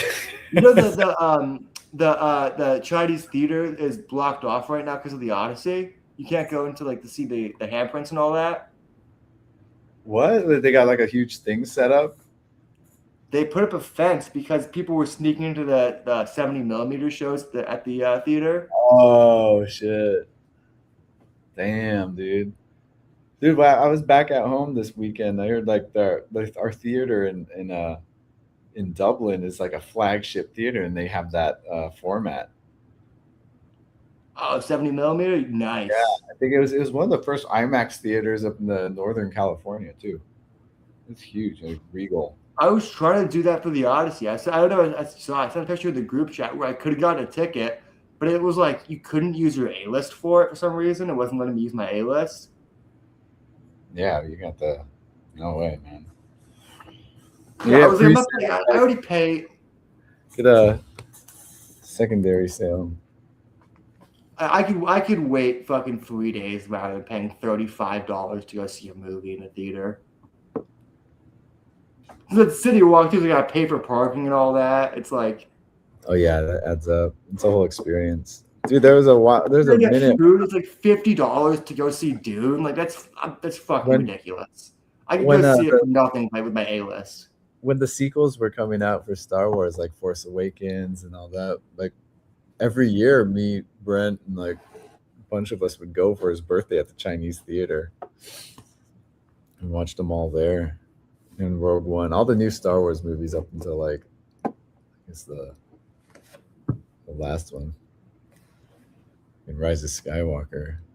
Me and Brent were just talking about this. We went to go see Force Awakens, like the first new Star Wars movie, like since the Clone Wars. Fucking smoking a joint in front of the theater, like not like directly in front of the theater, but like on the street. And I'm fucking like the coppiest cop, like the fucking. Like he's wearing like the fucking. He's like the most coppiest cop you could. It looks like just like. He looks like the kind of cop that you'd be making fun of if you were making fun of a cop. Like I don't know how to describe. He's so stereotypical copy. He had a stash. He was fat. He had the full out uniform with the tie and everything. And he grabbed us while we were smoking weed. I put the joint like I tucked it under my like I just held it like that. Like I just held like the tip down. And I was like just burning my hand. Like I don't know what you're talking about. We smoked like hours ago, man. Like, if I catch you, you're all going to jail tonight. We were freaking out because we just wanted to see Star Wars. So we're here to see Star Wars, man. Man, big hype. Yeah. Big hype when that movie came out. It's crazy. Actually, yeah, I didn't watch that first. I watched that one at downtown with my roommate. That's how I watched that. But the other ones, like we all watched it every year for Brent's birthday. Go to the Scum and Villainy and watch Star Wars, which is good. Good stuff. You know they're opening a Scum and Villainy in Burbank? Huh? You know they're opening a Scum and Villainy in Burbank? Oh, they are? Sick, dude. Yeah. Nice. That's awesome. See, I would much rather go to that one because just the parking situation. Dude, the one in no, Hollywood. man, no excuse. Like, any excuse to not go to Hollywood is great. Like, yeah, right. Dude, we were driving around like Hollywood area because we were just we were getting brunch, and then Liz found like, oh, there's this kind of pop up for The Boys happening at this venue over here. Let's go check it out. Oh yeah, on fucking what's that one you get off the highway? The fucking yeah, what street is that? You know, big ass street right there. Yeah, the one was Highland. Yeah, Highland. It was off of that, and I was like, oh shit, let's go check it out. And we get there, and there's just a line that wraps around the block. We're just like, hell yeah, no. I drove past that while it was happening. I was like, what's happening there? I saw. I was like, oh shit. Yeah, I was like, hell no, dude, it's hot. Look at that guy's dressed as Homelander. I've stopped going to any so much LA bullshit because it's just like, nah, dude, I don't know what happened, but everything's gotten like any event just gotten so much people now. There's almost like people aren't even interested, just lining up for nothing. I don't go unless I'm invited to something. Yeah. Oh, that was a rule I did a long time ago. But like back then, I was able to, for some reason, I was able to get into things easily. There was a time when I was just like, I'd walk up to the front door and just be able to walk into lots of things. And for some reason, like people assumed I belonged. Like I'd meet up. The opposite. I go up to parties and like, sorry, meet up with people. We were told not to let you in. Huh? I have the opposite. I go to parties and they keep saying, "Sorry, Mr. LaBeouf, we were told not to let you in." Yeah, you're just banned from so many places, all the fun places. You just like we just think you're him. So not this time. I'm not sure. I'm not sure. No, I meet up with people. Like I was at like a comic event. Mm-hmm. And there was like a line to like buy comics, and I was just, someone else got in the line, and then they asked, "What's the line for?" And like 4 people were like, "I don't know." I'm like, "That's pretty funny." Is that why this line is so long? People just got in it without knowing what it's for. This is to buy comics. Is this for a comic, dude? Oh, I just saw a line and.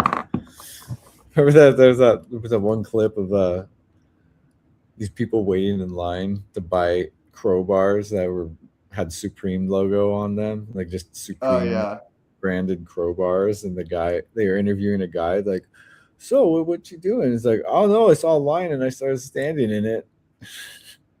And then like he found out what it was. Like, hell yeah, I want a crowbar. People are, man, I wonder how much one of those goes. The Supreme bubble, this a hype beast bubble. Definitely popped. Yeah, I think that popped. I think people realized that these companies were making like really cheap clothes and cheap. They were just whatever they could slap their cheap shit on overseas, just like factories. They would just sell it to you at the what highest market they could do without seeming like actual thieves. Dude, they sold a pair of like shoes. Supreme had a pair of shoes that were exactly the same shoes I used to get at this military surplus store. They're like these tweed, simple, like laced up shoes with like thin soles. And they were called zigzags. They had that same exact shoe and they just put Supreme on it. Like, yeah, high markup, dude. Like a $10 shoe would be like sold for like 100 something. Well, how much is like their box logo shirts? There's got to be like $120 for just a plain T-shirt. Yeah, it's kind of like I wore a little bit of like babe shit in college because I would just kind of get it. Not really get it. I'd go with my friends to the stores and they'd have people who'd be able to get us deals and shit like that. So I wasn't paying like full retail price or anything like that. Yeah. But I feel like as I get older, it's kind of a litmus test for how smart you are versus like when I see people wearing designer shit. Because it's like, even if you have, I don't know any rich person that wears a shirt that like a designer brand with the logo on it. Like you never meet a rich guy that does that. It's not a thing. No, like the rich, when you see them, it's not like flashy anymore. It's got stealth wealth. No, they don't wear. I also think like the flashy stuff is like frowned upon among the wealthy. They're like, exactly. Like it's for the people who pretend to be wealthy, but like real wealth, it's like pretty minimal. Well, yeah, they might wear an Armani jacket, but they're not going to wear like the fucking Armani logo shirt. That just seems tacky and ridiculous if you have the money to be able to buy that as a normal shirt versus a luxury once in a life. It's cultural, like. If you're Armenian, it's different. I also think those guys are all wearing fake fucking gear, but like not fake in the same way of like it's bootleg. It's like it's just off a truck. You know what I mean? With the real rich, we're the real one. If you got like a fucking, you got like an Uber driver and they show up wearing this like full designer clothes, and like, what the fuck? Like, I'm in pajamas and you're wearing Gucci glasses and an Armani shirt. Like, what the fuck is happening right now? Quit hating, Max. Let them. No, not that I'm hating how they spend their money. It's like, have you ever gotten like stunted on by like an Uber Eats driver? You're like, you're looking at your worst. You go outside to get your tacos or whatever, and they're like, I had a knockoff pair of Gucci slides. Like, it's just knockoff shit. I'm not talking about slides. Like, I've gotten stunted on by some of these Armenian Uber drivers, especially in North Hollywood. Like, you gotta pick up your food wearing just like fucking like sweatpants. I swear to God, this guy was like head to toe in fucking like Louis Vuitton, like just a Louis Vuitton tracksuit. Yeah, that's good stuff. God, man, it's weird. Just wealthy, stealth wealth. I do think though, because I have worked gig jobs before, I do think that with the gig economy, money does feel more fake. So it's because if you could just go and make it at whatever time you want, it's not like it feels like a fixed income. So if you want a pair of sunglasses, like I'll just work an extra X amount of hours this week. If I want a Gucci shirt, I'll just work an extra X amount of hours this week. You know what I mean? Yeah, it's just what they choose to invest their money on. Yeah.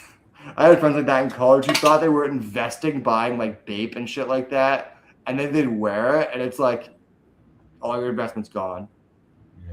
Now it's a used shirt. Yeah, it's one of Liz's friends from work. She's like, her brother is like a huge, like prolific producer, and they're here in like Inglewood area. But like we went to one of their events, and then her friend is just decked out as like all Balenciaga. She's like, "Damn, dude, Shireen's fit is like multiple thousands of dollars." It's like, holy shit. There's just so much money out there. I will say some of the richest people I know straight up shop at like TJ Maxx. Yeah, well, that's like it's like Bill Gates. Know what they're really thinking about comfort. They're not thinking about brand labels. They're like, oh, this is like soft cashmere shirt. Yeah. But like, yeah, it's what do you mean by like just like stealth wealth people? It's funny. I had a girl in college bought me like a Billionaires Boys Club shirt, like Pharrell's brand, which was like one of those hype beast brands. And it's just like a normal black shirt with like a white logo on it. Dude, I washed it like a couple times, and the logo's like fading off. Like I don't wear it that much because it was like $150 T-shirt, and the logo is fucking fading off. Meanwhile, I've had this Rush shirt for like 15 plus years. Doesn't necessarily mean quality, dude. Yeah, it doesn't. They just upsold you. Popularity. Just like his. I don't know why she bought it for me. She's like, she wanted to get this girl always buy me. She just bought me these fucking like clothes that just was not like my. She wanted to change my style away from like shirts like that. Into something that she liked. Yeah, she like fucking 3 weeks after meeting this girl, she's going to the mall. She's like, "Hey, can I use your debit card?" I was like, "Why?" She's like, "I want to buy some clothes at the mall." And I don't know why. I just gave it to her. I was like, you know what? Let's see what fucking happens. Let's roll the dice. And she, to her credit, she only used it to buy clothes at the mall. Like she did not like abuse my debit card or anything like that. Like she actually what she said she was going to. Oh shit! I wouldn't even consider that. Yeah, I was like, this girl because we're just smoking weed. And I was like, I'm gonna go to the mall. Can I use your debit card? You have her contact, so it's not like she's going anywhere, right? I was hanging out with her every day. It would have been fucking crazy if she ran off my card. She was also like, she was the homie. She was like legit the homie. That's why you did. That's why you were like, oh yeah, for sure. Yeah. Then she spent like fucking $200 at the fucking mall on my card. Comes back with bags of clothes with just like shirts I'd never wear now. A Tinder date. She's like, it's like my fucking like laundry clothes. It's like the just random like stuff she got at like what's that store that's like not Journeys but not Vans, like that other skate store? PacSun, maybe. No, maybe not PacSun. Pacific Sunwear. No, Zoom. She went to like Zoomies and places like that. You getting some Volcom shirts? No, she didn't give me like skateboard. Actually, she got me like one DGK shirt, and then like a bunch of like random like non-skate brand shit. Like she did not get my like what my style is. She's like, I'm gonna. She thought she was gonna make me a new style, like random, like kind of like hype beastie shit. Streetwear. Like, you get this guy's streetwear stuff. That's kind of basic nowadays, you know. I know. Yeah, I was kind of like basic dude. Even back then, I was kind of just like basic dude clothes. It surpassed its origins and became like seen like Bape shirts at like booths in Bernal Heights. It's like a tent that sold next to like mangoes, you know. Yeah. That's like the state of it now. I remember when it was such like a high-end thing. It's like big money. It's like, wow, hype beasts for a select few people. I do have like I think maybe 3 or 4 Bape shirts just like over the years. Just like my friend knew someone that worked there, so we'd get like crazy discounts and shit like that. So I think we were paying like maybe like $50 a shirt. There's a lot of the stuff I got was just from homies working at the stores that have the stuff. Yeah. Most of my streetwear stuff, specifically, it's like you wear out to like bars and shit, and it would only be dudes complimenting you on it. And it's like, this is not what I like. This is not how you wanted that night to go. Yeah, it's like working out, you know, like like getting yoked, or growing beards, tattoos, beards, even beards, tattoos, like, all that. Actually, I've gotten compliments from all types of people with the beard. Yeah, women will do it selectively because it's like I think women think beards are a weird thing to compliment, like right off the bat. Yeah. I feel like a woman has to, like, I feel like I've got more compliments from beards like women that know me versus like meeting me. Yeah. Like, I mean, guys already, you know, we get along a lot better. Guys are like, we'll be like, oh, epic beard, dude. You become best friends so easily. You meet the right dude. Talk about the right stuff. Nice beard, dude. I say that too. I compliment other people's beards too. I went to Liz's family friends like birthday party for one of their kids, and it was me and this one other dude. It's like white dude with a beard, and it's like we were the only beards in the whole house. And I was like, I had to go up to him. Apparently, his name was Jason too. Jason with the beard. There were 2 Jasons with the beards, and we compliment each other's beard. My beard's getting. I need to touch up my beard. I've been keeping mine short this summer just because it's just been so hot. Yeah. I don't even. I usually keep like a half inch of length on it, and I just like was just this summer. I was like, no, I'm just gonna keep it trimmed. Keep it trimmed. My mom's friends used to compare me to like a terrorist when I got my beard. I got that too. The terrorist beard. Yeah, that's a pretty thick beard, dude. It's a standard response. I really think it is. You know what I mean? Yeah. It's all growing in the right place. Saturday. Did I tell you about that weed comic book con that's happening this Saturday? I don't know. I just thought about that. You weren't invited to? Yeah. Actually, I was thinking about I might find a new comic book store, or I'm gonna do something fucking crazy and just open my own fucking store. You got the capital for that, dude? I could find capital. I'll find that. Yeah, Jason, I'm sure. I got, we got the gold in the ground. We got that covered. My bar mitzvah money. Yep. I'm getting so mad though. The store I go to for like years, they keep like changing fucking like the manager, and they fucked up my poll the last 5 weeks. And today it was like 100 fucking degrees out. I get home and I'm missing like 3 major books, and I was like, what? I was just so mad over it. I was like, now I'm gonna go in tomorrow, fucking they're gonna not have the books and they're gonna blame me. Like, well, was it in your poll? My show was in my poll for months, and they're gonna be like, oh, I don't know what happened. So the same fucking thing every fucking week now. It's like I'm so tired of it. Does it happen to anyone else? You talk to other customers? It's it should be pretty rare. I honestly think it should be messaging your poll should be a rare thing.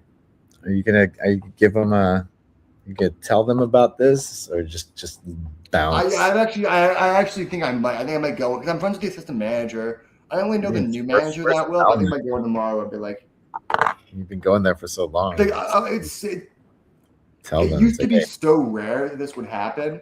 Like at the old manager, who I was like great friends with, like not great friends, but I was good friends with, he missed one book one time, and he straight up bought it for me and insisted that he paid for it because he felt so bad. Where's all that? If it was something like I pre-ordered last minute and it wasn't there, I'd be like, okay, fine, whatever. But you know what book they didn't get me? They didn't give me the Dungeon Crawler Carl comic. Oh no! I was like, I was the first person to pre-order that. And I'm in the store, the owner's there too, and they're like, "Well, when did you pre-order?" I'm like, "When it was announced." And they're looking through, like, "Oh, I do see it there." Like, and then they're like, "Well, there's nothing they could do for me." I'm like, "Fucking, what's the point of pre-ordering it? You're not gonna fucking get it from me." It's like, even on your website, you make something like this big deal confirmation of like, you can't undo this, and then you don't have it. You tell me to get fucked. I had to go pay $30 online to find that fucking single issue. God damn, dude, that's bullshit. Yeah, I was like, I'm actually getting fucking pissed about it. They're like, it's having so much like big books too. Like if they miss an absolute Batman book, I'm fucked. I have to go to the secondary market on that one. Like double the price for a fucking weekly book. Like Dungeon Crawler Carl was one of those books that sold out instantly, and I pre-ordered it right away. Day of eBay, it was going for $50. Shit, dude. Yeah, I was like actually the point where I was like, I might need to open up my own fucking store just to like make sure I have all the books I fucking want. A spite store. Right? I even told the assistant manager this. I was at Comic-Con. I was like, I'm thinking about opening up I don't want to catch you off guard, but I haven't think of this for a while. I might open up my own comic book store in LA. I might just say fuck it. So I had some bad experience with some other owners too, who were like really dismissive towards me. There's one guy that me and I wouldn't say it's call him out specifically, but me and the manager of the store I go to also doesn't like him because he's kind of a dick. And it was the kind of thing where I talked to like one of his workers, and he was like, "Oh yeah, bring your books by. We'll buy them from you." And I show up and I was like, "Why would we buy it from you? So you can give them to us, but we'll just put them in the dollar bin." And he was being really rude and dismissive to me about it, and I was just like, I was like, "Why would I just give you my books if you're just gonna throw them in the fucking dollar bin?"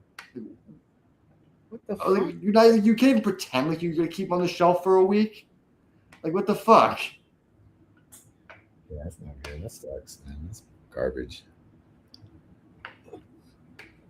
But I've been something I've legit thought about for like a while now. I was like, "Oh, I'm gonna get maybe my own store." Yeah, I think that would be the move. Do like cool, but like do a bar, dude. My mom said. I was talking about this with my mom too. I was telling her the idea, and she's like, "Oh, you could do a comic book cafe." And I was thinking like, I don't want things that could expire. I don't want to deal with food safety. I don't want to deal with expiration dates and that kind of prep work. Yeah, I just want to bar. The liquor doesn't expire.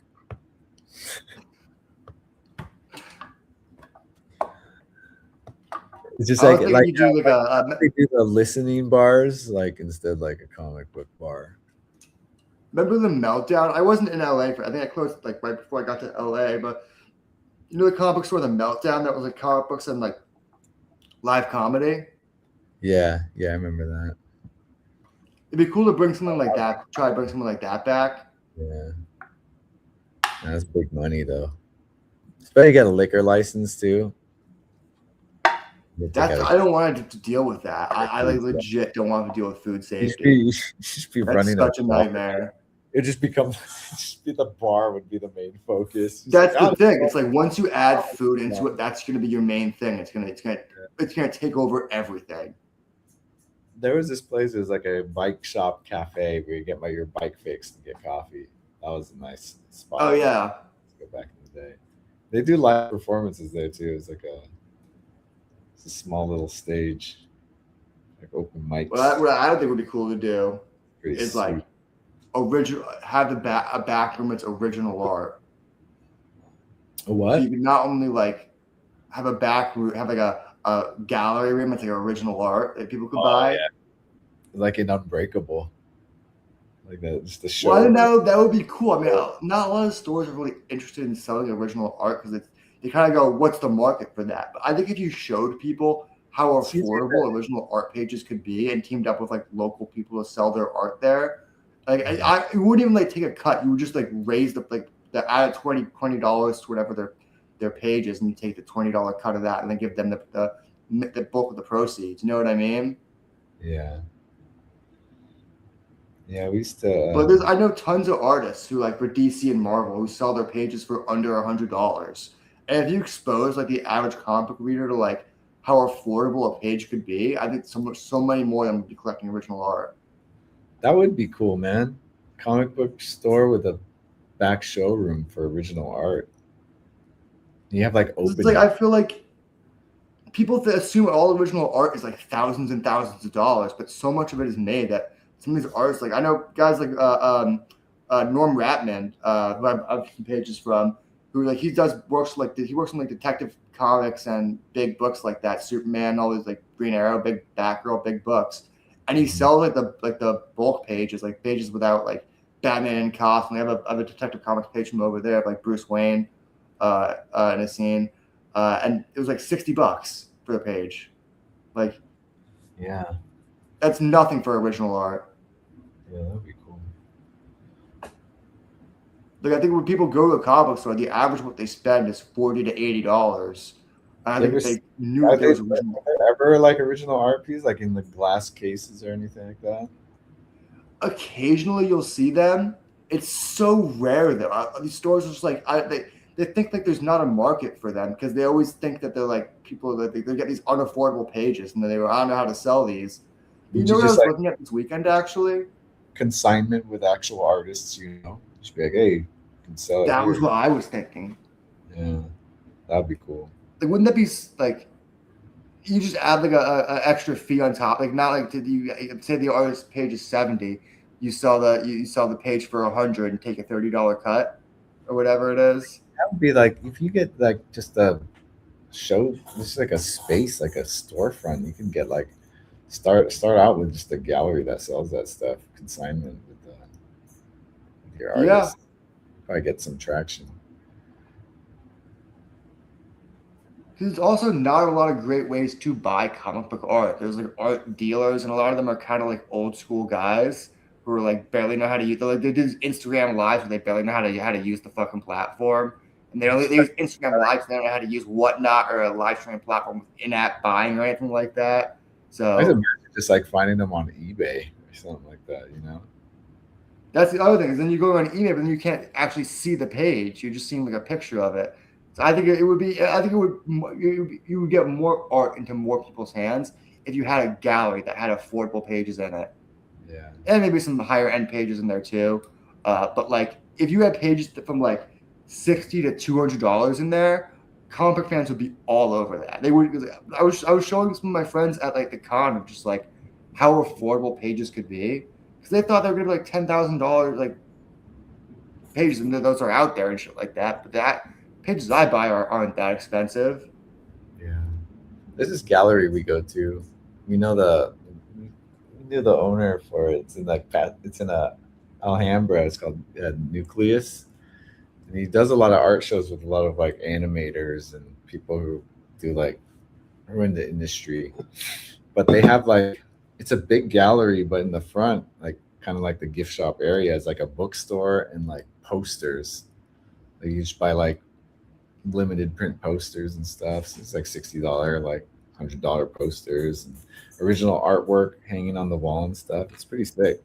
You do something like that, I'd say pretty good. Like Yeah, like something like that with comics. And the other idea I had to add on to it is, you know, it'd be super sick, is if you added a printing shop in the back room, and you could do like local print like posters for artists and like small run comics. Small run comics, dude. Hell yeah, dude. Gallery comic store. Dude. Like that, I think that would be a fucking sick ass shop. I don't know, like sick, dude. Oh man, I'm all for that. And then you could have artists come in like, hey, make this digital piece, and you're like, oh, we'll make prints of that, and then you could sell the prints. And we'll take a cut of the sales of the prints, and you get the bulk of that. Yeah, or you could just be like a small like batch place that prints stuff for people, you know. Yeah. Limited. And then you have a storefront that sells it. Yeah.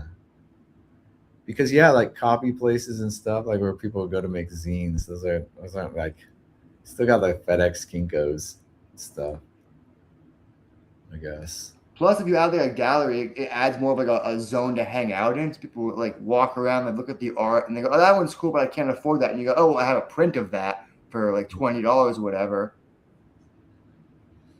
Yeah, that's what that gallery does. They got like a prints of like original art for sale, and like as the shows cycle through, those prints get added to their just collection of prints for sale. So you're seeing like past artists. Yeah, exactly. Yeah, you end up matching like a library.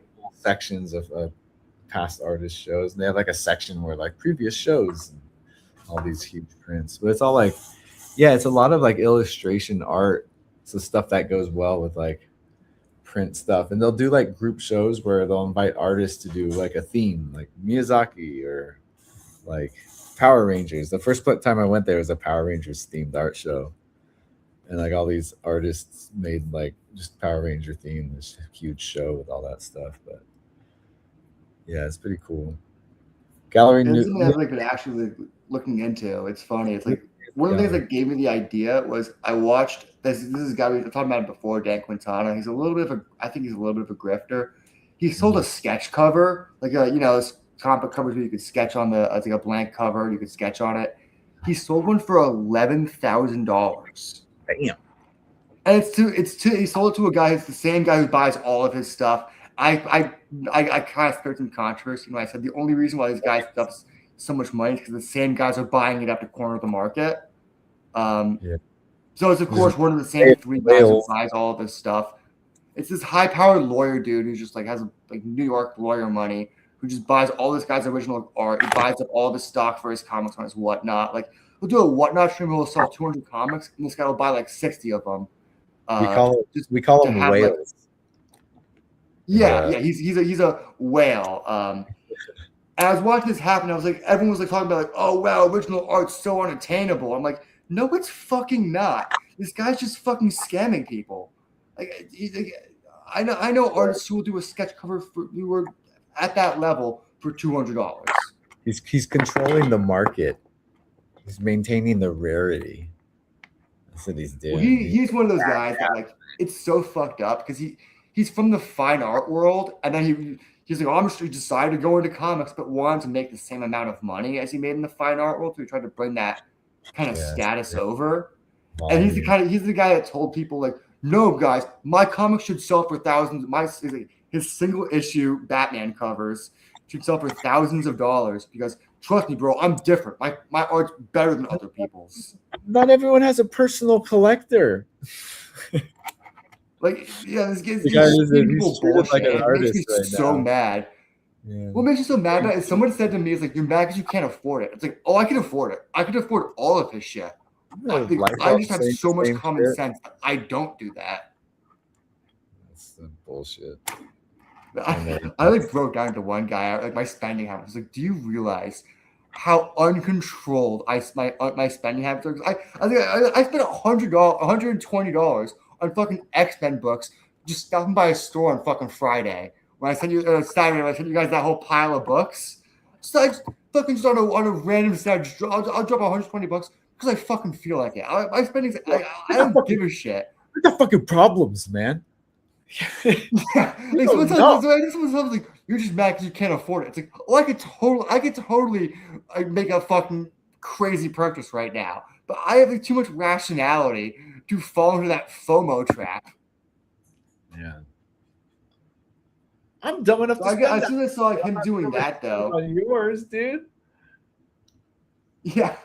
Well, as soon as I saw like him doing that, like selling a sketch card for like $11,000, I'm like, it would be so cool to get more art in more people's hands so they can see that commercial art is way more affordable than they think it is. Yeah. Well, they're like, it gets to a point where like, oh, the value of it is affected by who happens to be holding it. You know, it's bullshit. I hate it. Like a specific, like a tacky art collector can ruin someone's integrity by owning some of their art because they're one guy like for lowbrow shit. Like sometimes, like it's like how they manage to get their hands on that. Ugh. Well, okay, so I'll tell you this. There's three guys. There's this dude, Dr. Wu. There's this dude that calls himself the Todd Father. I can't remember. There's one other guy's name I can't remember. And those three dudes are the three guys that are basically buying as much of the Dan Quintana shit as they can. And then the guy's pumping up his prices. And one of the guys, Dr. Wu, was like this huge art collector in the 90s who had like every page you could think of. He had like all of X-Force #1, all of like most of X-Men #1, like he had the personal connections to just buy all the books outright. And now he's just doing it again because he's watching the Absolute Batman bubble go like form. He's buying like Absolute Batman books complete through Felix Comic Art and just like making deals under the table where the pages don't even go on sale. He just buys them all outright and they can go, we sold the book complete. And it's just like the one guy driving at the prices for the future. And he's just holding all of this stuff. And he's basically there's three guys cornering the market, holding all of it because no one else could have it. And then I guarantee you, for the next 10 years, they're going to try and sell it for way more than it's worth. Yeah, these whales. And they're going to control a secondary bubble burst on it. Yeah, they're just hoarding it, riding the. Then they're going to slowly drip feed it out. A lot of the times, they'll shill it too. They'll be like, oh, for real, this is worth a lot, dude. You have no idea. These are the guys promoting his live streams, telling everyone else, buy all these books, and they get like 1,000 people in the live stream, and then these three guys buy them all themselves. So then everyone else, they have to go on eBay. They'll throw one on eBay and like hike up the price even more. Yeah, so these guys are already millionaires. These guys are already fucking rich, and they're just like manipulating the comic book market because they have the money to do so.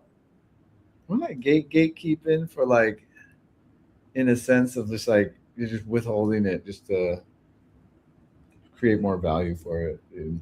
Yeah, I don't know if I guess gatekeeping is the right word for it, but it's also just like market manipulation in like the oldest school sense. And it's like the kind of thing where if it's a commodity like a comic book, you can legally do that. There's nothing legally stopping you from just because if it's a what they do is they'll go on like Whatnot. The guy sells Dan Quintana will sell his books on Whatnot streams, and it's all bids, right?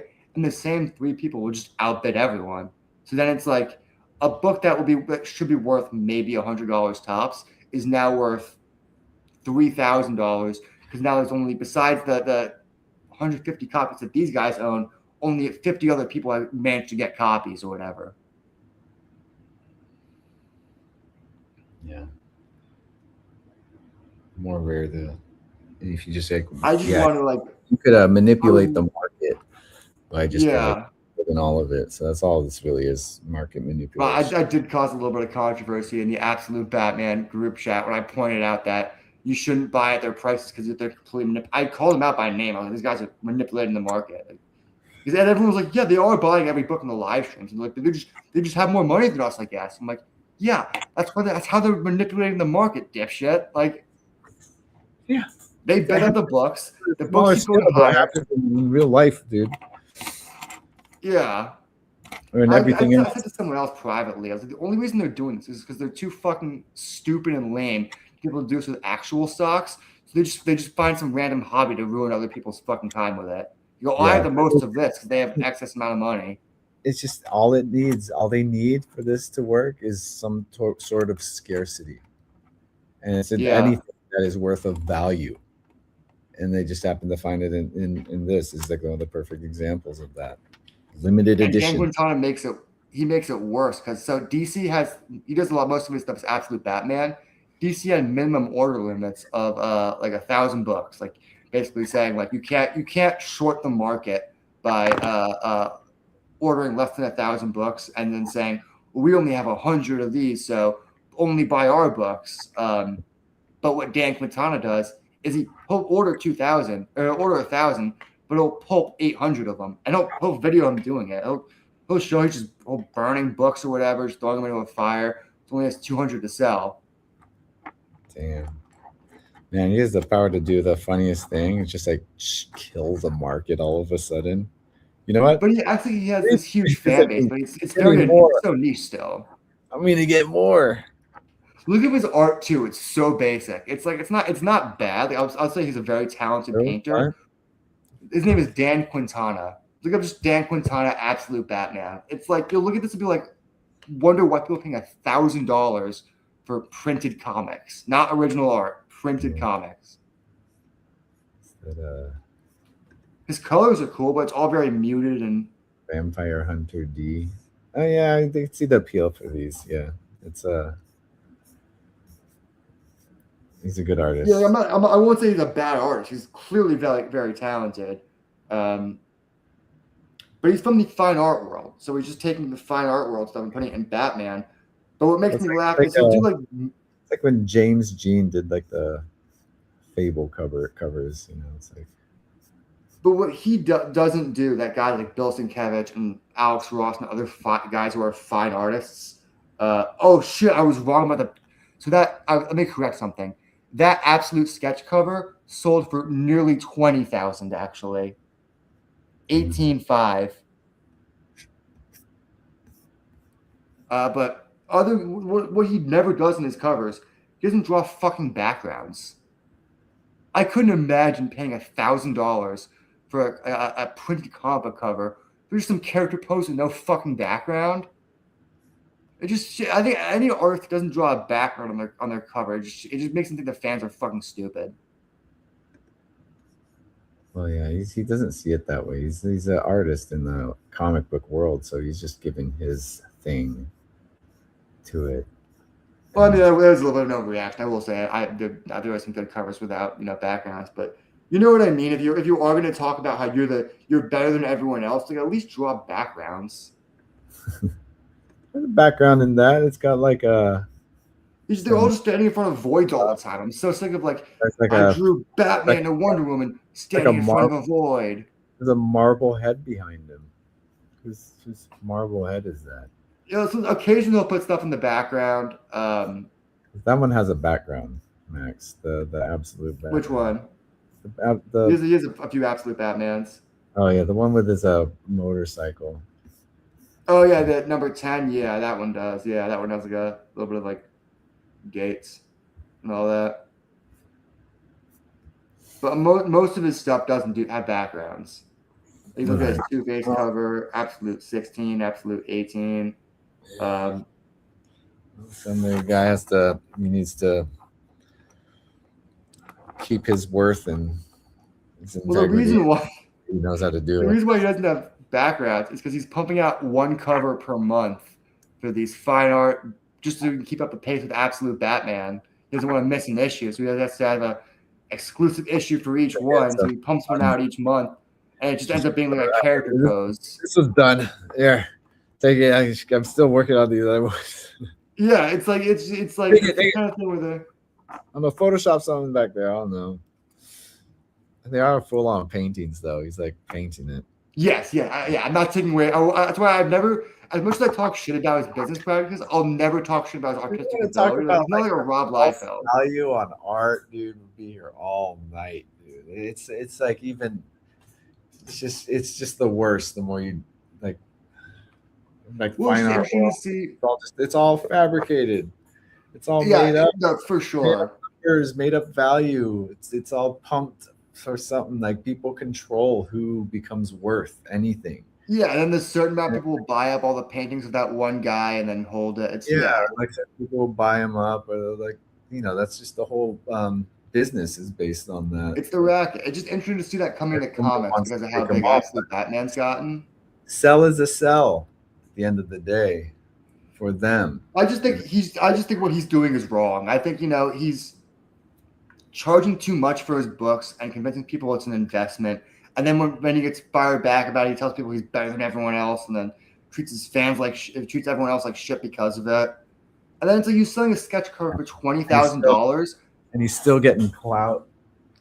I heard that. Well, okay, so I don't know how true this is. This is just unverified rumors. I heard the whole deal with a sketch cover he was supposed to do is he was doing a sketch cover and whatnot, and apparently some of those the big whales weren't there. So it went for I think around $10K, and he canceled the order and said, no, my stuff should sell for higher than that because he didn't want to set a low sale for one of his original pieces. Damn, dude. So even though he did a live bid, he was like, no, I'm not selling that for that price. Didn't make it. And it was show up. And it was thousands of dollars. These guys on Discord later.